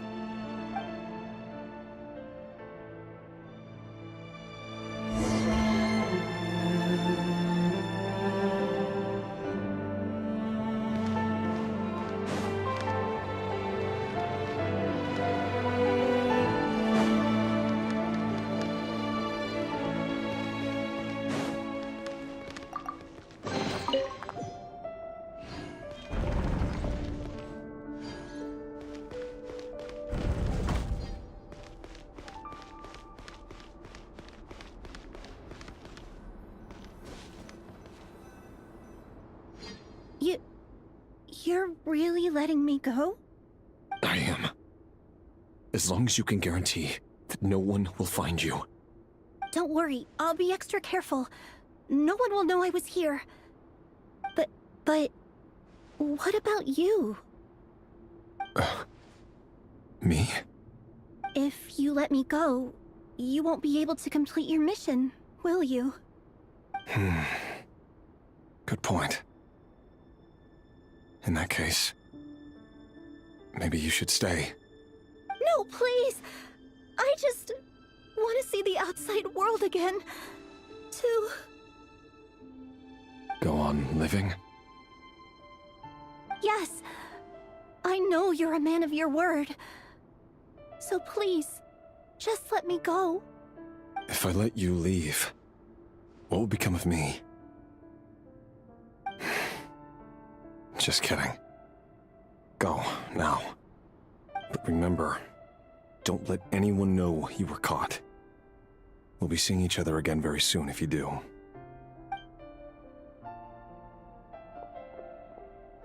Even shadows in the dark must live by a code. But you can't save everyone. You've been whispering in my ear for days now, Vedifalnir. What are you trying to do? Break me down? I only say this because you long for an answer to your problems. Let her go, Rerir, or you risk losing everything. I will not abandon Thalindis. Then you'll need a little more vigilance and a lot more power. The world is changing, Rerir. Keep your eyes peeled for your moment of opportunity. That voice used to be so unclear. But now I know exactly whose it is. It's Vedifalnir. He won't tell me how to actually resolve any of this, but he keeps trying to manipulate me like a puppet. What's his game here? Tell me then. What will this moment of opportunity look like? And no answer. He's like a ghost. Always disturbing me when I'm on edge, but never answering when I need him most. So, the Eclipse Dynasty was purging, well, massacring the descendants of the Crimson Moon. And it seems like it was all connected to the Vinster King's research. The King's obsession with abyssal power left the future of Conria hanging in the balance. No wonder every aspect of Rarir's life was so unstable. And it looks like this Thelindis, Rarir's would-be fiancé, herself belonged to a sub-branch of the Crimson Moon Dynasty's descendants. It almost defies belief that a couple like them could hide the truth from each other for so long. If the Vinster King hadn't intervened in such a drastic way, they might have gone on deceiving each other for the rest of their lives. And why does Vedderfanir, Daneslif's older brother, keep talking in Rarir's head? This guy kept more secrets than I ever imagined. The human mind is like a vast desert of shifting sands. When you follow the flow of someone's memories, you only ever see the parts they're willing to let surface. Time for something a bit more creative. We've been inside Rarir's mind this whole time, building up a picture of his psyche. There's already enough clues on the board to start reading between the lines and mapping out the rest. Now, we can finally begin to put the pieces together. Sure, it'll only be a reconstruction, part simulation, part reasoning, but it's usually pretty accurate. Once we've built up a cognitive profile, we just need to cross-check the logic behind his actions. And then we'll be able to take a sneak peek at whatever it is that Rarir has really been hiding.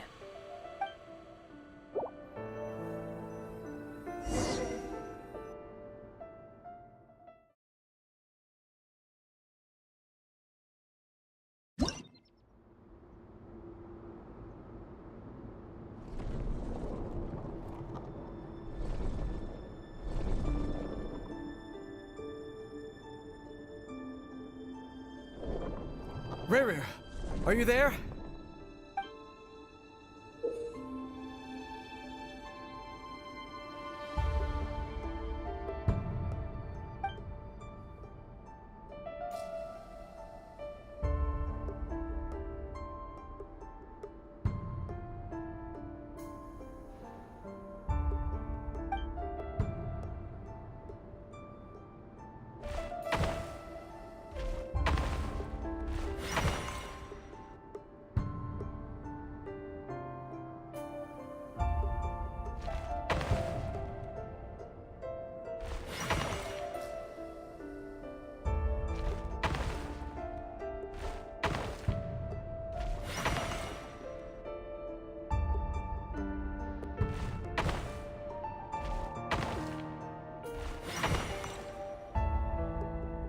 Hey, Rarir!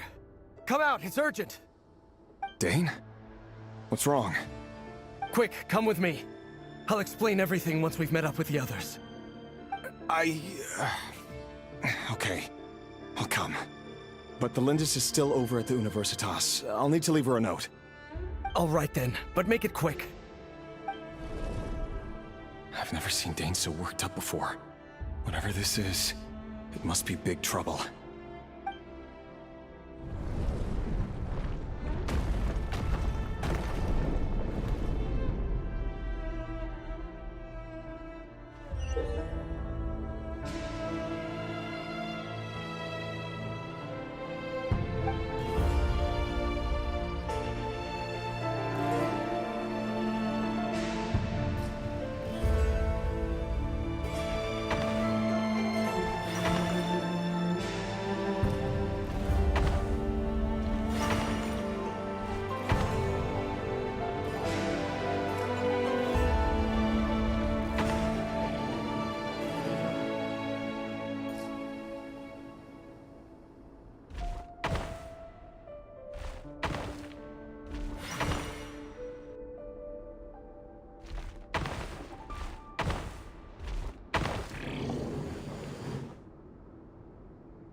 Well, this is a nice change, meeting you all at this hour.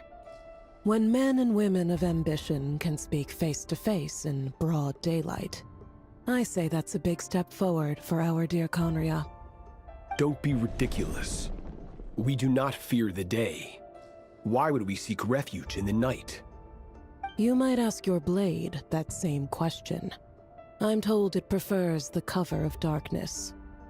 The word on the street is that Sertologi only strikes when he has an unfair advantage. But that is patently false. I see you're missing an arm and a leg. Surely only a fair fight could explain that. If this is your way of offering me replacement limbs, believe me, I'll take them. Oh, we can certainly discuss that. With bioalchemy, anything is possible. Assuming I have your full support in my research. Lunatic. Robtatir, what brings you here?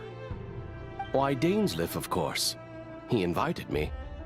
Please, cast aside your apprehensions, Miss Rhindaughter.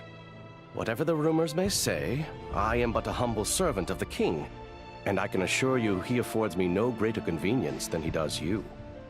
Well, the Universitas Magistrorum won't stop fawning over you. So at least some of the rumors must be true.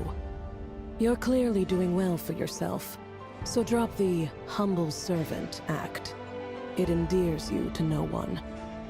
You're president of the Universitas Magistrorum, the chief royal mage known as the Wise by royal appointment, and by far the most favored among the 4 pillars of Conria.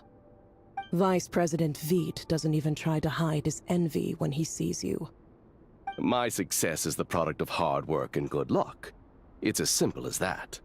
Were the king not such an extremist, I hardly think I would have received a senior post at my age. Of course, no job is without its gripes.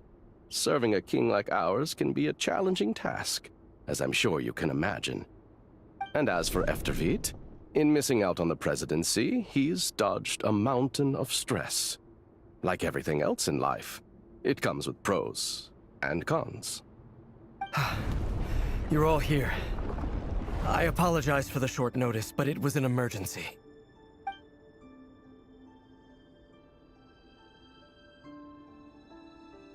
You must be Rerir. Mr. Sertologi. Yes, I handled your case file during your sentencing. Nothing personal, of course. I'm pleasantly surprised that you remember me. You're clearly a person of substance if you've been invited here. But Dainsleif, you'd better have a very good reason for convening this little gathering. It's my brother, Vedalfenir.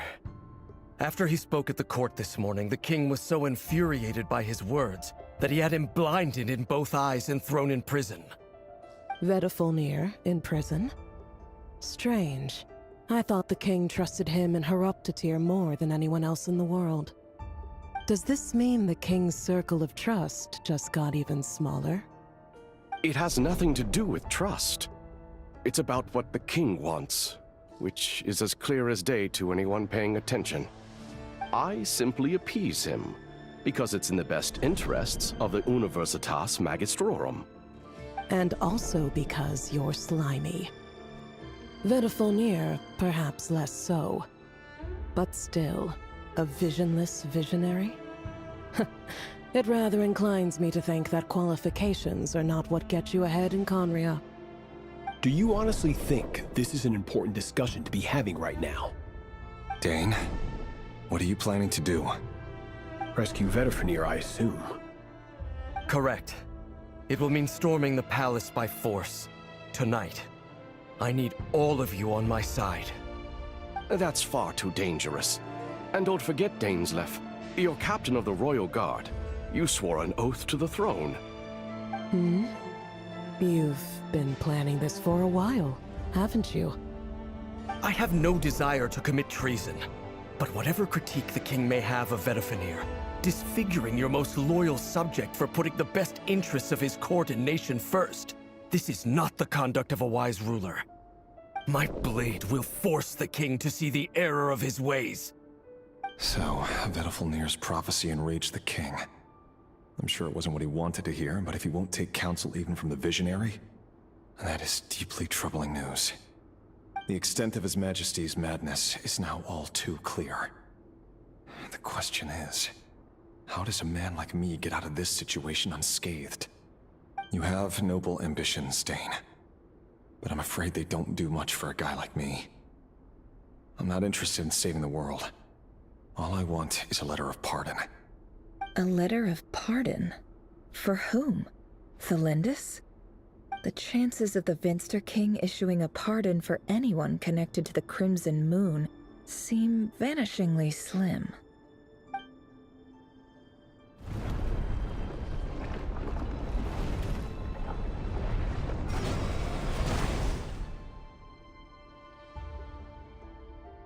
This black fog over the board must have some connection to Thelindis. But why is it taking this form? Does it have something to do with Rerir's past? Another mystery I'll need to unravel.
Author Thelindis.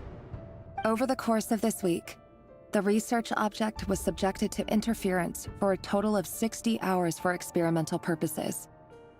The results are as follows. Research dating back to the Crimson Moon Dynasty has established 2 points regarding moon marrow. Firstly, its origins have something to do with a god's power. Secondly, it serves as a portal to an as-yet indeterminate location. Moon marrow can thus be defined as a spatial gateway. However, there are a number of hurdles to overcome before we can answer the question of where it leads to. To start with, opening the gateway requires a specific power source, which the relevant literature indicates.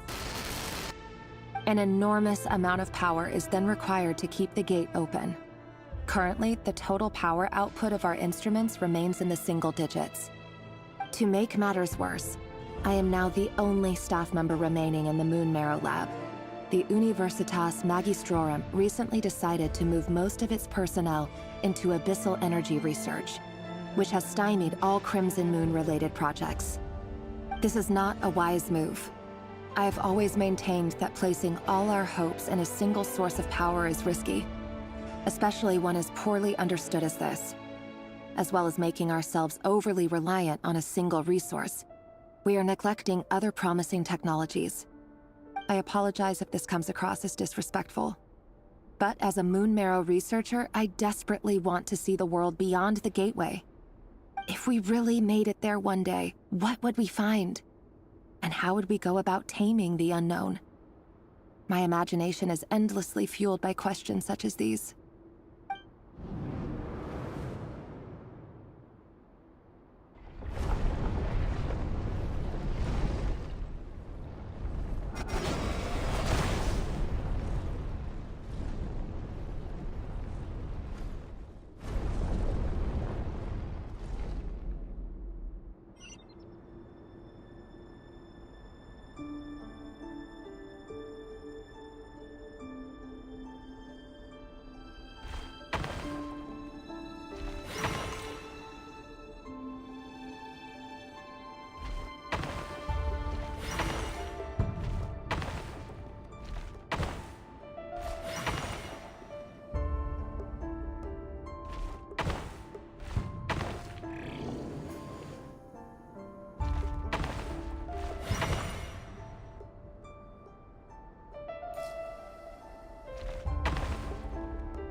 This is for you.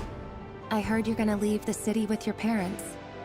Delindis, did you hear about what happened? I've heard nothing. Rerir got back very late last Friday, and he was acting a little unusual, but he slept pretty well, so I'm guessing whatever he did was a good deed.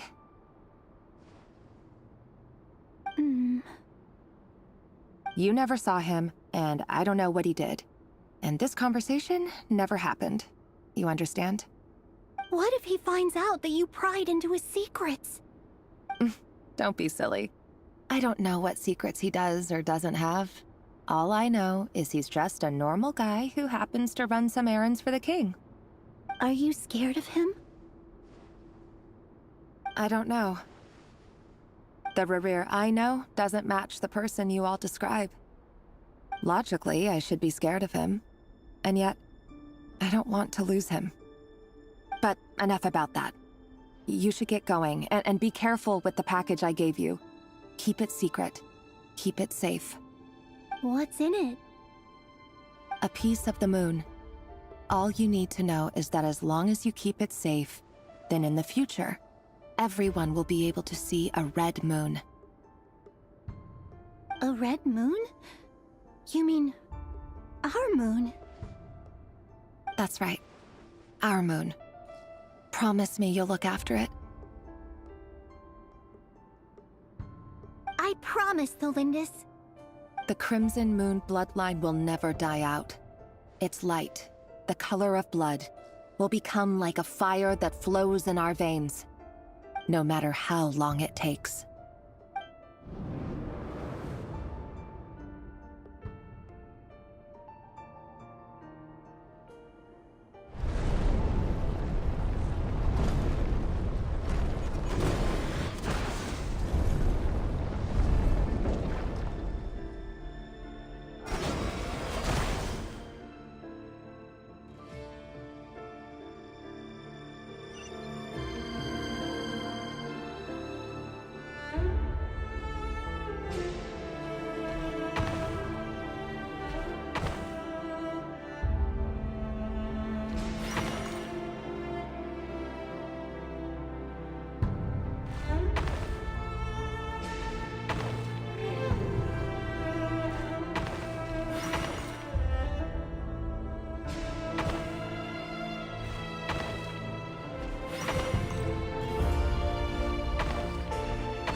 Hurry, everyone, and stick to the plan. Sir Dainsleif, what are you? Is this treason? You know what happens to those who betray the throne. Please, don't do this! It is the king himself who has betrayed the throne. He has betrayed all of Conria. If you have any love left for justice in your heart, you should join me. It's showtime. Dane and his group will handle the troops in the palace. Then Hraptatir and Rhindaughter will disarm the security measures. My job is to enter the prison and rescue Vedifalnir. Stay safe. Wish me luck. Look after my brother. Draw your blade. It is time for justice to prevail.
And the smell is abominable.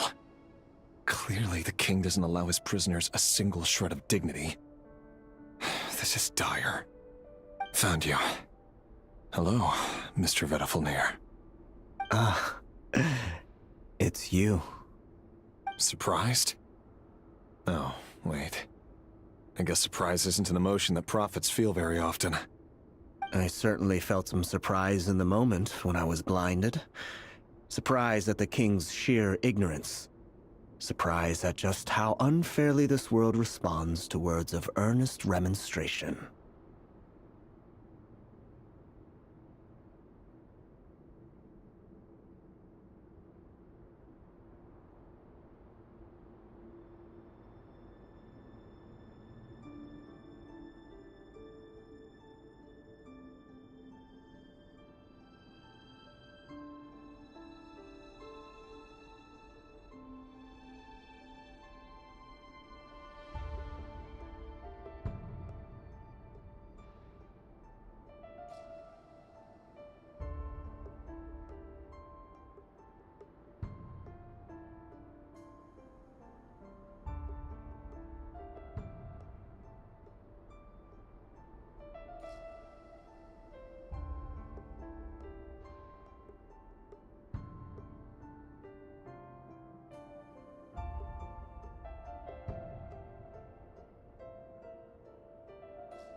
I'm curious. What did you prophesize this time? It wasn't a prophecy. It was a word of warning. Someone had to say it. The king has forsaken all reason in pursuit of his obsessions. I simply told him that if he continues on this path, Conria will surely fall. But he didn't listen. Worse still, he stabbed you in both eyes and locked you away. Dane asked for my help. The court is in complete chaos now, but I'm sure you predicted that. Everything is transpiring as I foresaw, yet I am powerless to change it. Fate is an immutable force. I can but lament as the inevitable unfolds. I do wonder whether giving a man the power to see the future does nothing more for him than slowly crush his spirit. Forgive my curtness, Vedafulnir, but the king did not suddenly turn on you today. His suspicions have been brewing for a long time. You can't have wisdom beyond the reach of your fellow man without attracting his fear and suspicion. There are things the king does not want to see. So, he doesn't want you having visions of them either. He blinded you because he thought this would make the visions stop. He wasn't entirely wrong. I did indeed lose my power to see the future. Right up until... Until what?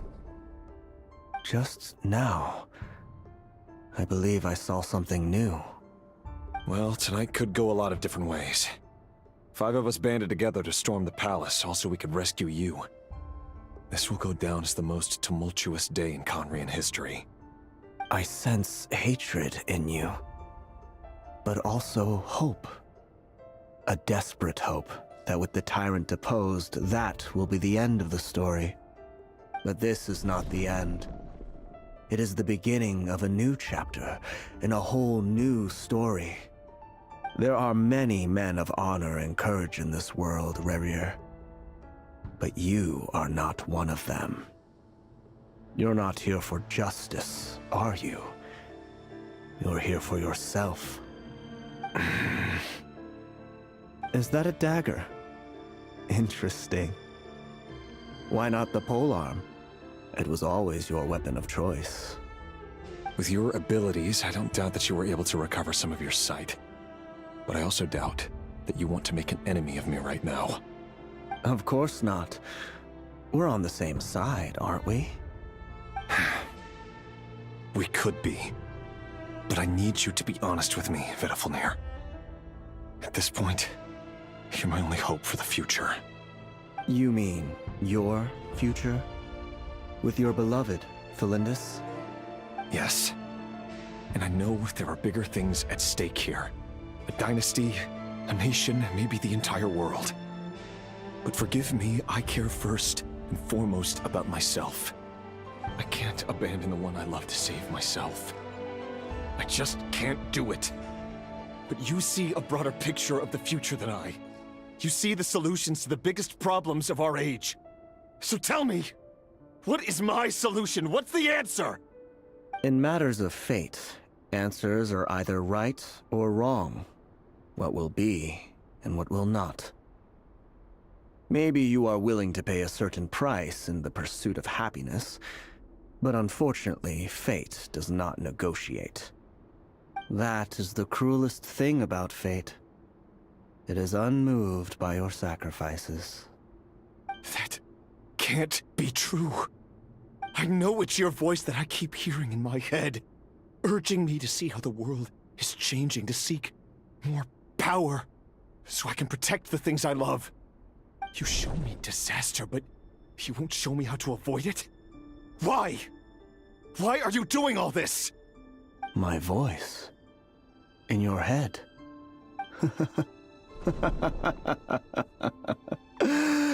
So, you hear it too.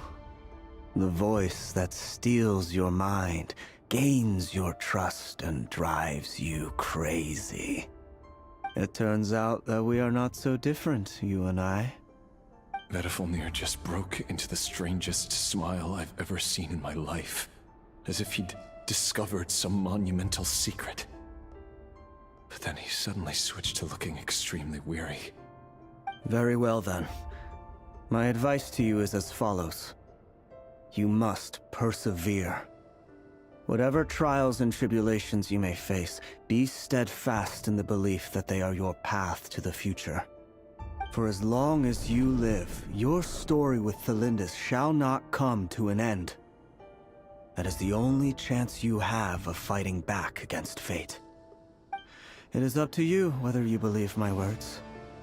Regardless, that is all I will say on the matter. I have no right to intervene any further. I will hold you to your word. Thank you for setting me free. In return, I will tell you one more thing that you cannot afford to ignore. Just then, a strange wave of energy rippled through the city. We had no idea what it could mean. If I were you, I would head to the Universitas Magistrorum. The Universitas? Oh no! I'm sure we'll be seeing each other again very soon, Rerir. Whatever Vedifalnir said, I didn't catch it. I didn't even help him out of the prison. There was no time to lose.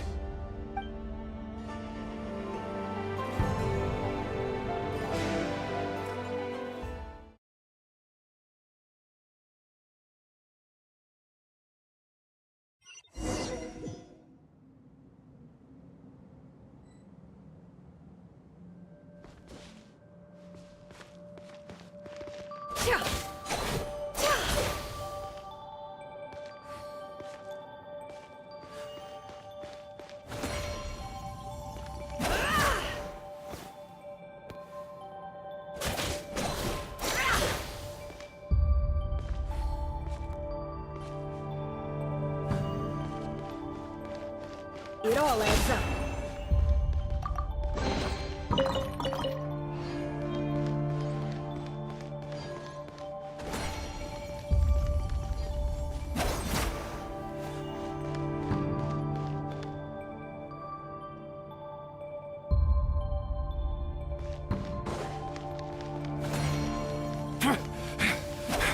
Monsters? Is this Rhindaughter's doing? By the Universitas Magistrorum. Out of my way! Ding dong, water bomb!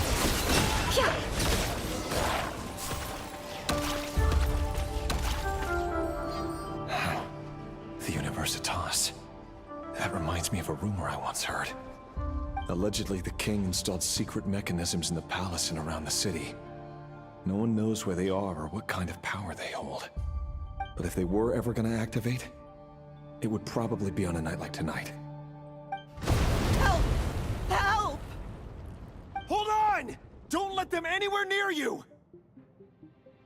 Save me! I can't! Ah! That sounded like an explosion. So, the rumor is true? The king really went through with it? What other means does the king have at his disposal? They must run on power from the Abyss. And given it's a major center of Abyss research, anyone over at the Universitas will be in grave danger. I have to hurry!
more lies. Can't hide the truth. Seek within. It all falls into place.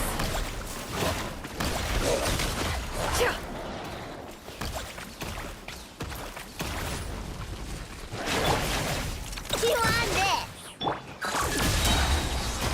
Ultimatum protocol. No more lies. Time to come clean.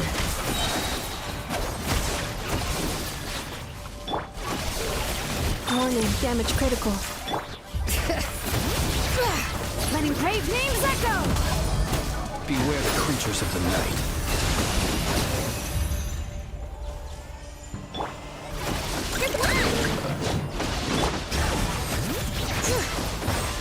The mystery unravels.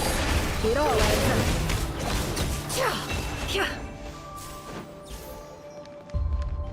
Let the mountain's veins boil!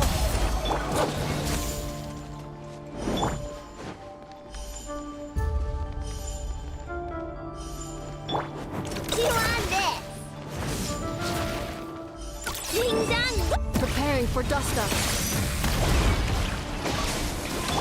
Close your eyes. Be silent. To dust. Can't hide the truth. No more lies.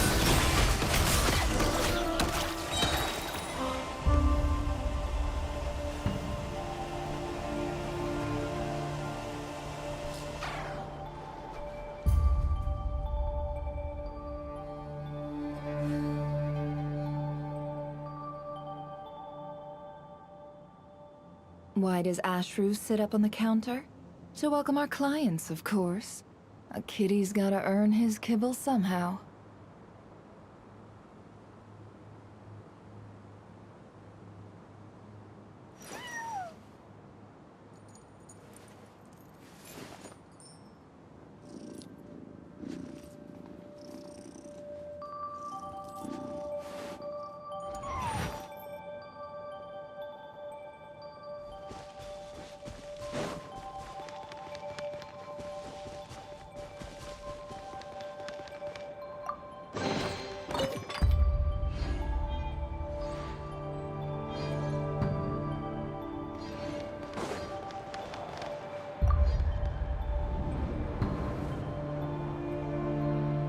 Monsters!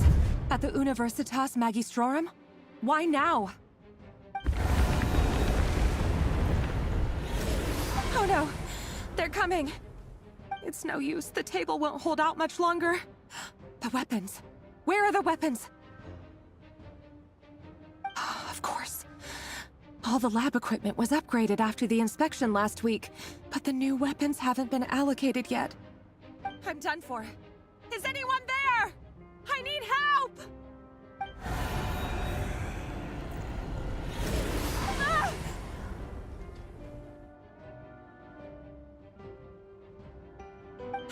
Stay back! Please stay back! Please!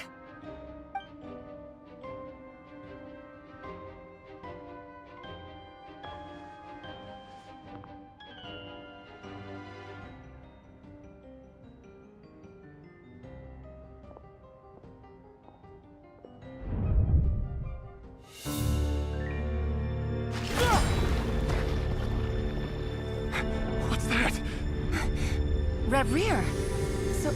So the rumors about your work are true. What? No! Listen, something happened at the palace tonight. We have to leave! You don't need to lie to me anymore. What do you mean? I know why you're worried, and I will respect the decision you've made. But it's okay, because I found a solution. I know how to end all this. You can have it back. The normal life you so desire. But until then, I'm afraid our wedding will have to wait. Celindus? No, don't do it! Celindus! Celindus!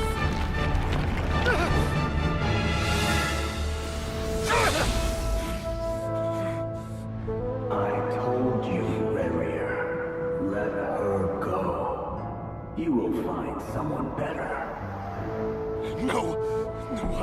won't do it! I have to save her! By what means exactly? A lowly pawn.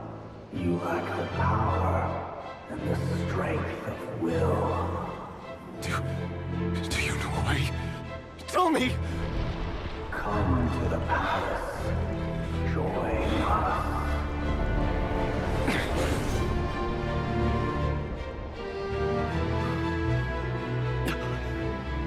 Riri, thank goodness we... Step forth and take your share. You made it. Not you too.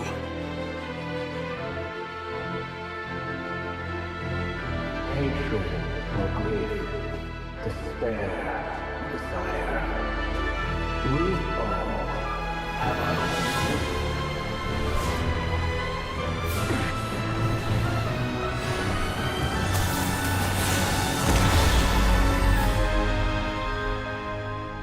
Rarier. Rarier. Lindis? Were you daydreaming?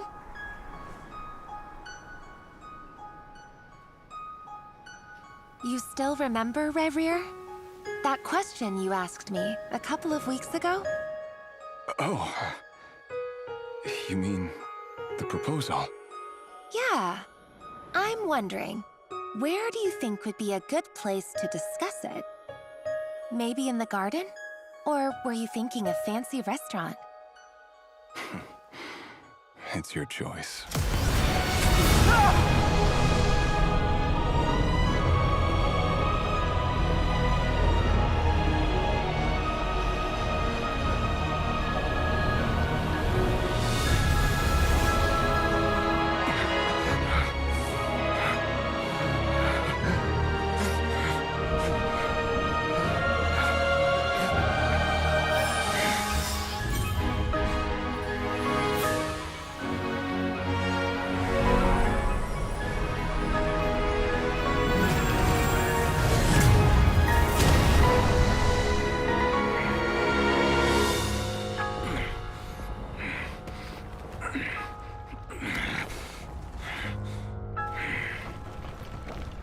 I will find you. And then... you can give me your answer.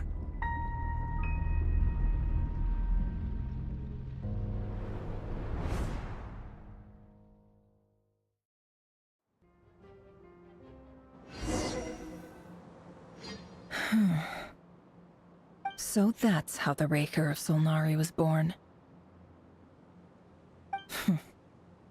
A monster created by circumstance is a monster all the same. Viewing other people's thoughts for too long can get uncomfortable. Right now, I'm feeling a strong sense of loathing. In a nutshell, the story of Conria is what happens when the truth falls by the wayside.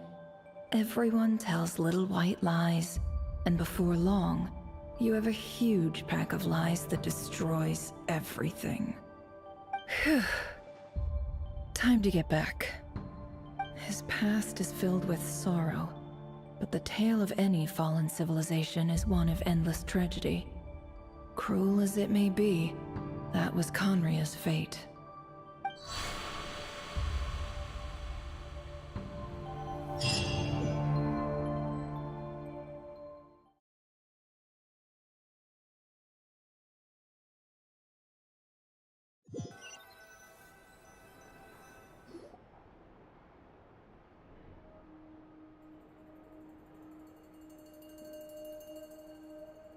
Everyone, I'm back.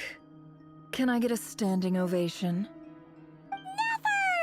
How are you holding up? Feeling okay? She's fine. Boss is a pro. Yes, I'm fine. You will have seen the events of Rarir's life through my thoughts. It's now clear that he is just a regular nobody, driven by personal tragedy, as he said himself. I mostly agree. There's only so much we can know about him from his memories alone, but they did give us a clear glimpse into his life in Conria. However, I would not consider Rerir to be a nobody. He was deeply involved in the events of that era.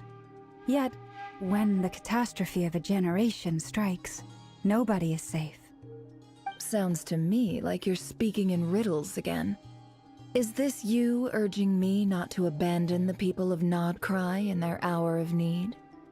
That's not what I meant. Although I do hope you choose to remain a part of the plan. Without you, the mission ahead will be all but impossible. Then try to remember that I respond better to the carrot than the stick. And I don't appreciate being bossed around. Now, as for you, Missy, you were excellent. You stuck to the rules of the ceremony and kept your mouth shut the entire time. Bravo. Cool!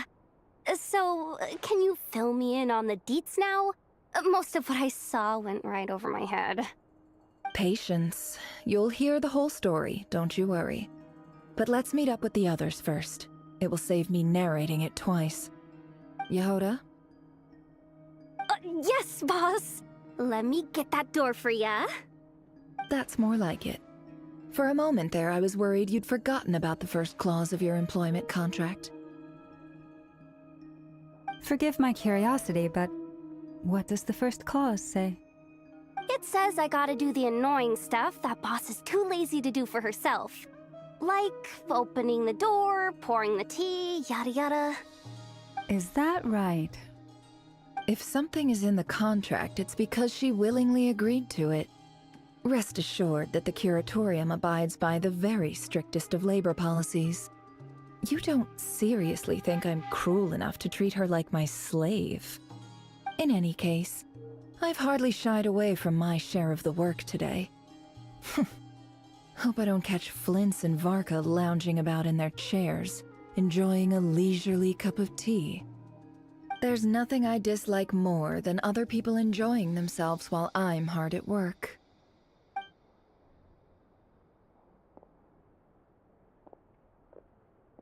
Oh no.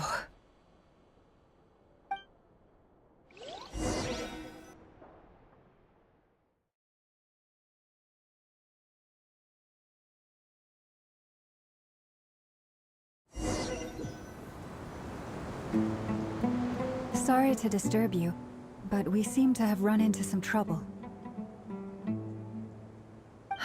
Evidently so. Don't worry, I'm not about to leave you to fend for yourselves. I'm not that kind of boss. And it would go against the Curatorium's labor policy. I'm sorry? What did you hear me say? I wasn't talking about labor policy. Wait. How long have I been standing here? Not long. You just appeared by the door a moment ago.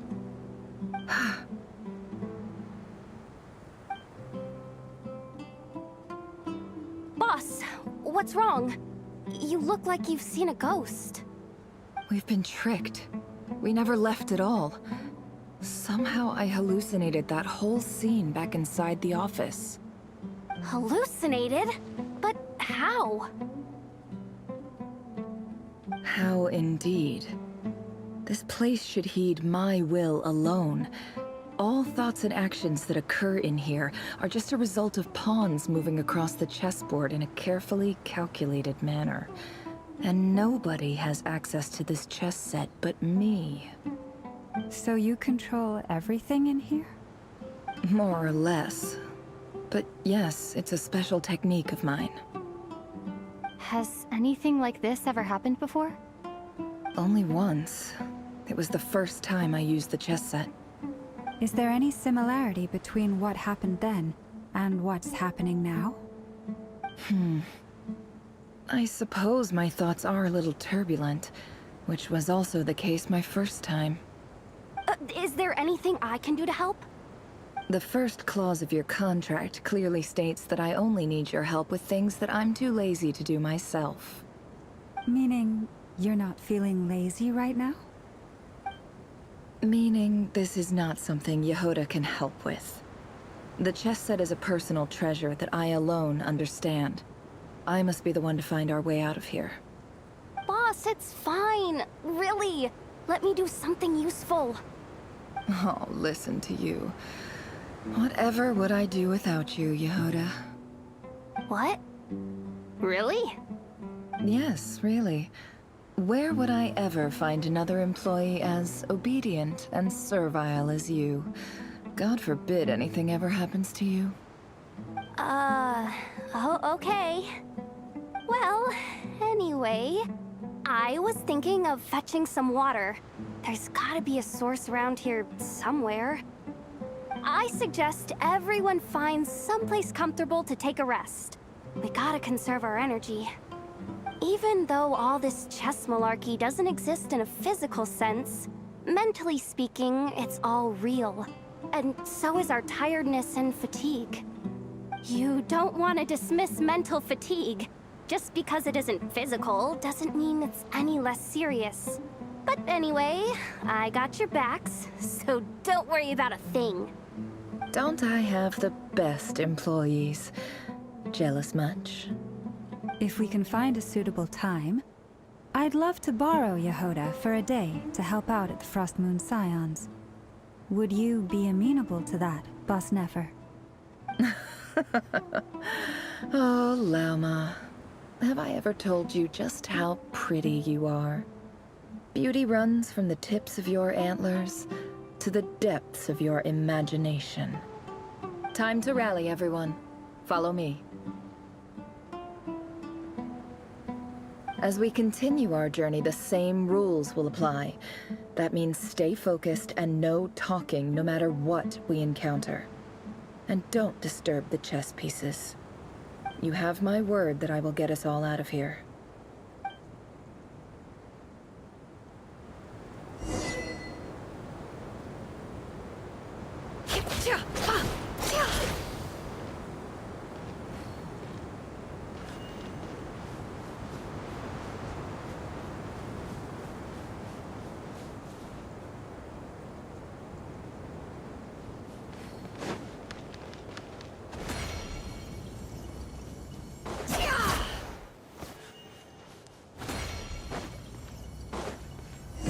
Looks familiar. That's not a good sign. There's someone up ahead. Time for a little chat.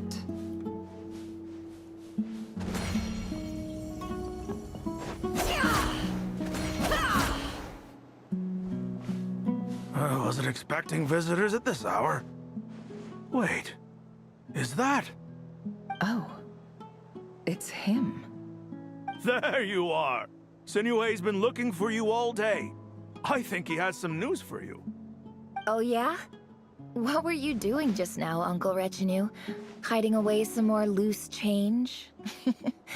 I know I saw some Mora. What do you mean, loose change? Oh, come on, I'm too old for this. Just pretend you saw nothing.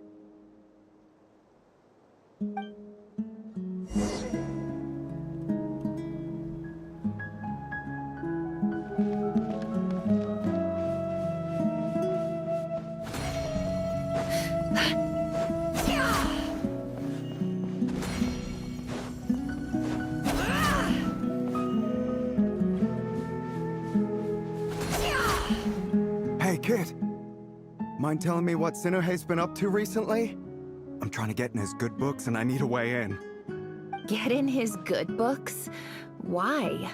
What do you want with my dad, Uncle Apepi? I've written a new song. I was hoping to showcase it at the next festival, but I'll need his approval. A new song, huh? I'd love to stay and listen, but unfortunately, Uncle Retinue says my dad's looking for me.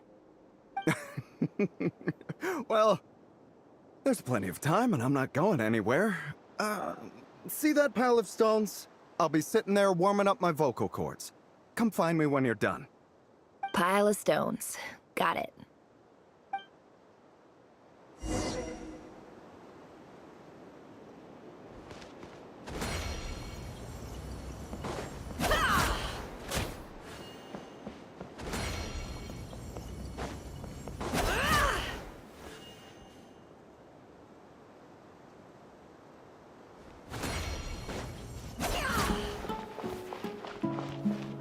Hi, Dad. Uncle Wretch and you said you were looking for me. Ah, there's my little princess. If you'd gotten back just a little sooner, you could have shared the spoils of war with me. Spoils of war? Who were you fighting against, Dad? It was just a figure of speech. The aftermath of a sandstorm is no time to be waging war. I was talking about our war against thirst. I went out to fix our water supply problem, and now I'm back. Which means... We have a well again! That's right. I found a new one and brought back as much water as I could carry. It should last us for a good while. If it wasn't for these blasted sandstorms, our wells wouldn't be caving in. You wouldn't be spending all your time out searching for new water sources. As the chief of our tribe, I'm supposed to be leading us out of hardship and poverty, onto better things. You know how prosperous our ancestors were. I've told you all the stories. And look at us now, squeezed into these hovels. No one would choose this, if it wasn't for the endless wars over the years. But things are looking up. I started working with some folks from the academia a few months back. They gave me some contacts in return for my assistance in the desert. So you're the academia's helper now? Special ambassador, they call it. Think of it as a partnership. It's nothing bad, okay? We've been isolated here in the desert for too long. Seeking opportunities elsewhere is the best thing for us, and the fastest way to progress. So, do you get anything good out of being a special ambassador? Of course. My luck's improving all the time. One day, I swear I'm gonna lead us out of this place. We'll find somewhere new. Somewhere better.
That's our well, and you know it. You stole from us. Well, you've gone from chief to thief, and now you have to face the consequences. Did you really think you could take our water without permission and get away with it? You're either brave, stupid, or both.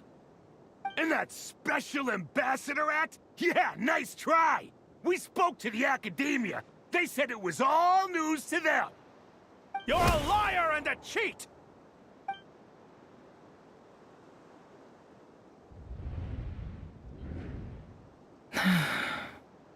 I heard Yehoda gasp, but I don't blame her.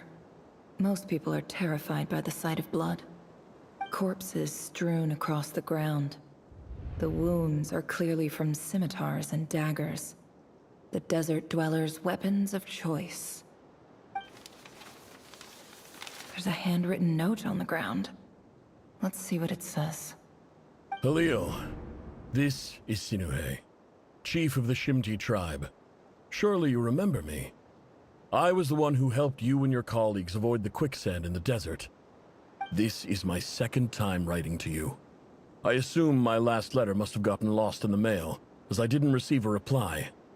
I hope this one makes it to you safely. I'm writing to you because I need some help. That sandstorm the other day completely blocked up our well, forcing me to look for another water source in Iab and Unut territory. It was a matter of survival. Praise the gods. The well of the Iab tribe was intact. It was my last resort. I drew what water I could and left, but not without being spotted. I fear they will retaliate. You told me to write to you if I ever needed help. You said you'd be my ally in the academia. I urgently need you to formally recognize my title of Special Ambassador and send some of your people to assist me for a few days. It's the only way I can convince them that this was the Academia's decision and prevent them from retaliating. This is an emergency. Please send help as soon as possible. Looks like this letter never got sent. The writer died a grisly death, and the letter was trampled into the ground. It's badly defaced. Some parts are barely legible. What a ridiculous lie the surviving Shimti tell. Their whole village was butchered over a sip of water.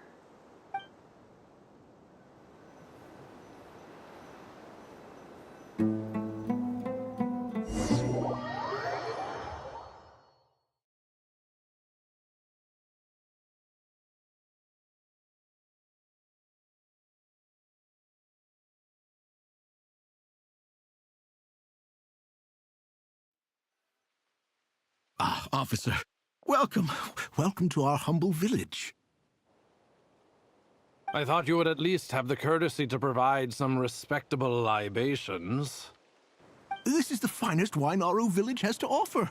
I promise.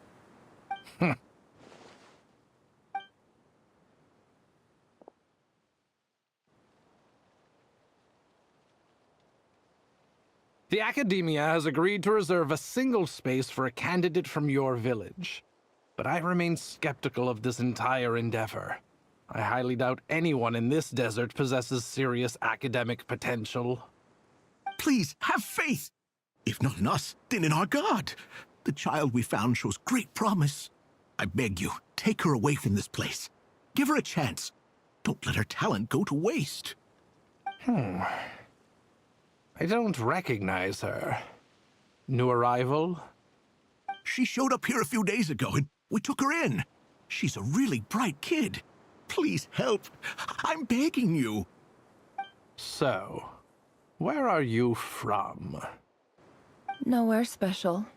Just a sand dune.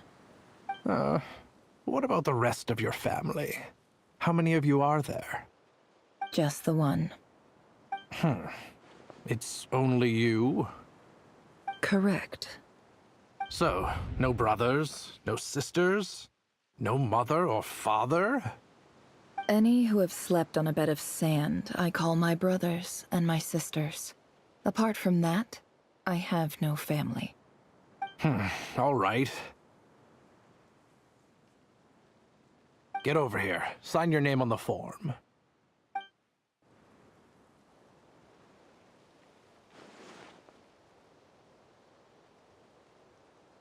Never? You're rather fair-skinned for a desert dweller.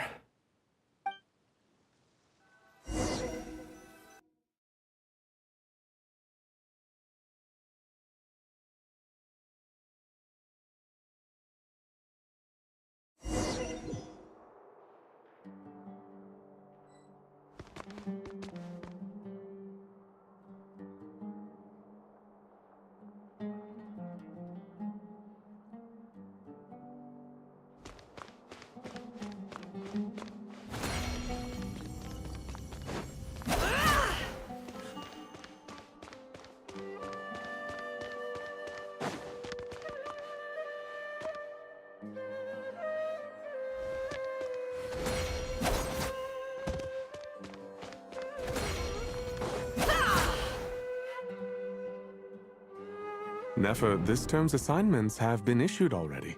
Please read through the materials thoroughly, conduct your own additional research, and then write an essay on the topic. Yes, Professor, I'm aware. I just had a couple more questions I wanted to get your perspective on. Oh? Please ask away. Well, I saw the other students' problem sheets, and I couldn't help but notice that my assignment is much easier than theirs. Do you really think I'm a weak student? A weak student? Goodness, no. Quite the opposite. You have a sharp mind. Almost too sharp. I think what you're saying is, a weak student wouldn't have noticed the discrepancy. And if they did, they certainly wouldn't complain about the lighter workload. You see, sharp as they come. You see things the way they are, and I'm sure you know why they're like that. Because of where I come from. Because I'm different. I'm sorry, Nefer. I don't like it any more than you do. It's just... Anyway, you said you had a couple of questions. What's the other one?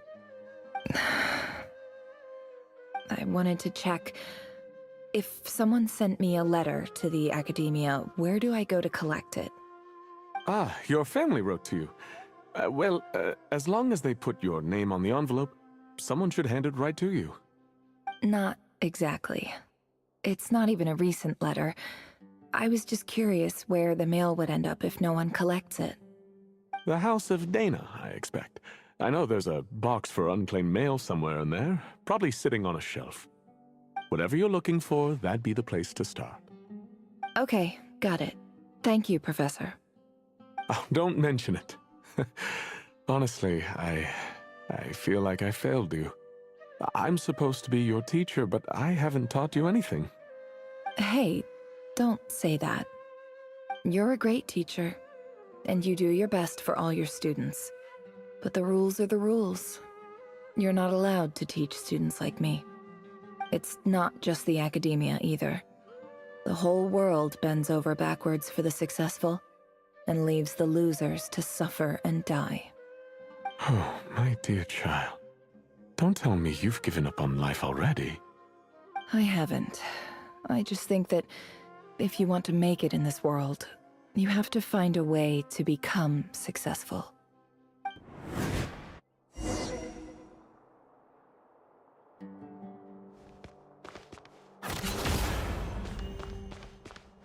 It all adds up.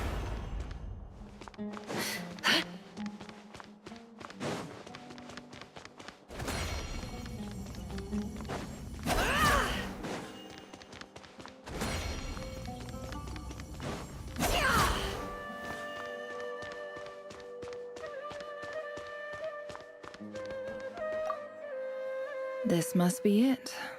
A big cardboard box full of unclaimed mail. And probably some letters that ended up here by mistake, too. Let's take a look.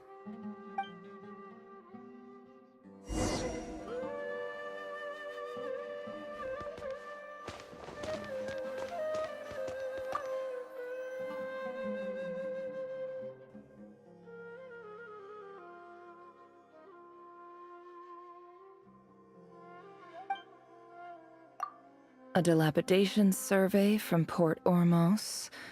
Looks like it's from a Core of 30 representative. What a strange thought. A bunch of mercs losing sleep over rundown buildings. This one was never even opened. I guess the recipient didn't care what the Core of 30 had to say about anything. Who was it addressed to? I don't recognize the name. But it must have been a Kasharawar professor.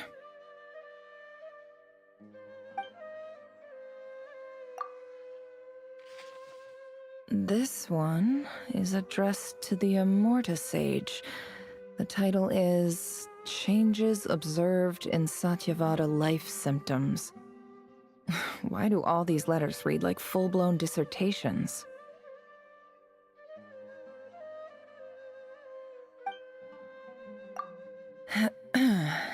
Guided by the incense, we became lost somewhere in the forest. All the barriers between levels of consciousness disappeared as our minds soared around in circles, looking for a branch to seek refuge on. In clinical terms, these symptoms fit the description of incense poisoning. The Immorta Darshan strictly prohibits the use of hallucinogenic substances, but I believe there are still people getting away with it. For example, my neighbor who always breaks out into song and dance after using incense. This seems like something the academia would want to know about. Why wasn't it collected? Wait, what's this written on the back? It's so small. The note says, "The sender authored this letter while under the influence of mushrooms. I would send it back, but no return address was provided. Stamped by the Grand Conservator of the House of Dana."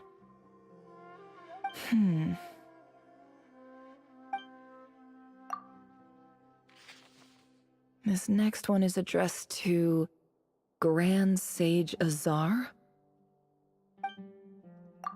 A few words of protest regarding recent changes in Sumeru's educational policy.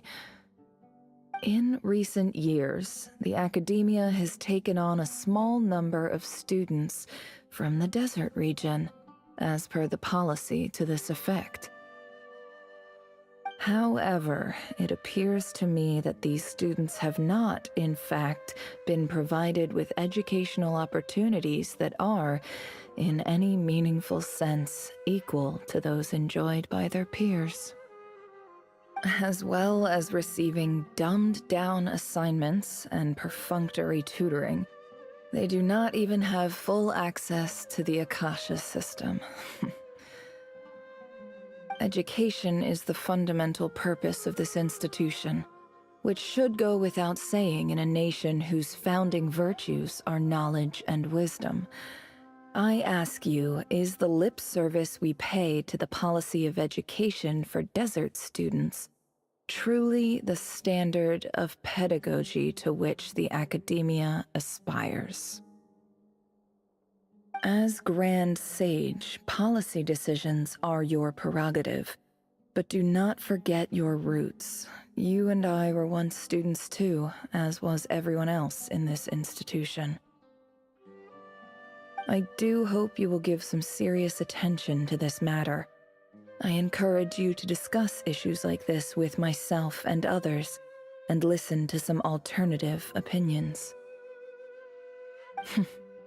Great letter. Shame it didn't get to where it needed to go. And the sender is... Huh? Sage Cyrus of Spantamad. I didn't realize anyone else even knew how bad students like me have it in this place. So this is where letters from the Sage of Spantamad end up? Nice one, Grand Sage. Really enlightened leadership. Whatever. This isn't what I came here for. I'm not exactly holding out hope that a letter sent from the desert would even make it here.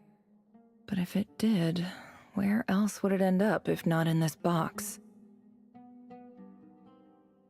I can't believe how much discarded mail there is. Must have been years since someone last went through it all. And this is just one box. The whole House of Dana is boxes on shelves. I don't believe for 1 second that any human being has sat down and read through all the documents in this place. Who has that much free time on their hands?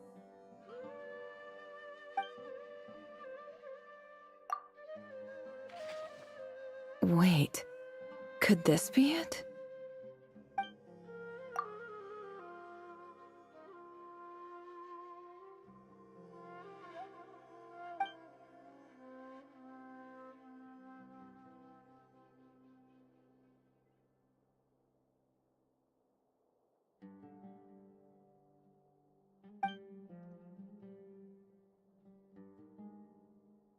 Greetings, Halil. My name is Sinuhe, chief of the Shimti tribe. I was the one who came to you and your colleague Zaid when you ran into trouble in the Great Red Sand. I don't know how well you remember it now, but I brought you to safety and gave you some water and other supplies. You seemed very pleased and told me your name. In my tribe, learning a person's true name is serious business, and I therefore see you all as friends. You were kind enough to leave your contact details, so we could stay in touch. The Shimti tribe lives a harsh, nomadic existence in the desert. You were sympathetic towards my plight, promising to make me a special ambassador of the Academia and help us find a way to make a better living. This brings me to my reason for writing. Our tribe has fallen on particularly hard times, and I would like to ask for your assistance. There was a terrible sandstorm a few days ago, which blocked up the well in our land. To ensure my people's survival, I had no choice but to venture into Iyab and Unut territory in search of an alternate water source. The Iyab and Unut are descended from the Thamudians, while we trace our ancestry to Tulatala. We worship the Lord of Flowers and have had relatively good relations with our fellow tribes up until now. I found a well belonging to the Iyab tribe. They declined to help us, but I really had no other option, so I took some water to keep me and my tribe alive. My actions are certain to incur their wrath. When we met, you assured me that you would be my ally in the Academia. I would like to take you up on that offer, because I really need your help. I wonder if you could send an Academia representative to meet with me. That aside, the last time you were here, you mentioned that the Academia had started accepting students from the desert, and I told you a little about my daughter, Nefer. We have next to no resources here in the desert, and my power and influence are limited. Would you consider enrolling my daughter at the Academia? She is a smart girl. I know she won't disappoint you. From the outset, the Academia never took you seriously. Those things they promised were just empty words. I doubt they even remember the name Sinuhe. And you were so emphatic that your luck had finally changed for the better. You swore you'd lead us to a better place one day. You spoke with such conviction, like you were the most powerful chief in the whole desert. You liar. You lied about everything. You promised the world and delivered on none of it. And who fell for it? Just me, by the looks of it. Despite your best efforts. Which makes you a pathetic liar. You weren't even any good at it. I think I'll take over from here. Let me show you how it's done.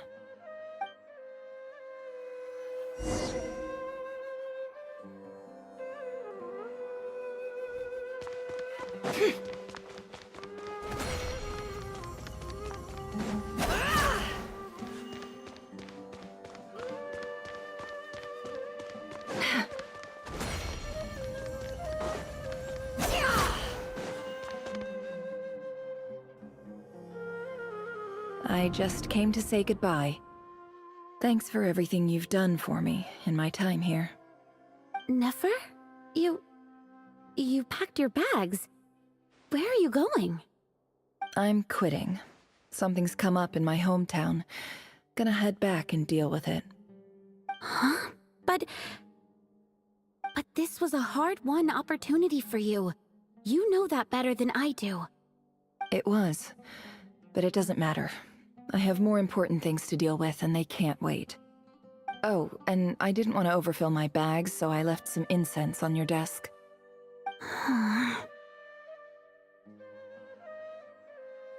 What's wrong?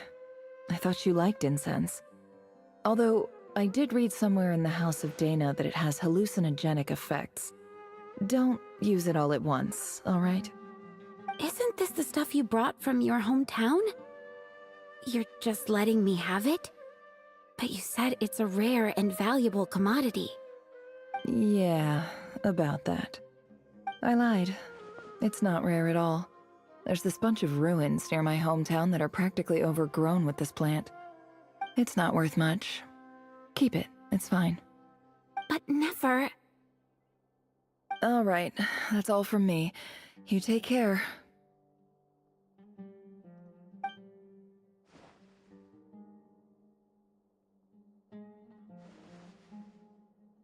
Don't forget me, okay?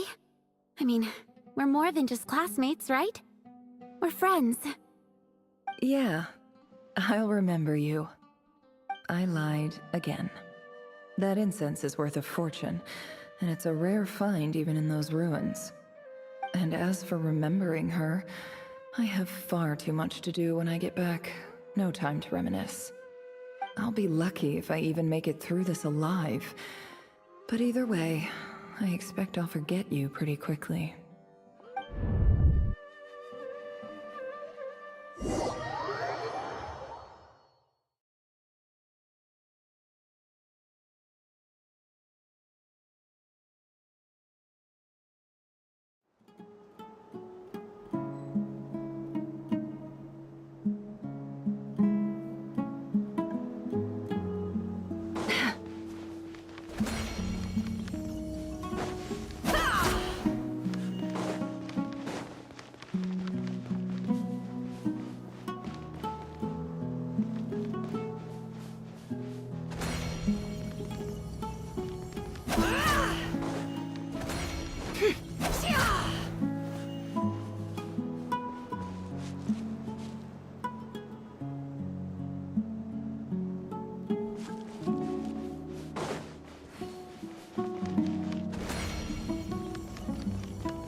It's a pleasure to meet you, Mr. Arif.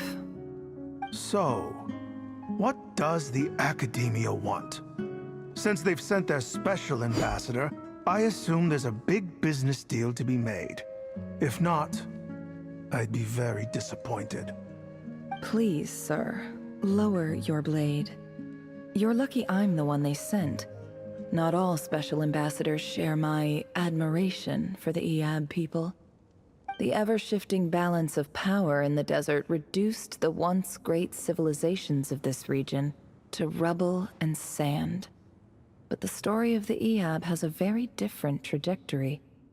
Others grew weak, but you grew strong, beginning in obscurity and moving to prosperity. You're the only ones who defied the trend. Huh. So, you do know who you're dealing with? This well is the perfect symbol of your strength, is it not? It used to belong to the Unut, but it looks like you have control over it now. You're not wrong. But I'm sure you didn't come all this way just to flatter us. Of course not. I came to bring you some very good news. Some information that recently came to light, which might just be your ticket to freedom. Records uncovered by the Vahumana Darshan show that a certain well currently under Iab control is built on top of some ancient ruins. These ruins are of great archaeological interest to the Academia. I checked the map carefully on my way over here, and I'm confident that this is the well in question. The Academia is offering 50 million mora in return for excavation rights. 50 million? No, wait. If these ruins are as important as you say, 50 million's a little low, don't you think? Don't get greedy, Iab. We know far more than you think. We know that you seized this well by force. Wasn't that the first step in your rise to power? To drive away the Unut and steal their water supply? So what if it was?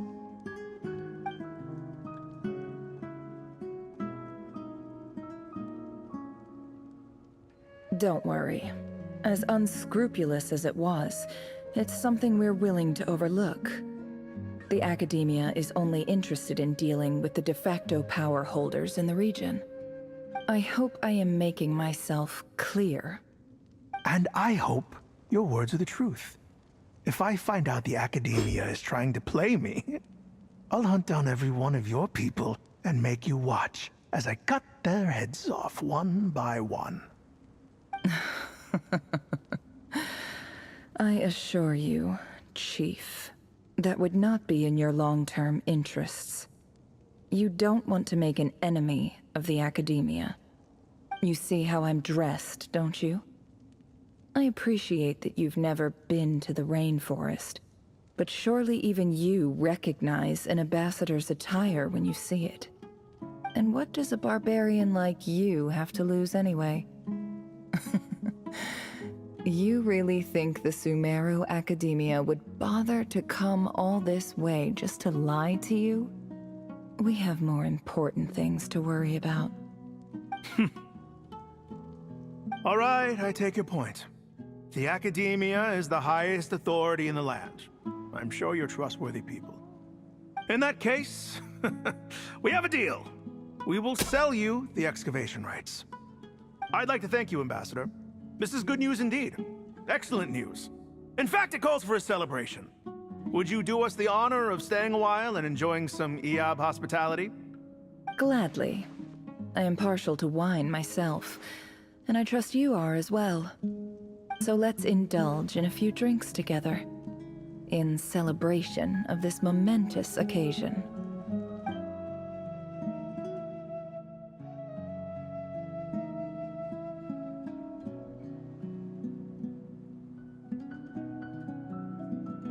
Chief! Chief, it's an emergency! It's the Unut. They've taken the well. What? Well, don't just stand there. Take it back. Yes, Chief. I have every confidence in the Eab's military superiority, and yet... Well, what is it?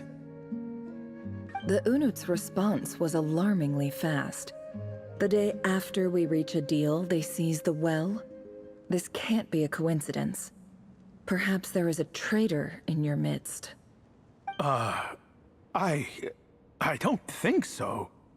I am obliged to remind you, Chief, that the Academia will only deal with the de facto power holders. If you cannot regain control over the well, I'm afraid you won't see a single mora of that 50 million. No! Please, Ambassador, just give me some time. I swear the Unut will not get away with this.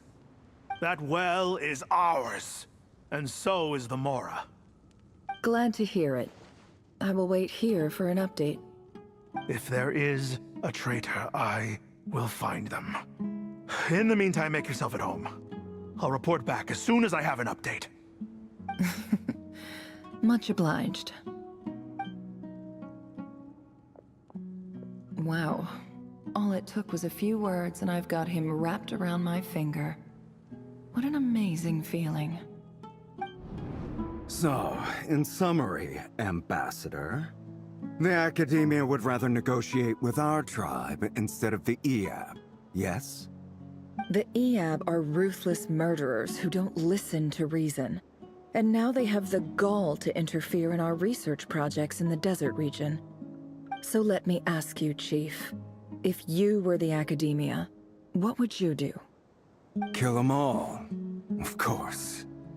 Precisely. The Academia does not tolerate those who stand in our way. The Eab have held back our academic pursuits for too long, and our patience is wearing thin. At the same time, there is simply no way that the Academia can be seen to be intervening in desert affairs. I'm sure you understand where I'm coming from. We have our own rules out here. If the rainforest dwellers raised arms against a desert tribe, it'd start a bloody war. Right. We can't confront them ourselves, but we can support their enemies. The Unut have always had strained relations with the Eab, which makes you our natural allies. Natural allies. Weren't the Eab your allies once? You were quick to send them after us to protect your interests back when we stole that water. And now look at you. You're at each other's throats. Let me be clear. The Academia wishes to collaborate with the legally recognized rulers of the desert in this matter. We are asking for excavation rights to that well, and our offer is 50 million mora. Say no more. I believe we have an understanding. Good. Then I suggest you get to work. Get us access to that well, and the mora's yours. You see, Dad? Lying is easy when you know how. People will believe anything.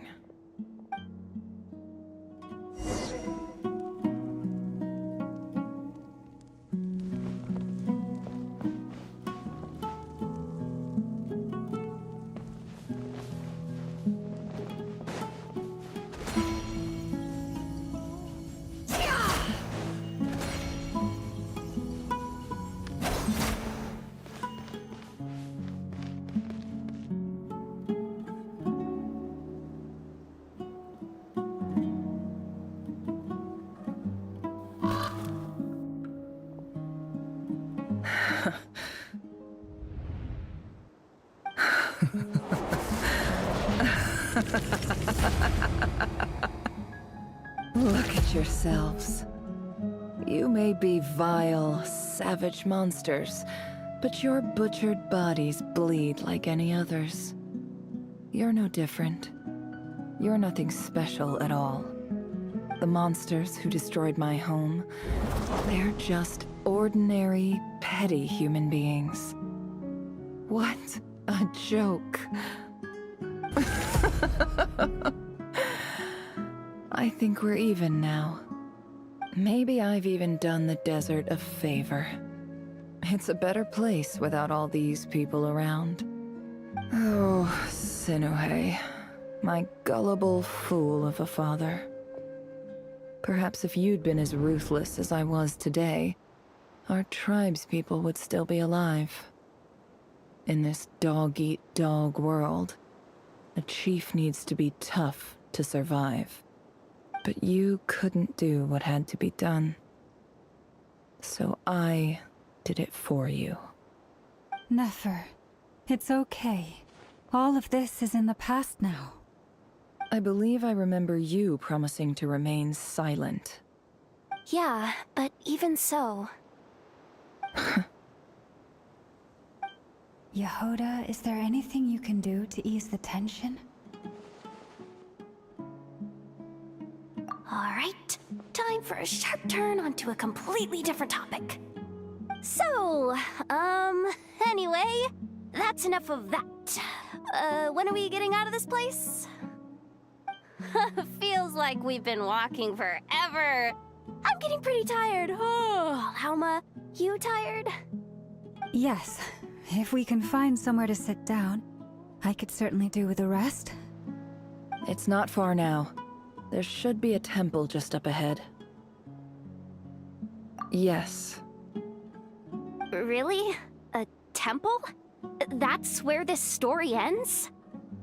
I guess that's how things go in the desert. Desert dwellers can never escape their destiny. Or so everyone says. I never wanted to believe it, but looking back now, I'm as desert as they come. You mentioned a temple. What's waiting for us there? My biggest trade secret of all. Ah. Then I'm guessing it's where you got your power from. The power to peer into other people's minds. I didn't know you were clued up on any other religions. I'm no expert in the history of Sumeru, but since you come from the desert, I would imagine it has something to do with King Deshret. Sounds impressive. Ah, I know who you mean. General Mahamatra Sino. The spirit of Hermanubis dwells within him. That's Boss Neff for ya. She knows everything. Sino's hardly a figure of obscurity, but I know about Sethos too. What about him? Is he a big deal or something? Well, he's not a small deal, let's put it that way. Please, this is the bare bone basics. Save the flattery. Thanks for your patience, everyone. I'm sure it's been a lot to take in. With any luck, that's our exit just up ahead.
Uh-oh.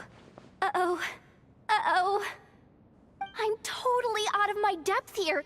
I don't have anything to add about any of this stuff. Like, look at that statue, for instance.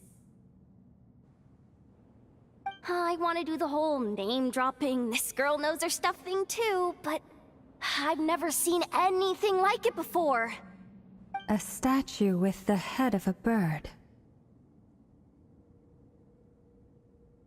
That's Thoth, the Ibis King, one of the 7 pillars of King Deshret. The legends say that he, the Crocodile King, and the Goat King were the 3 retainers of King Deshret. Let's take a look.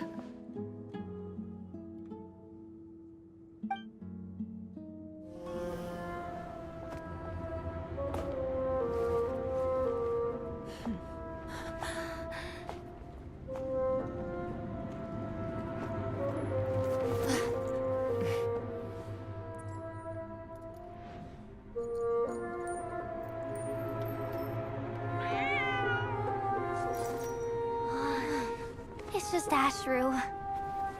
So, all is well?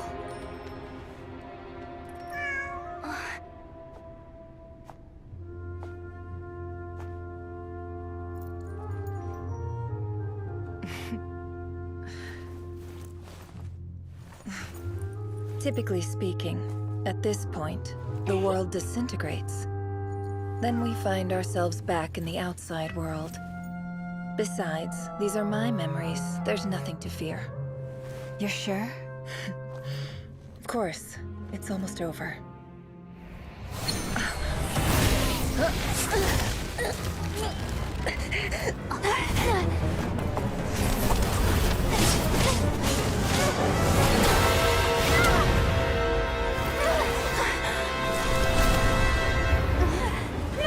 Hold on!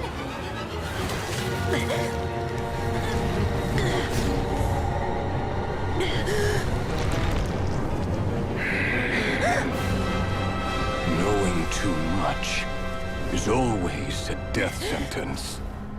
Speak for yourself.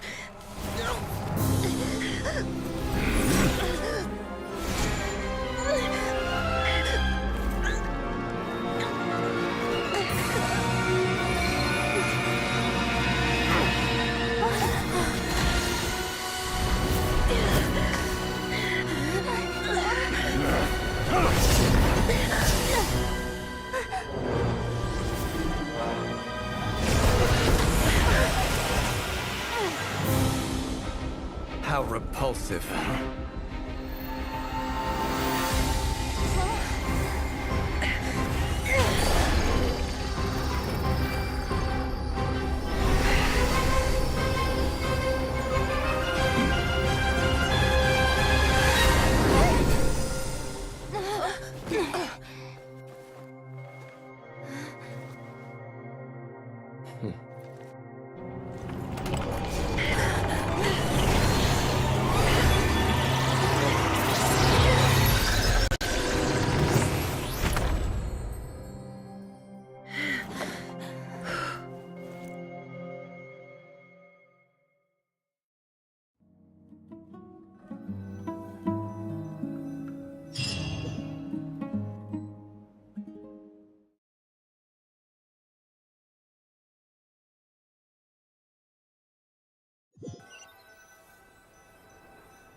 Timed that pretty well, didn't I?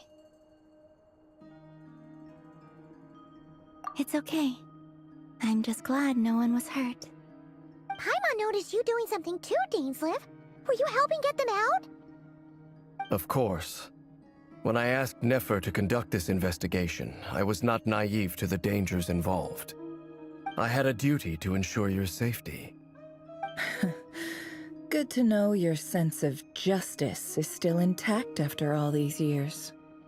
I take that to mean that you saw the truth.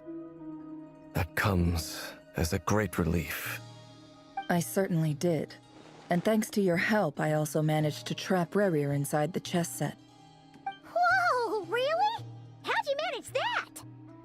Well, to be honest, I sensed that something was wrong long before we made it to the temple. By using this fragment to probe into Rerir's past, well, the monster formerly known as Rerir, it seems I alerted him.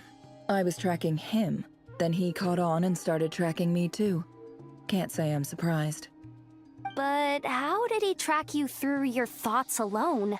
That shouldn't be possible. Rerir was a secret agent who reported directly to the Vinster King. He is an expert at finding a trail and hunting down his pursuers. No wonder. He infiltrated the chess set, read my thoughts, and built a new virtual chess set inside of it.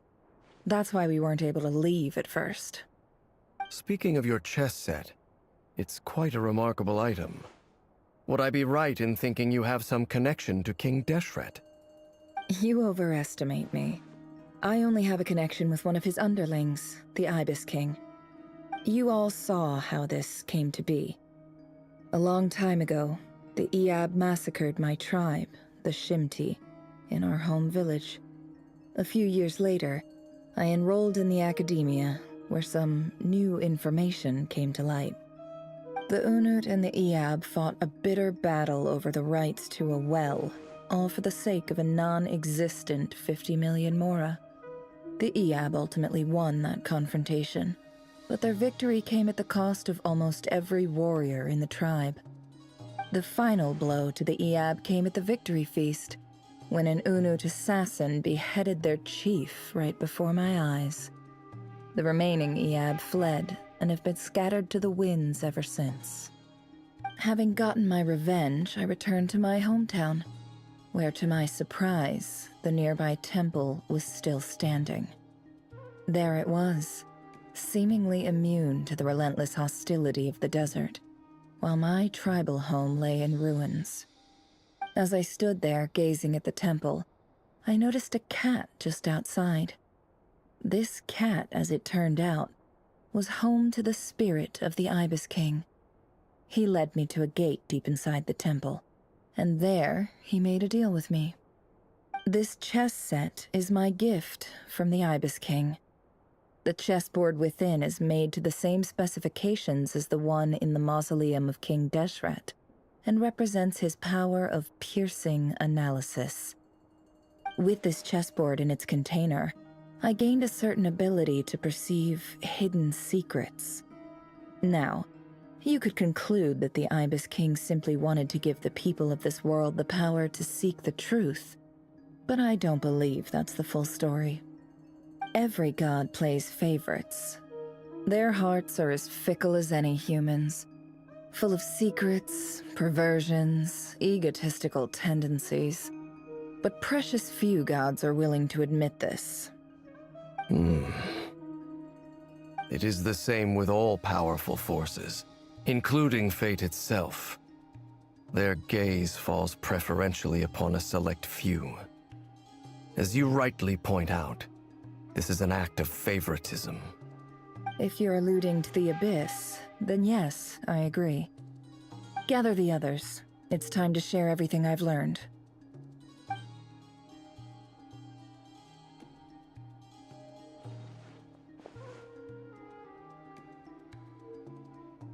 Thank you all for being here. As promised, I did some further investigating into the Raker of Solnari's background. I am pleased to report that the investigation has been most fruitful indeed. The Raker of Solnari, real name Rerir, was once a Conrian subject who served the Vinster King. I will now share the important details of his story. Please save any questions or comments for the end.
So that's why he's so obsessed with the moon. A tragic tale, to be sure.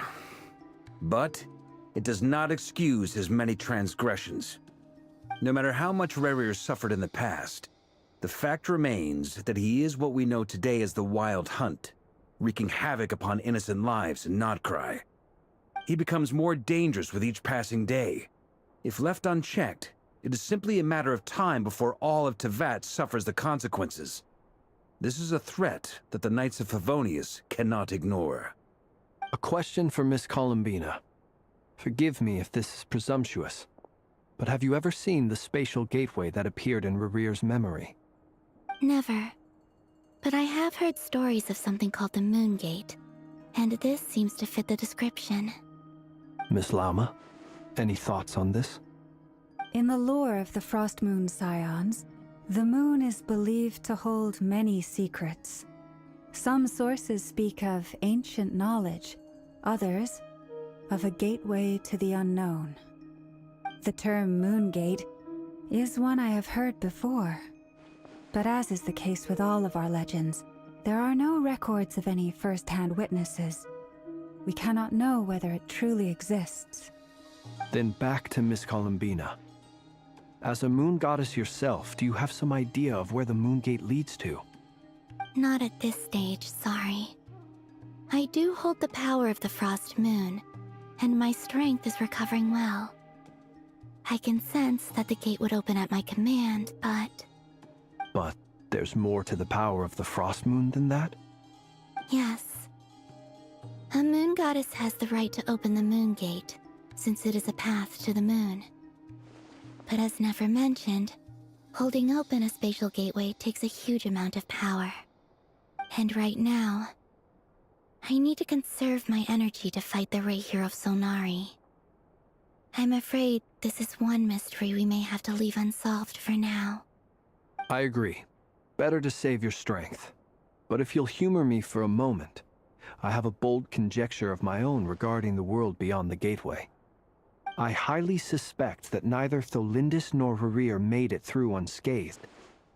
The evidence pointing to this is the fact that the Rehir of Solnari exists in the form of countless fragments. With the abyssal power he wields, no ordinary foe can touch him, let alone tear him to shreds. And yet, the Wild Hunt proliferates wherever his scattered fragments lie, drawing hordes of monsters to many different locations across the land. So your theory is that Rerir was physically torn to shreds by some powerful force? Hence, why the Wild Hunt is a distributed phenomenon, rather than a unified one? Makes sense to me. Explains why the Wild Hunt is so pervasive, and why he's been trying to piece himself back together. He was whole to begin with, and he wants to be whole again. Without the power of the Abyss on his side, he almost certainly would have perished the moment he was torn apart. But the Abyss, much like a curse, has kept him alive. I could not agree more. The power of the Abyss is most surely a curse. It is a compelling explanation, and one that accords with my present understanding of Abyss creatures. Whether the life form in question is primitive or advanced, if a curse has extended its lifespan unnaturally, it will continue to survive in spite of everything. This raises some interesting questions. I will run some experiments and see if there is any validity to my suspicions. That being said, regardless of whether my research bears fruit, I would like to thank Miss Nefer for conducting such a thorough investigation. Already, it has greatly enriched my understanding of the entity we face. My pleasure, Mr. Albedo. I too hope that the information I have shared today proves useful as we look to formulate the next stage of our plan. Hey! What is it, Dainsleif? You look really upset! It's just... when I think of the man I once knew as Rerir, I struggle to understand why things had to turn out like this. The two of you used to be friends, didn't you? I don't know if these words will bring any comfort, but my heart goes out to you. Mine too. We can never know all the hows and whys of the way things are. The moon and stars are full of untold secrets and lies, and the skies are host to many more mysteries than these alone. Yet, none of that can begin to compare with the complexity of human life. Those are the first comforting words I've heard in a long time. Thank you, both. Well, I think this is a good place to end today's meeting. I'm sure Nefer needs some time to recover. She's been through an awful lot today. That's very thoughtful of you, Llama. Of course. Sounds good to me. Take some time to rest and digest before we reconvene to nail down a plan.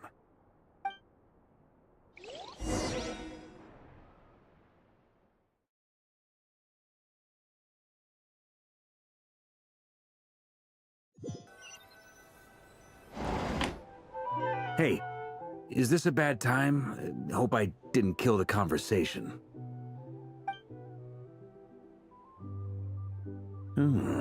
Nice room. Oh, I'm not coming in, though. Why not? It's just a hotel room. If it's all the same, I'll just stay out here. I might not look the part, but I'm technically a knight. Barging into people's private quarters isn't the kind of thing we do.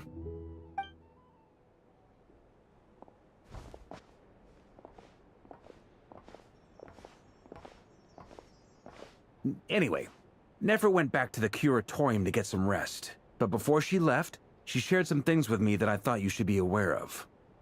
Firstly, although she managed to trap the Rehir of Solnari inside her chess set, there's no guarantee that the power of the Ibis King is any match for one of the 5 sinners. Their powers are beyond our comprehension.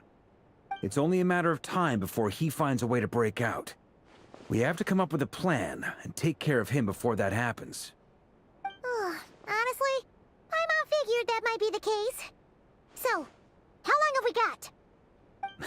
Well, I asked her that same question. She talked for a long time, but for the most part, it seemed like she was trying to convince me how precious her chess set is. What a long and storied history it has. It felt like some kind of sales pitch, you know? The kind where you end up handing over Mora against your will? Anyway, after all that, she finally answered the question. 2 days, at most. 2 days? Holy moly! Can we even recruit enough help in that time? That remains to be seen.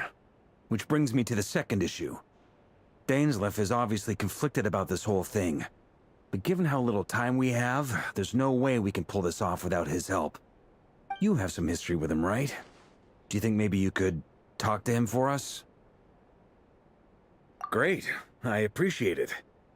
All right, on to item 3.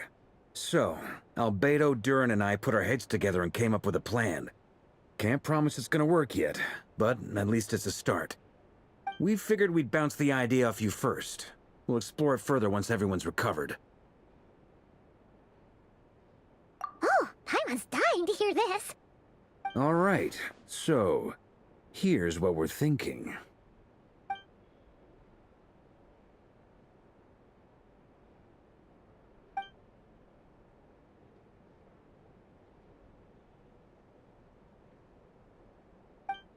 We felt a little uneasy about roping you into this. I mean, firstly, you're not locals, and secondly, none of us are your boss. You're well within your rights to refuse if you so choose. Roping us in? Why would you even say that? We know the stakes here. It's all of us against the Rayher of Solnari, or none of us stand a chance. I choose my words very intentionally, I'll have you know. I like to think there's an art to striking a down-to-earth tone even when the stakes are through the roof. Sir Varka, I have a few thoughts about this plan. I'm all ears. I think we can be more flexible with how the roles are allocated. In my view, the most sensible lineup would be like this.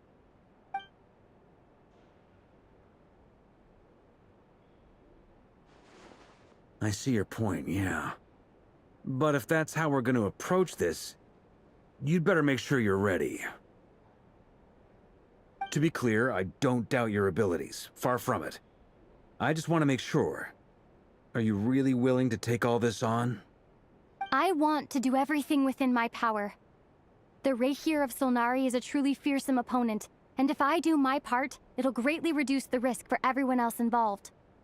Well, that tracks with what I've heard. Jean's mentioned in her letters that you're so diligent it's almost abnormal. As in, most people weigh up the risks and rewards in situations like this. But you seem to just march towards danger without a moment's hesitation. Of course, everyone appreciates a fearless pioneer. But all that aside, I'm the Grand Master of the Knights of Favonius, and you're our honorary knight. I want to make sure your courage doesn't come at the expense of your safety. Thank you, Sir Varka. I should be the one thanking you. It means a lot to have you on board. I'll give some serious thought to your suggestions.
This is a thorough plan, but I do have one last question before we take action.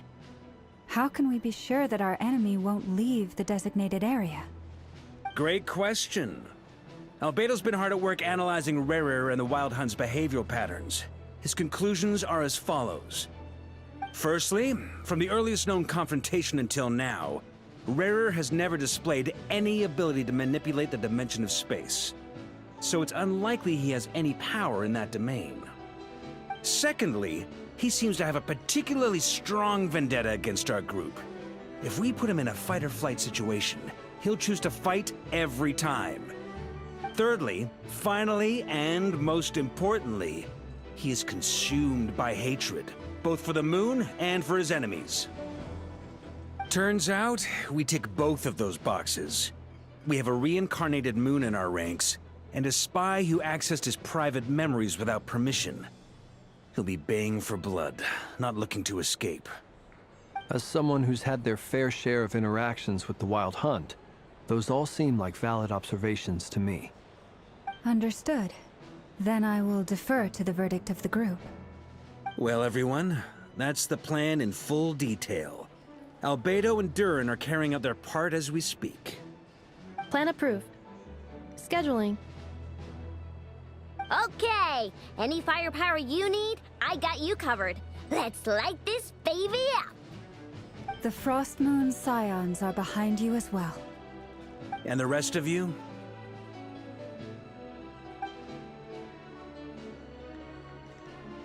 No objections? All right, then it's settled. This is the plan we're going with. Next up, an old tradition of mine. Anyone who wants to back out, now's your chance. Wait, we can still back out of this? Everyone says things they regret, right? I don't want anyone feeling trapped because their mouth said yes before their brain had time to think things through. A very people-first approach. I hear that's common practice in the Knights of Favonius. Heh. Who'd you hear it from? Diluc? Shh. We don't use people's real names at work. This contact will be known only as Owl, please and thank you. This plan can only work if everyone does their part. Flint's and I will absolutely support it. We shall indeed. You'll be glad you accepted our help. Also, you are the last person I expected to see here, Miss Dory. It's not often I get called Dory in a work context. My peers usually call me Lord Sangamabe. So, the longer your name, the higher your net worth. Is that the idea here? In that case, Mr. Flint's here must be worth a fortune. That's right, I know your full name. It's... The walls are thin here. I'd appreciate you keeping that a secret. Okay, fine. I'm actually only here as a favor for someone else. Do you have any idea how much it would cost to hire me otherwise? Oh, does this mean someone out there actually has the power to boss Dory around? It most certainly does not. We have a long-standing and mutually beneficial business partnership. She's actually the mom of a friend of yours. Said mom supplied me with a great little trinket, but now that lady's ruined everything. If I don't start building a little goodwill now, my whole business in Notcry is gonna go down the drain! Okay. So what exactly is so special about this pendant? It's a lucky charm that a great mage made for me. We have a business relationship, and she was worried that something bad might happen to me. So, she wanted me to have something that can store power to protect myself with.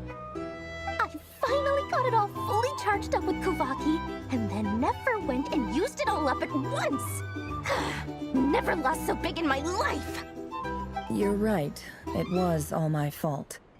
I didn't mean to drain all the Kuvaki in the pendant, but I'll make it up to you. You will? Well, in that case, how about you give me your chess set, and we call it even? I knew you'd say that. Well, it's yours if you want it. In fact, take it now, and I'll even throw in a free Raker of Solnari. Deal? You're putting me in a difficult position here. It's a very useful thing to have around, but I have a funny feeling it won't be around much longer. I guess we'll see in a couple of days. Looks like bankruptcy for me. Hey, don't be so pessimistic. See this through and you never know. You might find a new business opportunity on the other side.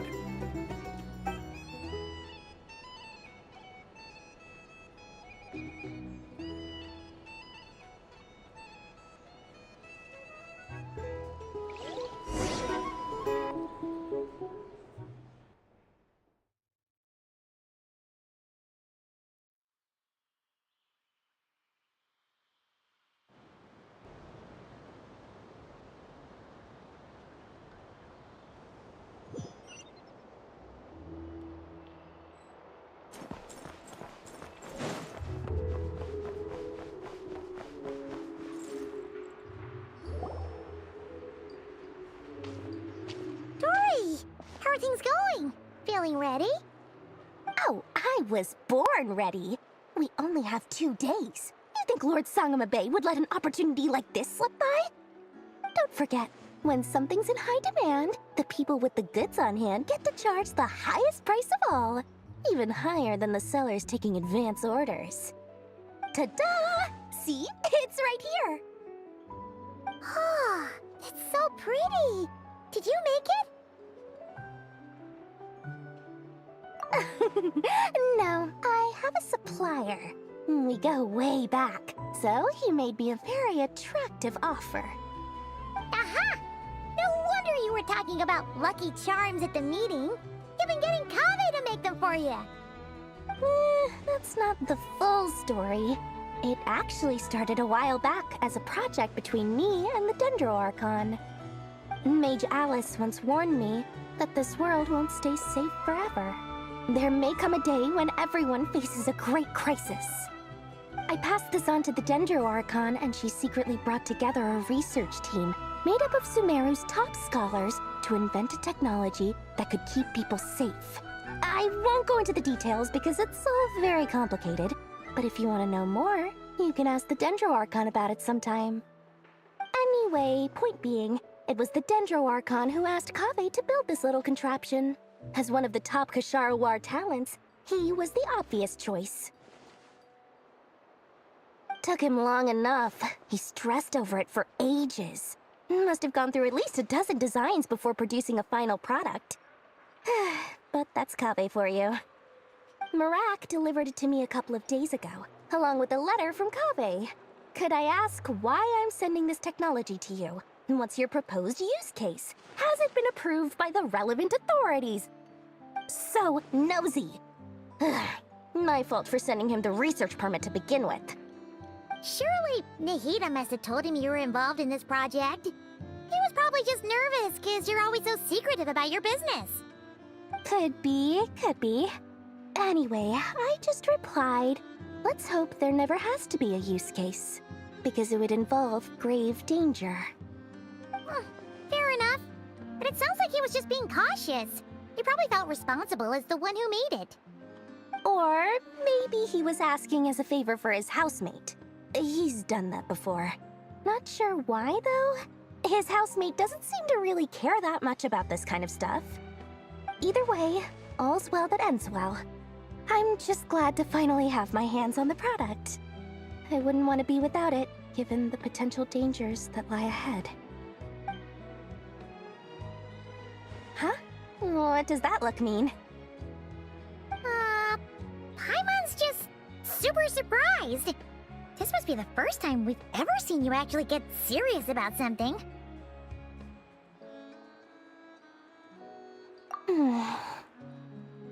Well, a long time ago, I made a promise to myself.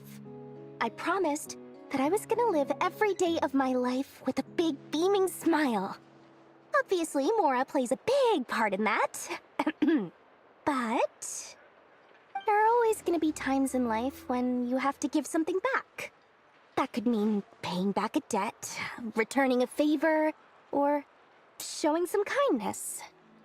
Alice has been a huge help to me over the years.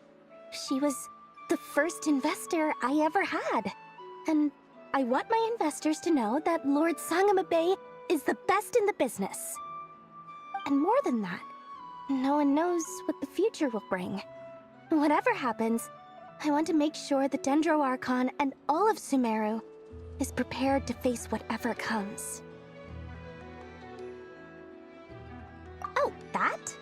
I was just making sure Nefer and I are square. Don't be thinking it was some sort of benevolent act. I'm no saint, so don't treat me like something I'm not. My priority is doing the business that I want to do. So long as my conscience lets me, but it usually does. That's the Lord Sangma Bay business model. Alright, if you say so. I do say so, and that's the whole point. I'm a businesswoman. Don't go trying to figure out what kind of person I am. You'll exhaust yourself. Much easier for everyone involved if you just take my word for it. Oh, and could you two help me get this stuff where it needs to be? Thanks so much. You're my favorite assistants.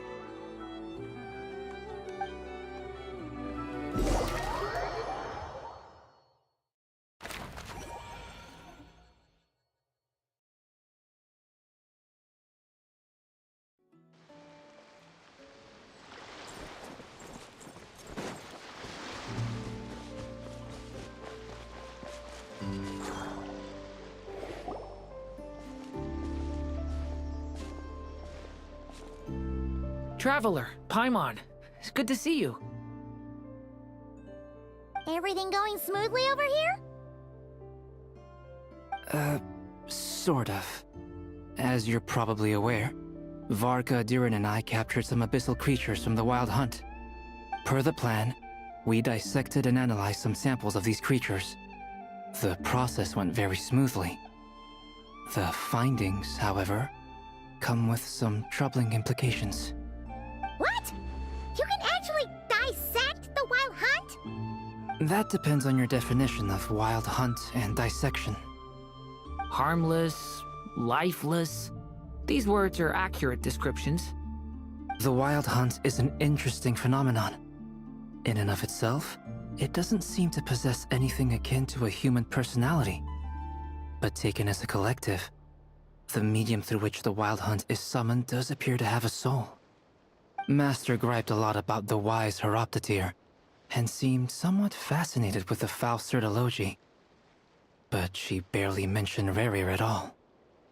I don't think that was because of his lower social standing, though. Anyway, it's a pity. I should like to hear her thoughts on the nature of the lifeform he has become today. It's a strange mix. The furious energy of an abyssal being channeled through a fractured physical existence.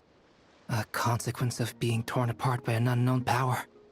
Perhaps the only explanation for his survival in this state is that he sacrificed a degree of individuality in exchange for a continued existence.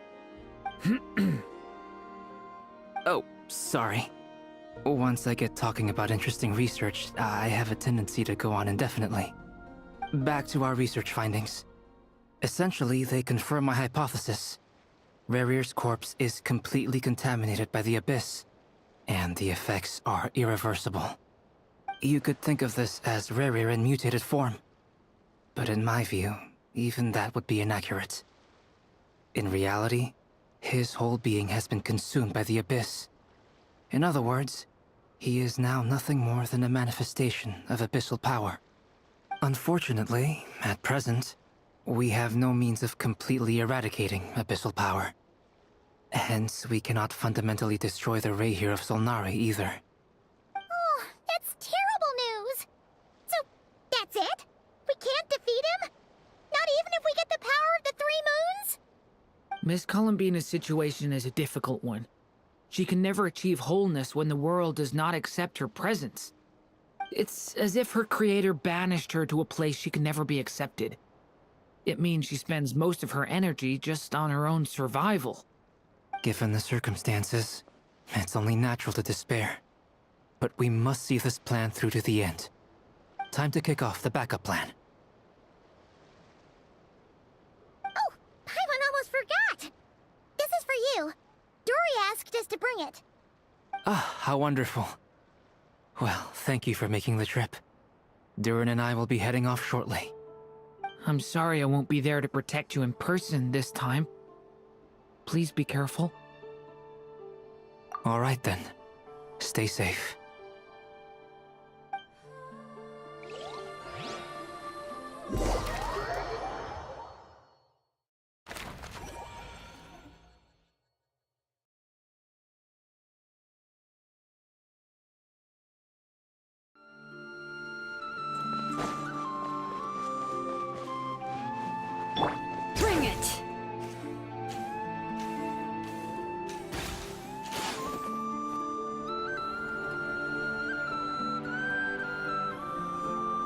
Miss Lauma, is everyone here?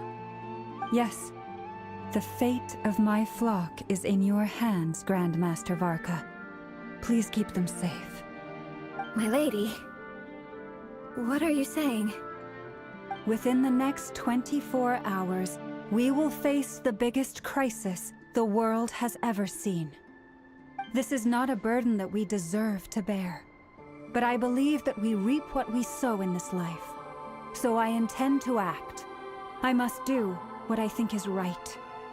For me, that means fighting for the future of Nodcry. This gentleman is the Grand Master of the Knights of Favonius, Varka, Knight of Boreas. In my absence, please follow his lead. Hey, everyone. Guess I should introduce myself. Well, to start with, I know my way around a battlefield. The biggest strengths are honesty and hard-workingness. Anyway, point is, I don't intend to let Lauma down. I'm gonna do everything in my power to keep every last one of you safe and sound.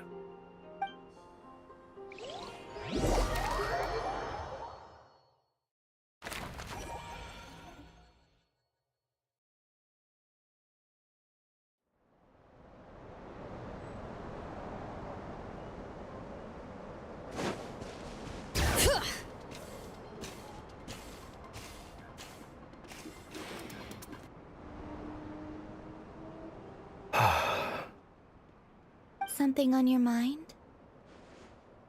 Miss Columbina, was it? I believe that's how the others addressed you. That's right. Names are funny things. Have you always been called Dainslev? Yes. I take it your own name has a more complicated history. I have a different relationship with names than other people. To be honest, I'm not even sure that Columbina is my name.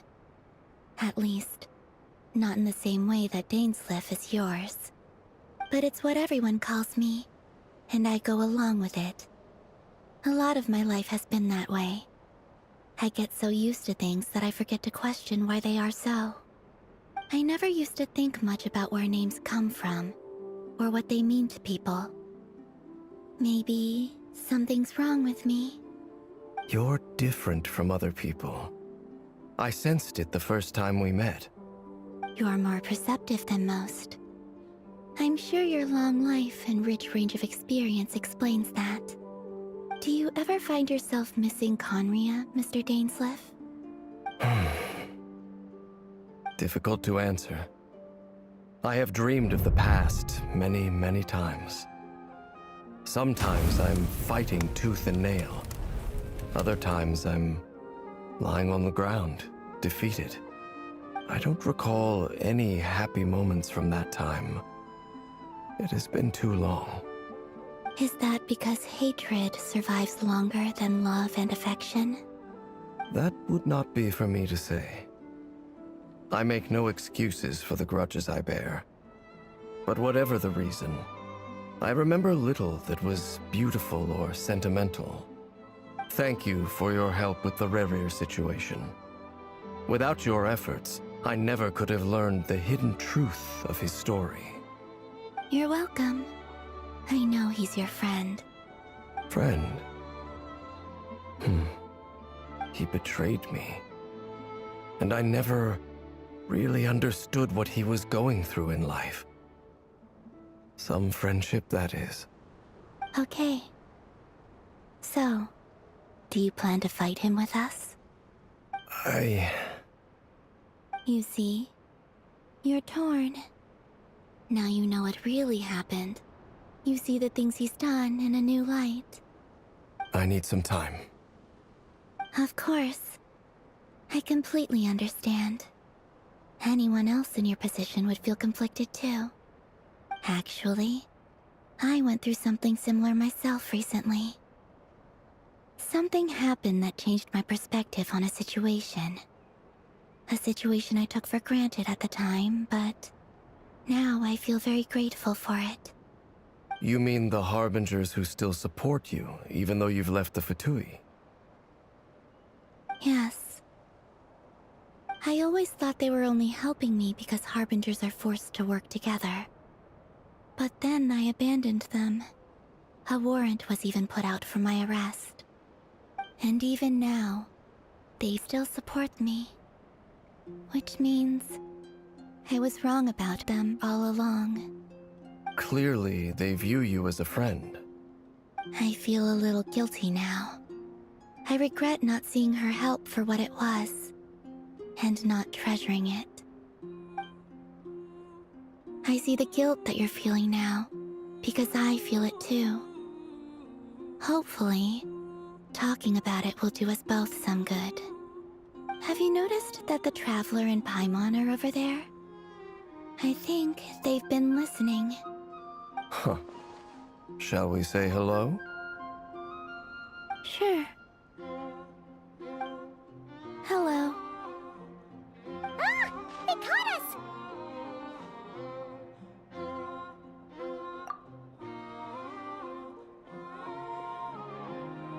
I apologize for making you worry. No doubt you wish to know where I stand on the plan to take down the Recher of Solnari. I'm afraid I need a little time, but I will seriously consider joining you. You will? Oh, thank you so much! Everyone will be so grateful to hear that! They needn't be. This was something that I was going to have to face up to eventually. That doesn't matter to them. They're grateful to you regardless.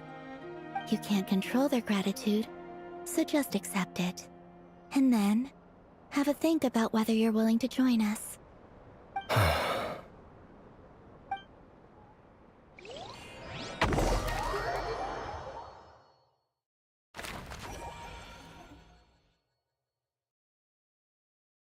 It's nearly showtime!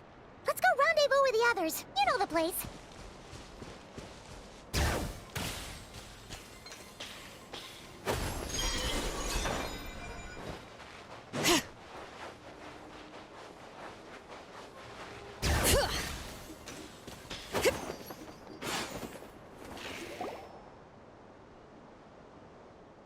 Ah, you're earlier than I expected.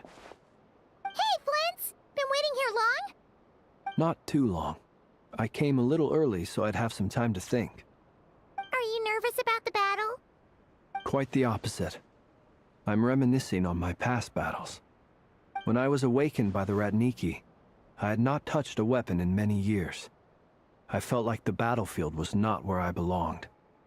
But after waging war against the Wild Hunt for so long, I came to realize something. A life of absolute peace is simply not a possibility for me. My restless flame indicates that somewhere inside of me, there is a deep yearning to root out the evil in this world. Oh, that doesn't sound like such a bad thing. Well, in the past, when I was a Fae whose primary concern was hibernation, it was hardly ideal. But it certainly serves me well here in the present. And I am delighted to be able to join forces with you in this endeavor. Looks like I'm not the first to arrive. Ah, Miss Lauma. Did you sleep okay last night? I struggled to settle down at first, because of the nerves. But don't worry. I got enough sleep in the end. I'll be just fine. Please, I'm just doing my part. Never! Over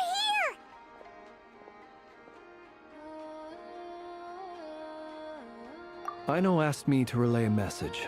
She said Anefa will be on high alert and keep a close watch over all secondary districts where defense is required, providing support as necessary. Meanwhile, Aino herself will provide range support to us directly, using her latest invention. Excellent. My thanks to all involved. The chest set's looking a little unstable. It won't hold him much longer. We should be prepared to engage at a moment's notice. No sense sitting around waiting. Let's make the first move while we still have the option. I agree. Paimon, find a safe hiding place. Got it! Be careful, Traveler! I will.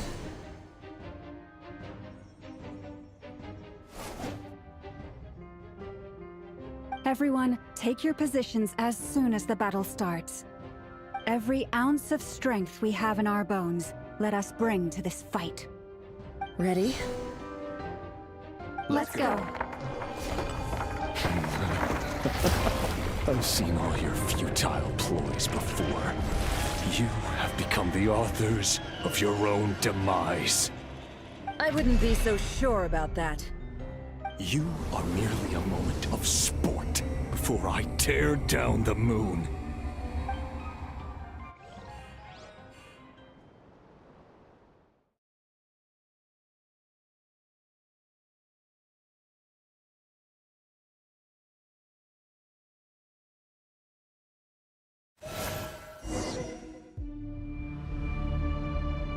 Stay on your toes. Moonlight betrays Yep, you too.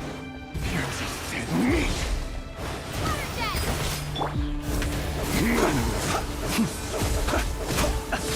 Let me help you guys. Moonlight betrays you. Hunt them down.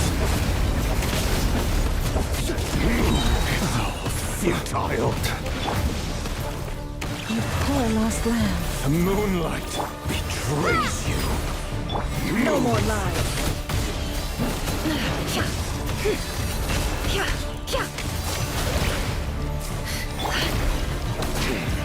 Pathetic. Futile hunter. Steady now. Forest, protect us. It all adds up. Time to come clean. The moonlight. No more lies. Absurd. Seek within. For the everlasting forest, receive my blessing. Be silent. Do you fear the dark? Observe. To dust. Lush The moonlight. Futile. Can't hide the truth. No more lies. The moonlight betrays you. Go! Wipe out!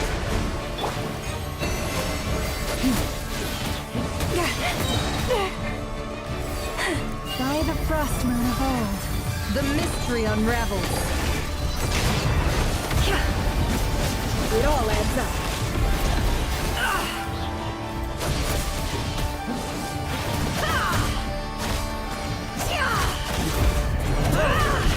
It began with the moon, and so shall it end.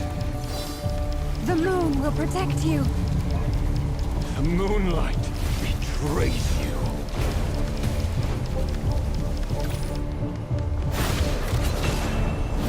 It all adds up.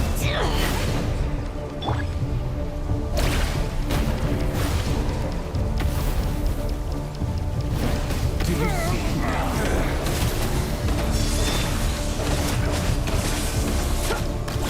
Can't hide the truth. From here, when will it be as you foretold?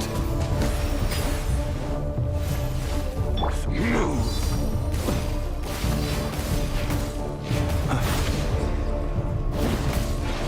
Are you quite finished? Your spirit is not welcome here.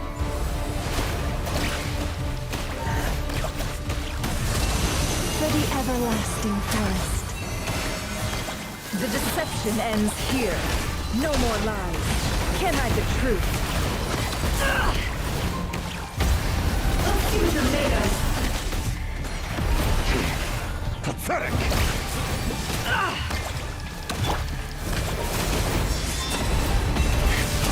Futile! It's a grave situation. Receive my blessing.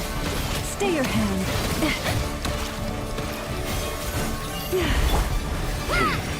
Pathetic! By the frost moon of old. Seek within. Hunt him down! It's all futile! Hunt him down! Leave this place. It all adds up. The moonlight betrays you. No more lies. Pathetic! The mystery unravels. With one heart, we pray. Water jet! It's all futile. Close your eyes. Burn. No more. Hunt them down! No more lies. Down! Wipe out! Luscious moon.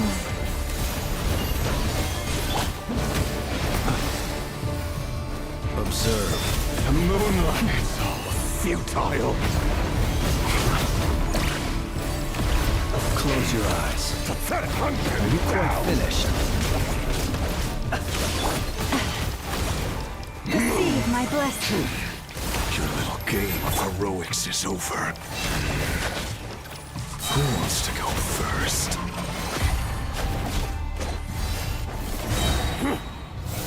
No. Get out of my sight! No! Death is We've been within my separated. grasp. You okay? Never! Where are the others? Stuck outside the barrier. I guess he really doesn't like us. I told you before. Knowing too much is always a death sentence. Be careful what you wish for.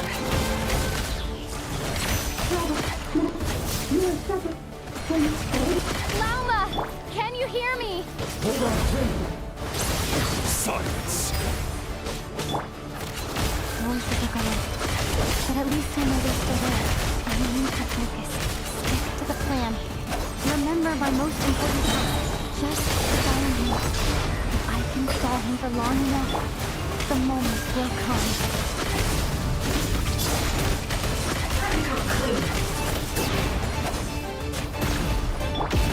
Water jet! The deception ends here. Can't hide the truth. No more lies.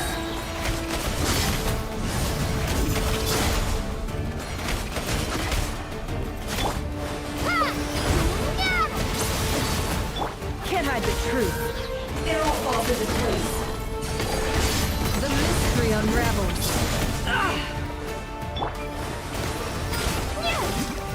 No more. How unfortunate. It all falls into place. It all adds up. The deception ends here. Bombs away!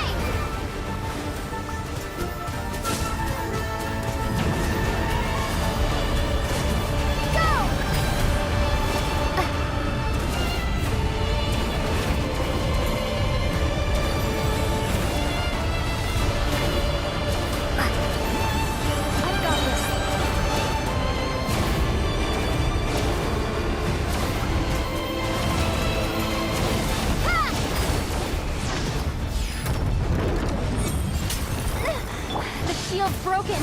I can't keep this up. Don't push your luck. Can't hide the truth. Time to come clean. Absurd. Your death is within my grasp. Wipe out! Seek within. Time to come clean.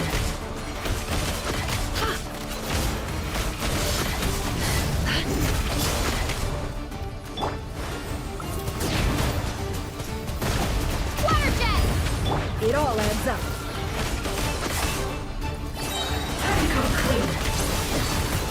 No more lies. Time to come clean.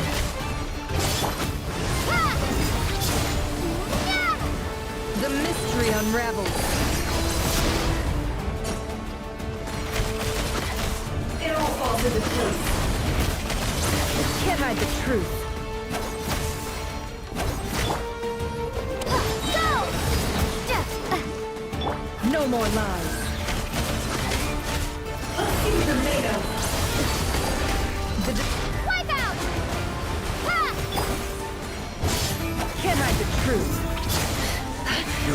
is within my grasp!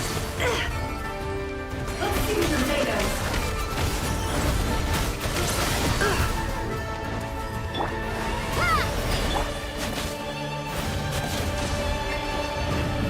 No more lies.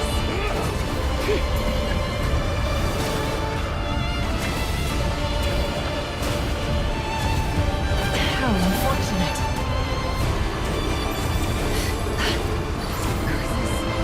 There's no other way.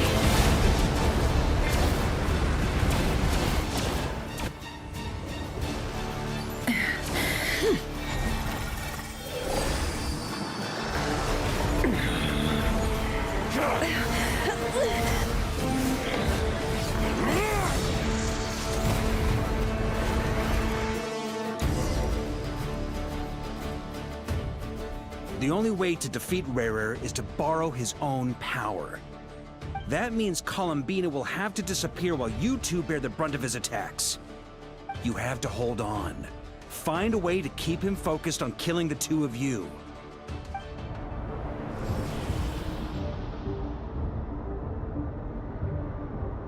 Never! Your eyes are bleeding. Soon you will be powerless to resist. And then, I will reduce you to dust. But that dust will plague your memories. Come on, keep holding on. Any other tricks up your sleeve? Let's see them. As entertaining as they are, you've backed yourself into a corner. You don't fool me. I see your fear clear as day. I have to stoke his rage. Make him unleash everything. You fear what you could never defeat. You fear the thought of never being able to save your beloved. You cannot win the fight against fate, Rarir. Is that what you think? Well, now it's your turn to feel afraid!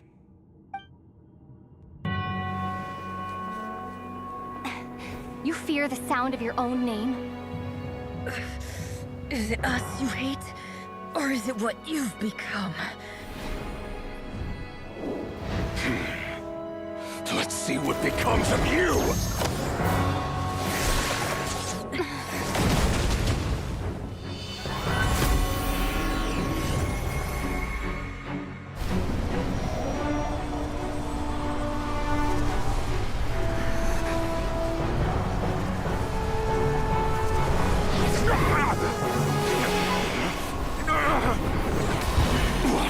Happening? That power. I've seen it before.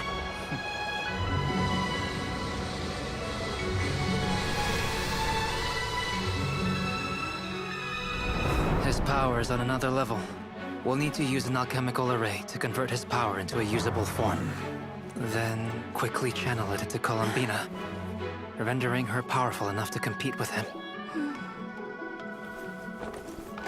I'll join you. I can help. If I release enough abyssal energy into a confined space, it'll create a potential difference, allowing us to extract a huge amount of elemental energy. Next, I'll synchronize with everyone's minds using Pyro, then give you temporary access to their abilities and fields of view. But it won't last long. Can you see? Well enough. So, we have a student of Gold Rheindotter in our midst. How about that?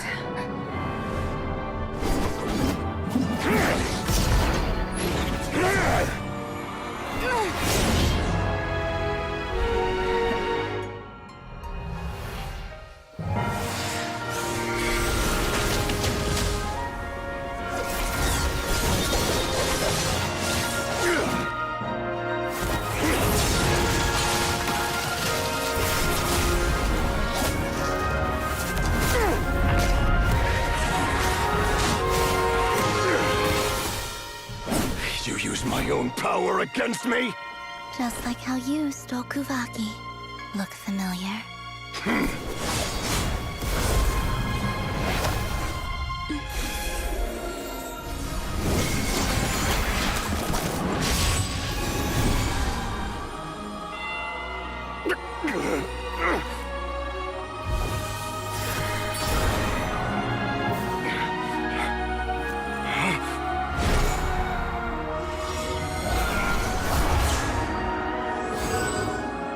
Don't you realize?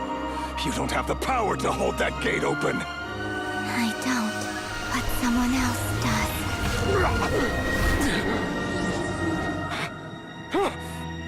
Goodbye, Rerir.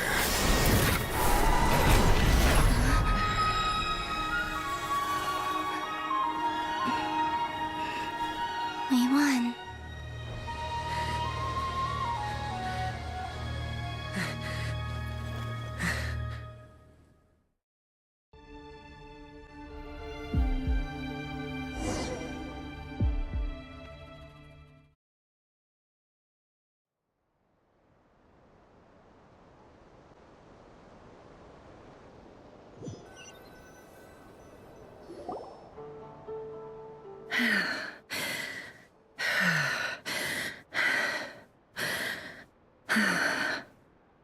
Nefer, how are your eyes? They're fine. Apart from the blindness, of course. It's not too late. Let me handle it.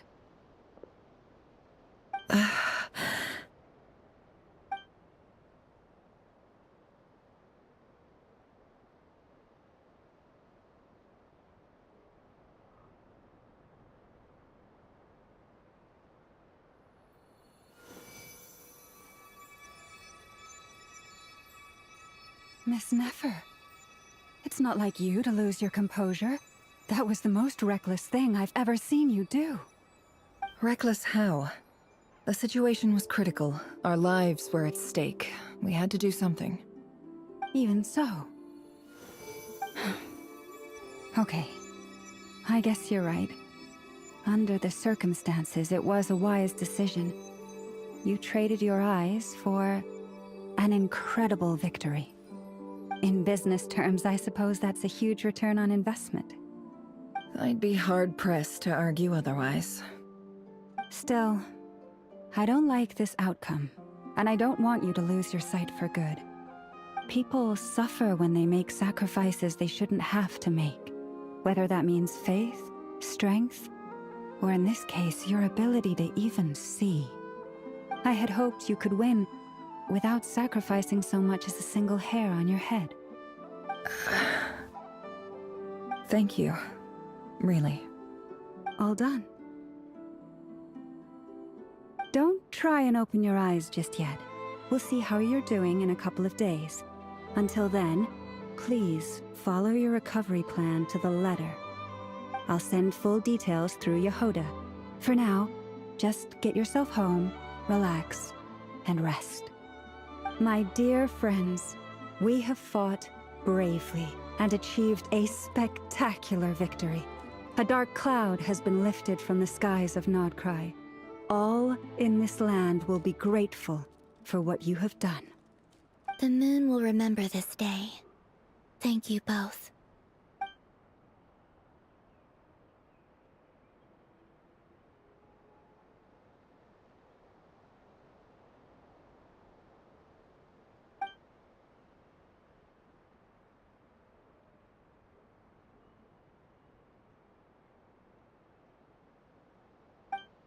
There's something I want to let you know.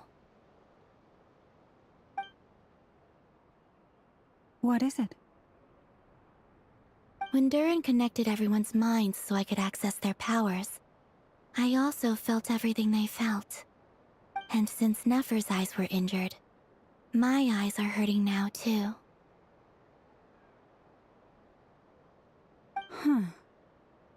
Hold on.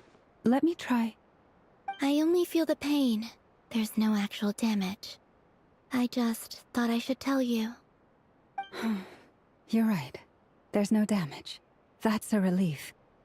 But I must say, I'm surprised to hear the Kutar share something like this with me. In the past, you never used to open up about yourself. Things are a little different now from how they were. I'm learning to share how I truly feel with my friends. Friends? You have no idea how glad I am to hear that.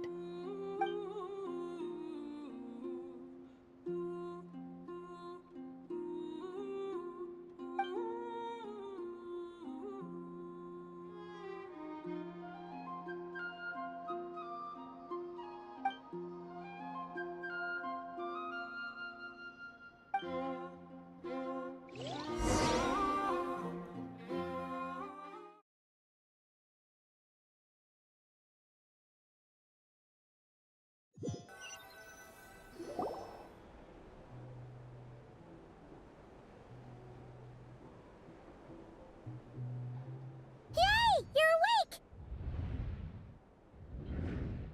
How are you feeling? Any aches and pains? Did you sleep well? I'm doing all right, Paimon. No need to worry about me. Phew! Well, that's good. Paimon's been sitting on the edge of the bed worrying about you for ages. You slept a whole day and night. Poor Paimon had to eat all by her lonesome. Glad to hear you didn't starve. How is the food? Well, it wasn't the same without you there to share it. Honestly, Paimon just can't relax when you're not your usual self. She couldn't enjoy the food and settle down to sleep. Well, I'm back to normal now. Oh yeah, and Albedo swung by earlier. He said to tell you to head to the tavern when you woke up. Varker and the others are organizing a victory feast and they want to celebrate with you. He also dropped off some medical supplies, but you seem fit as a fiddle, so guess you won't be needing those. If you're feeling up to it, let's head over now. Wouldn't want to keep them waiting.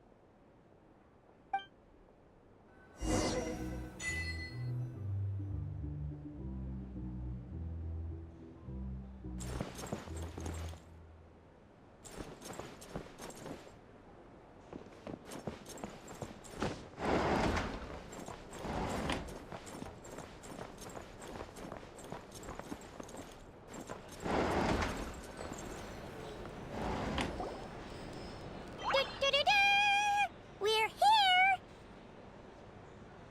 Oh, Traveler and Paimon!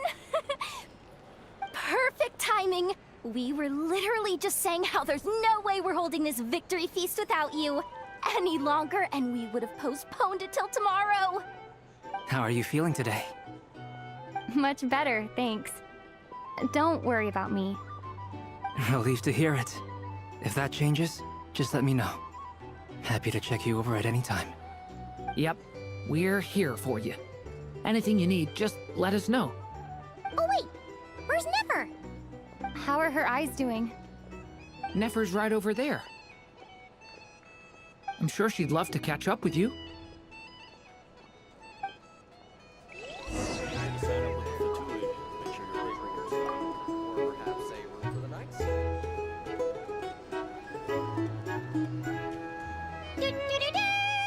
We're here! Oh, Traveler and Paimon! Perfect timing! We were literally just saying how there's no way we're holding. How are you feeling today? Much better. Relieved to hear it. Yep, we're here. Oh wait, where's Nefer? How are her eyes? Nefer's right over there. I'm sure she'd love to catch up with you.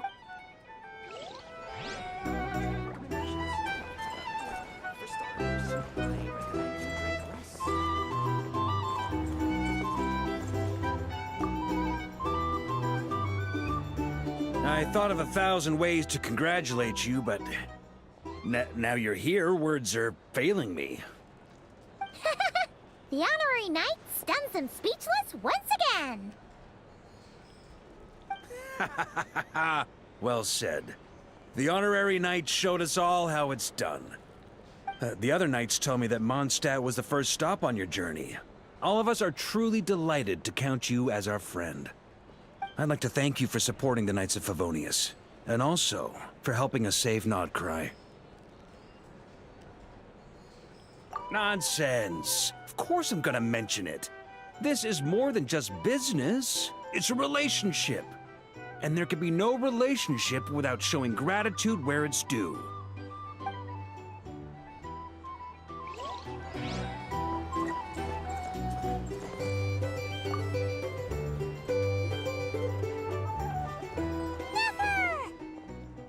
Traveler, Paimon, are you recovering well?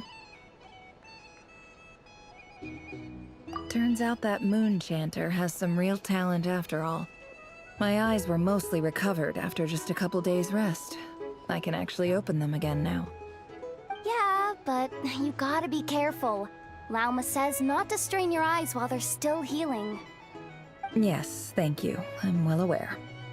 Yehoda, could I borrow you for a moment? I could do with an extra pair of hands. Oh, sure. Coming. Did you hear that? I gotta go help Lauma for a second. You guys chat among yourselves. I'll grab us some drinks on the way back. Paimon, you still like 'em sweet? You bet! Make it extra sweet, because Paimon's earned it! Sure thing!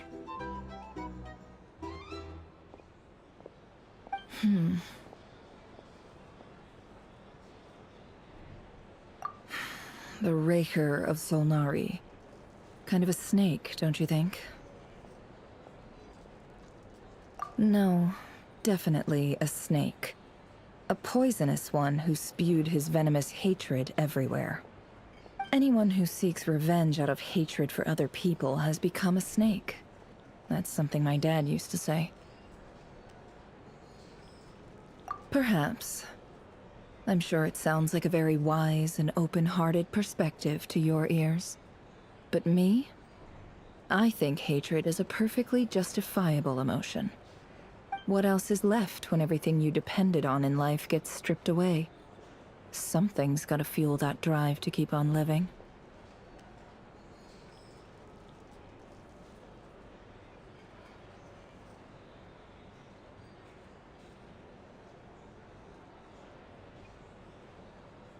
If you're worried about me, you can nip that in the bud.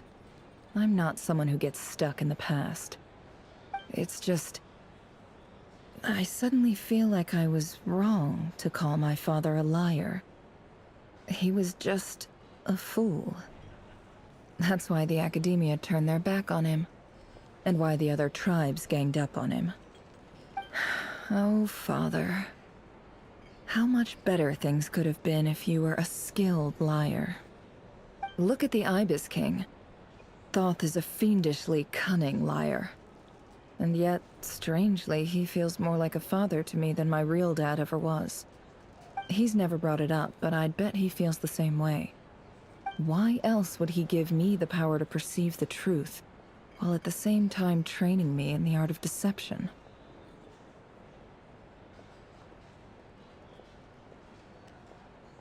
Well, King Deshret banished him to Aru, which is essentially a prison, and posed 3 questions to him.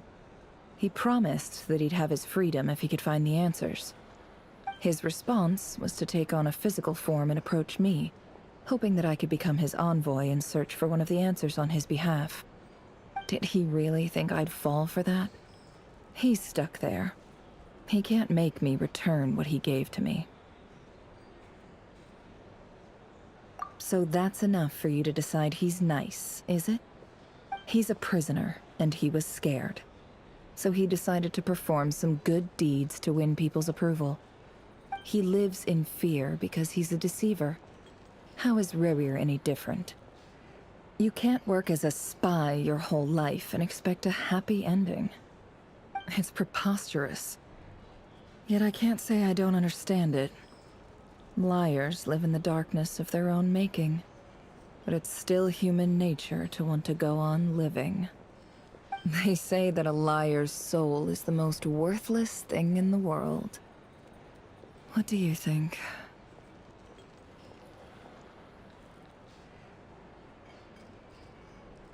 Oh, really?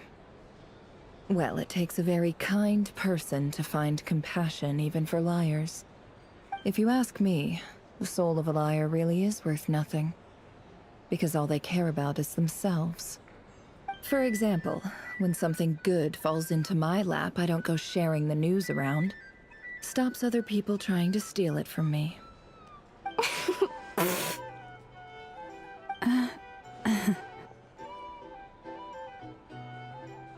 So be it. They have sharp ears. I can't keep anything from them. Wow, Is that what it looks like? Well, you all know my past now. And I can't simply eliminate everyone who knows too much. So I guess I just have to put up with you. For the foreseeable future, at least. When you find yourself in a situation you can't control, the safest play is to keep calm and start monitoring everyone involved like a hawk. In the intelligence world, you need to have a sense of perspective and play your hand accordingly. If you understand what's at stake, please ensure my secret is safe with you. I trust you'll respect my wishes as a friend. But don't forget, I will also be watching you like a hawk. Very good. Oh wait! Now that the panic's over and we've all calmed down, Paimon suddenly remembered something. After all that build-up, our mystery ally never showed up even once!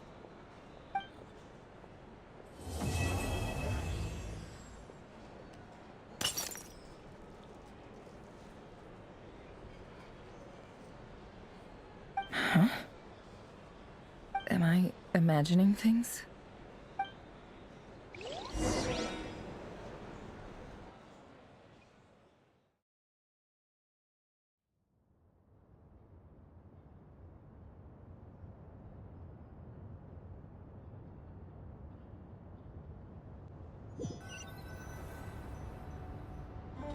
So, that close colleague who stayed behind with you? What's he been up to recently? Don't know, don't care. I get more normal human interaction from hanging out with Bosco too than him.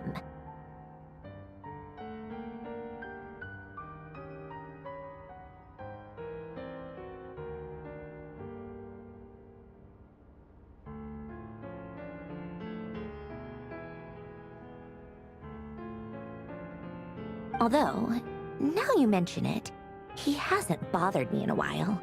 I wonder if... If he's disappeared without a trace, it's the biggest gift he ever gave to the world. But I somehow doubt that's what's going on. He won't lie low forever. So we'd better stay on guard.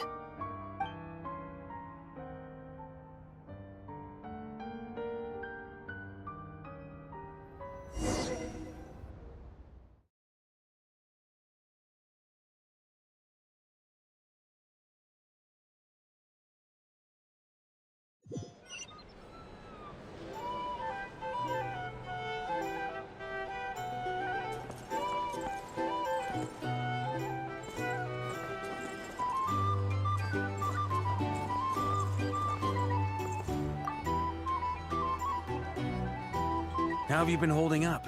Any adverse reactions? If you start to take a turn for the worse, make sure you tell me right away. You don't need to worry about me, Grandmaster. I'm fine. I mean, I barely did anything, so... What? You're too humble, young man. You played an indispensable role in the battle for Notcry. We can't thank you enough for your support. Sometimes, when people praise you, it's because you deserve it. The best thing is to accept it calmly and with grace. It's important to learn how to respond to words of admiration. Let's do a quick demonstration. Albedo, that was an incredible feat of alchemy. The pressure was on, but you worked flawlessly at lightning speed to get the job done. Thank you. I can't take all the credit, though. Durin played a big part in forming the alchemical array. See? Did you catch that? A masterclass in how to take a compliment. Okay, yeah. I did work pretty hard to help prepare for the battle. No point denying that. Hey, you guys! Hey, look who's bounced back. Looking good, Traveler. Seems like you've recovered. You won't need to take any more medication. Can I get you a drink? Huh? You know how to order at a bar now? You've sure learned a lot recently. Handling a drinks order is ridiculously simple compared to alchemy. Don't worry, I'll blend into society yet. Paimon believes it! You're clearly a fast learner, just like your brother. To be totally honest though, Paimon didn't quite follow all the details when you first explained the plan to us. Don't worry, that's completely understandable. Unless you're a student of alchemy, it's hard to grasp the principle and how the process works. To put it in the simplest terms, we saw how our enemy stole the power of Kuvaki. And that gave us the idea of stealing his power to turn it against him. When facing an enemy you have no hope of defeating, it's best not to engage them in battle. So, instead of looking for a way to overpower him, we decided to help Columbina get strong enough to at least stand up to him in a fight. For this to work, we had to analyze his modes of attack, confirm who his main target was, and make sure that he wouldn't go beyond the range of the alchemical array. For added security, we prepared a total of 4 arrays. But to mitigate the impact of the battle, we identified one location in particular as the ideal spot, which is where the confrontation took place. The alchemical array absorbed his abyssal power. Then Durin processed it to render it usable by Columbina. That power enabled her to do what would otherwise have been nigh on impossible. What surprised me was that Dainsleif actually agreed to join us. Given his history with Rerir, he had every right to sit this one out. But we're extremely grateful for the decision he made.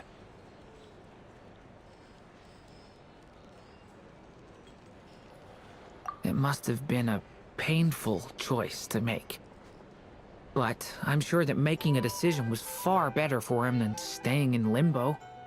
Absolutely. He was torn between 2 paths, but in the end, he made his choice and stuck to it resolutely. He doesn't strike me as the sort of person who'd stay trapped in limbo for long.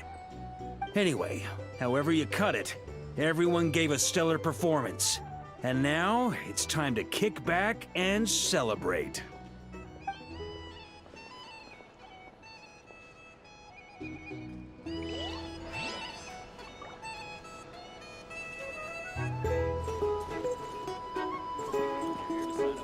Hey there.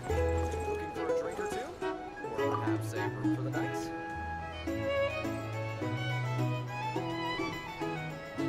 Ah, Lord Sangama Bay. How lovely to see you. I must thank you for the device you provided. It was an enormous help. Would I be right in thinking that it was developed by the Academia? Why come and ask me when you clearly know already? I mostly came to thank you. That's more like it. A little gratitude goes a long way with Lord Sangama Bay. Play your cards right, and you might even stand a chance of becoming my long-term supplier. The chance to work with such a kind and charitable investor as yourself would be a great honor for the Curatorium. Huh? Charitable? Who said anything about charity? First I'm hearing about it. Let's see. The first plot of land you purchased in Nodcry, your desert interests, and... Stop! What do you think you're doing? Exposing my investment history! It's nothing to hide from. They're all perfectly legitimate investments. And some of the land you purchased was with the intent of building a sanctuary? Yes, I heard about that too. How did you... You're a curious case, Lord Sangama Bay. You don't like people finding out about your good deeds, do you? But I'm afraid no matter how hard you try to keep things under wraps, where there's a will, there's a way. You did it for Sumeru, didn't you? It was empty land that was gonna go to waste otherwise. I figured if I built something there, it might at least get some use in an emergency. Disasters are capricious things. They strike without any warning. I've lost family to a disaster before, and I don't want to lose any friends or business partners if I can help it. My elder sister used to dream of finding a sanctuary. Somewhere with plenty of food, water, and medicine. Where everyone could live happy lives. It was something I looked into, but after discussing things with the Dendro Archon, I decided on a more effective strategy. The tech people handled the tech, and Moneybags provided the Mora. It just made the most sense. It's a pity that so few people know the truth about you. Everyone says that you view everything in terms of Mora, and all you care about is growing your own wealth. So, what's the problem with that? Everyone wants to be rich. It's human nature. So yes, I love Mora, and it's nothing to be ashamed of. But surely you have dreams of your own, beyond just making Mora. You don't get it, do you? My dream is to invest in other people's dreams. And, you know, make a nice little slice for myself along the way. Just thinking about it makes me happy. That sweet, sweet sound of Mora. Thank you. For the device? And the pendant. Oh, that. I was just returning a favor. Don't worry about it. Seems like we've both been away from home for a very long time. Yeah. So long that I barely remember what my family even looked like. That would be your mother, father, and sister? Yeah, though it's been years since my sister passed away. It's not like I want to forget them, obviously, but memory can be even more ruthless than the most calculating business person. Beyond a certain point, if something isn't helping you, it just gets rid of it. My sister can't help me now. Slowly but surely, her face is fading from my mind's eye. It's become a vague impression. Not everything will fade. When loved ones pass away, the beautiful memories are the ones that last the longest. Yeah, that's true. If you ask me, that's the one silver lining in all of it. Well, that, plus, I'm sure that life is much better now than it was back then. Oh, absolutely. I have tons of Mora, a big beautiful house, business is booming, and I'm as happy as can be. You've got a lot going for you too. Boss of the Curatorium of Secrets? I'm sure there's plenty of Mora to be made in that line of work. I appreciate the vote of confidence.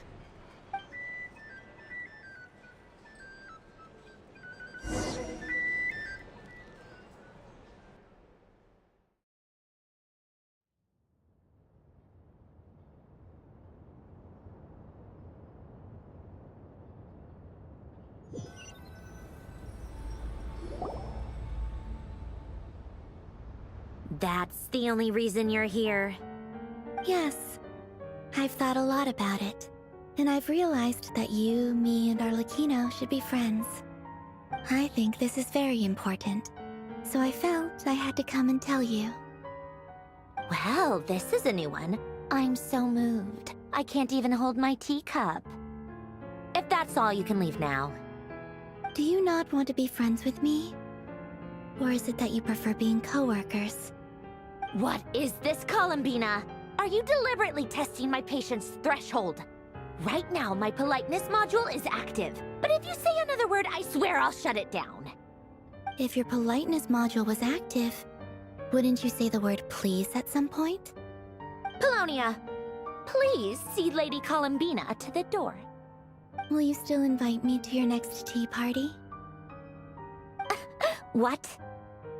Yes, I think you will. Bye-bye, dear Sandrone.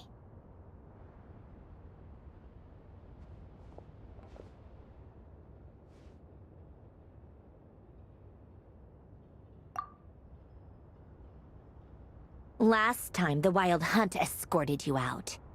Would you rather I handled it myself this time? We just wanted to, see how you were doing now that it's all over. Why? Out of concern for my safety? I hope you didn't seriously think that the Rayhir of Solnari would be able to lay so much as a finger upon me, given how prepared I was. Mostly because you kind of helped us out, so we just wanted to check you were okay. Looks like all your robots are fixed, huh? Oh, don't you worry about that. Tea time is already a write-off. The visitor before you managed to kill my appetite. If you're in the mood for tea, go ahead and help yourself. Otherwise, it's going to waste. My coasters are still missing in action, though. Use this notebook instead. Whoa! Pretty hefty notebook. Look at all those calculations. You can ignore those. They're just dumb scribblings. I doodle and write in my free time. Sometimes I remember the distant, dreamlike past. Sometimes I imagine the far-flung future. And other times, I grit my teeth and note down all the crazy nonsense going on in the present. Some people do the crosswords in the newspaper. This is my equivalent of that. Trying to predict the future is like daydreaming, and writing about the present just makes me furious. The past is my favorite. If nothing else, it's already set in stone, so I don't have to rack my brains trying to figure it all out. Huh. Although, having said that, the only vaguely interesting memory in my past is probably that guy they call Lord Artificer.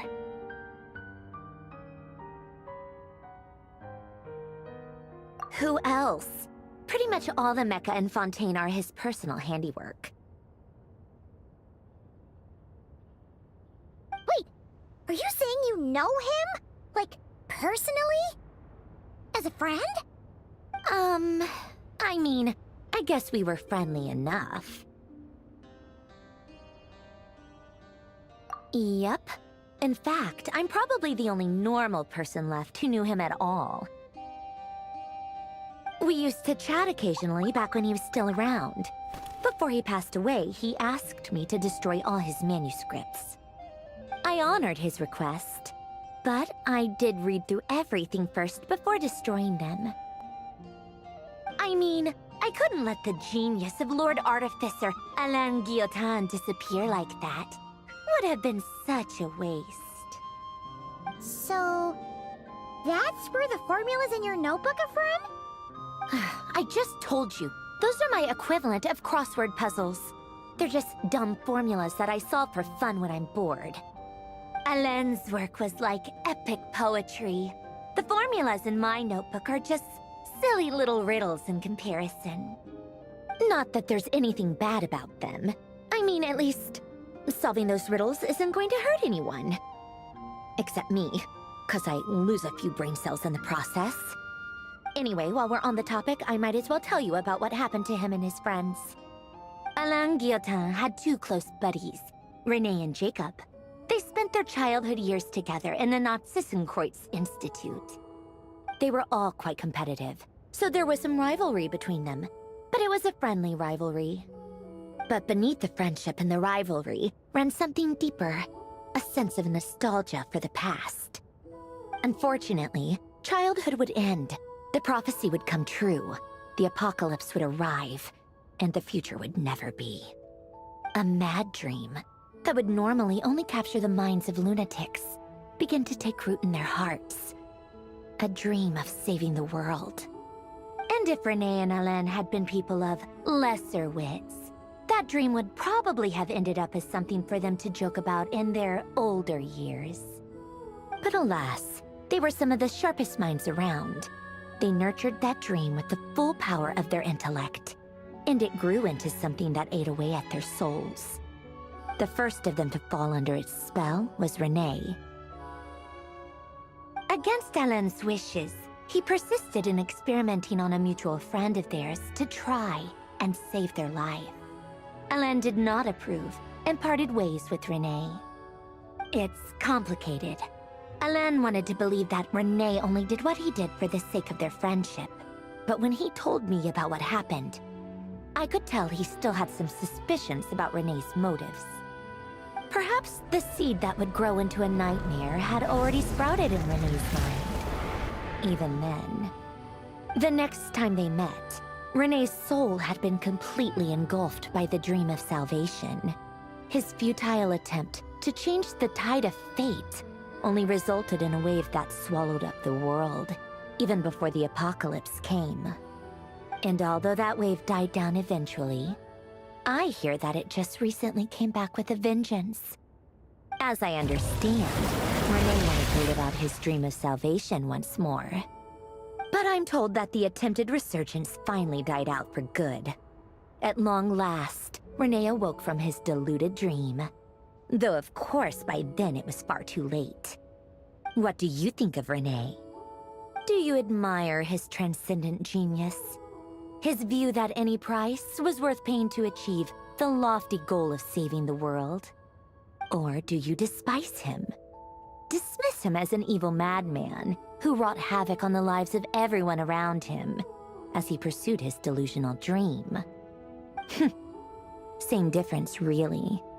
Just a matter of perspective.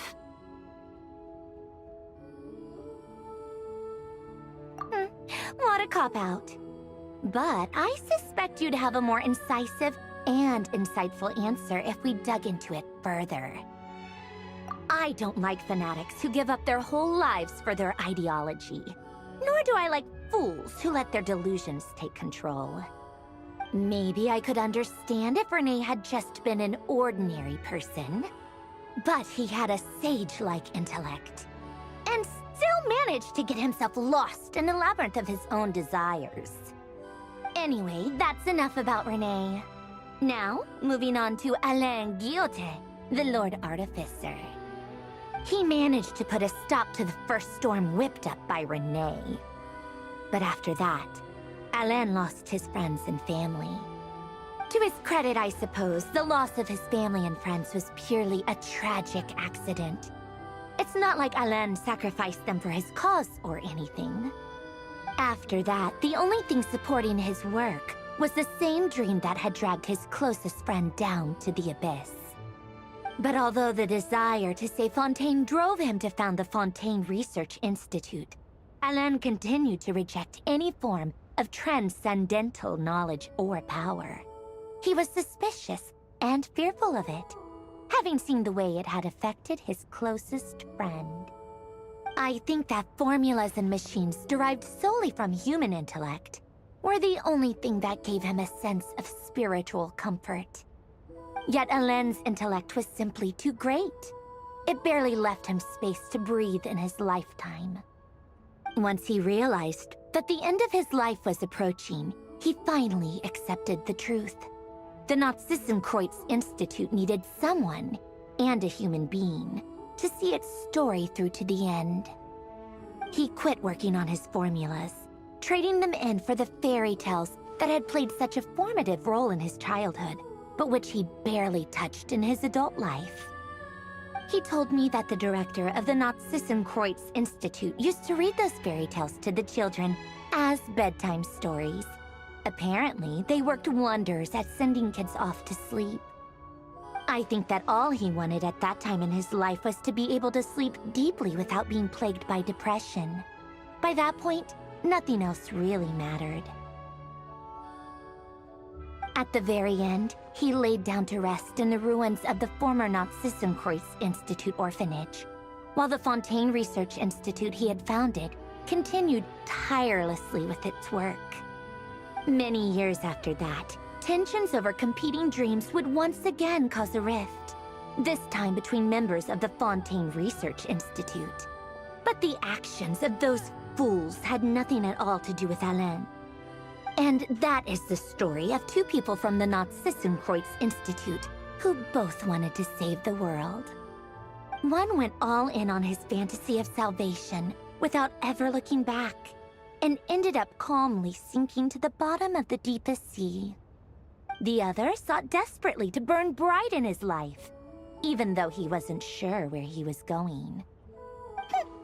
I do sometimes wonder, why is it that people like them have such grand hopes of saving the world? Even the grandest tree starts as a tiny seed. So perhaps, for each of them, their mission to save the world began with a very simple desire: to save themselves. They were young children with friends and family who mattered to them, desires to explore the meaning of life, ambitions to have a successful career.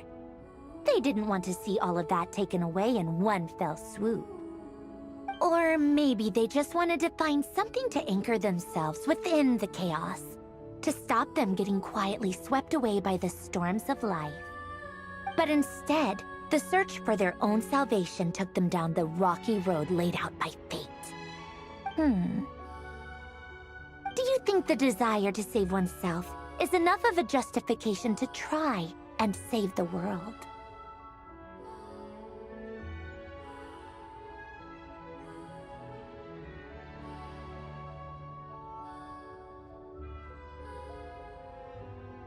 Sensible answer. Glad to know you've got your head screwed on straight.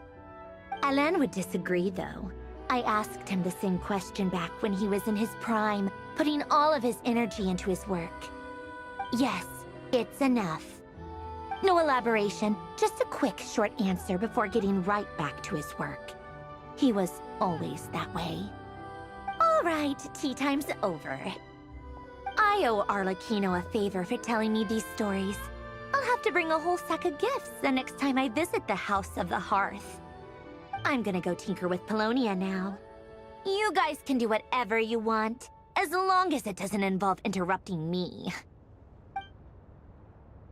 Polonia, exit hibernation mode. Begin diagnostics.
He who wishes...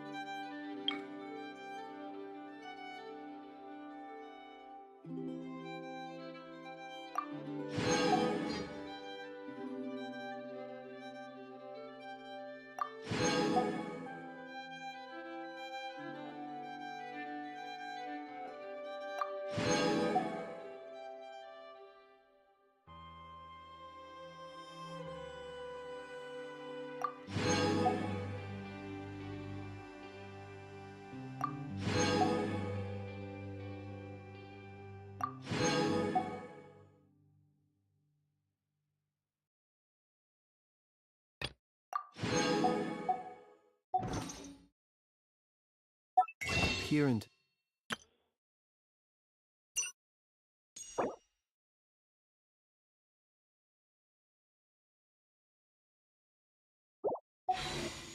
The abyss needs simply to wander through Nod... Cry on a misty night.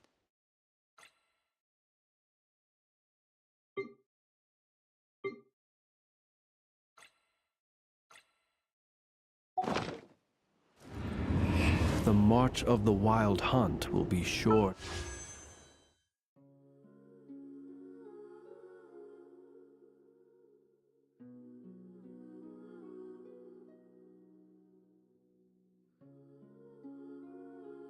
Drag him into the darkness.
This realm...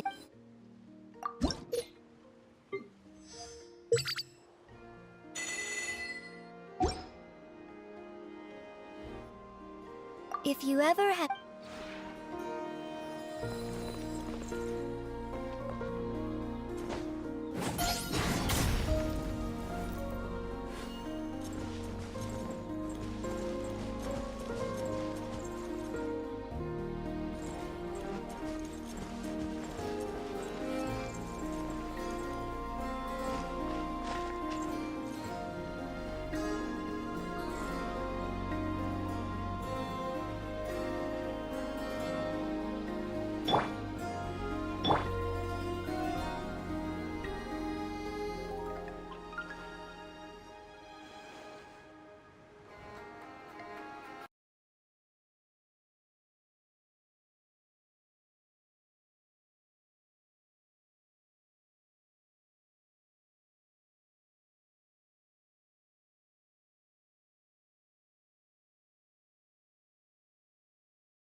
We should, take a break after all that running around.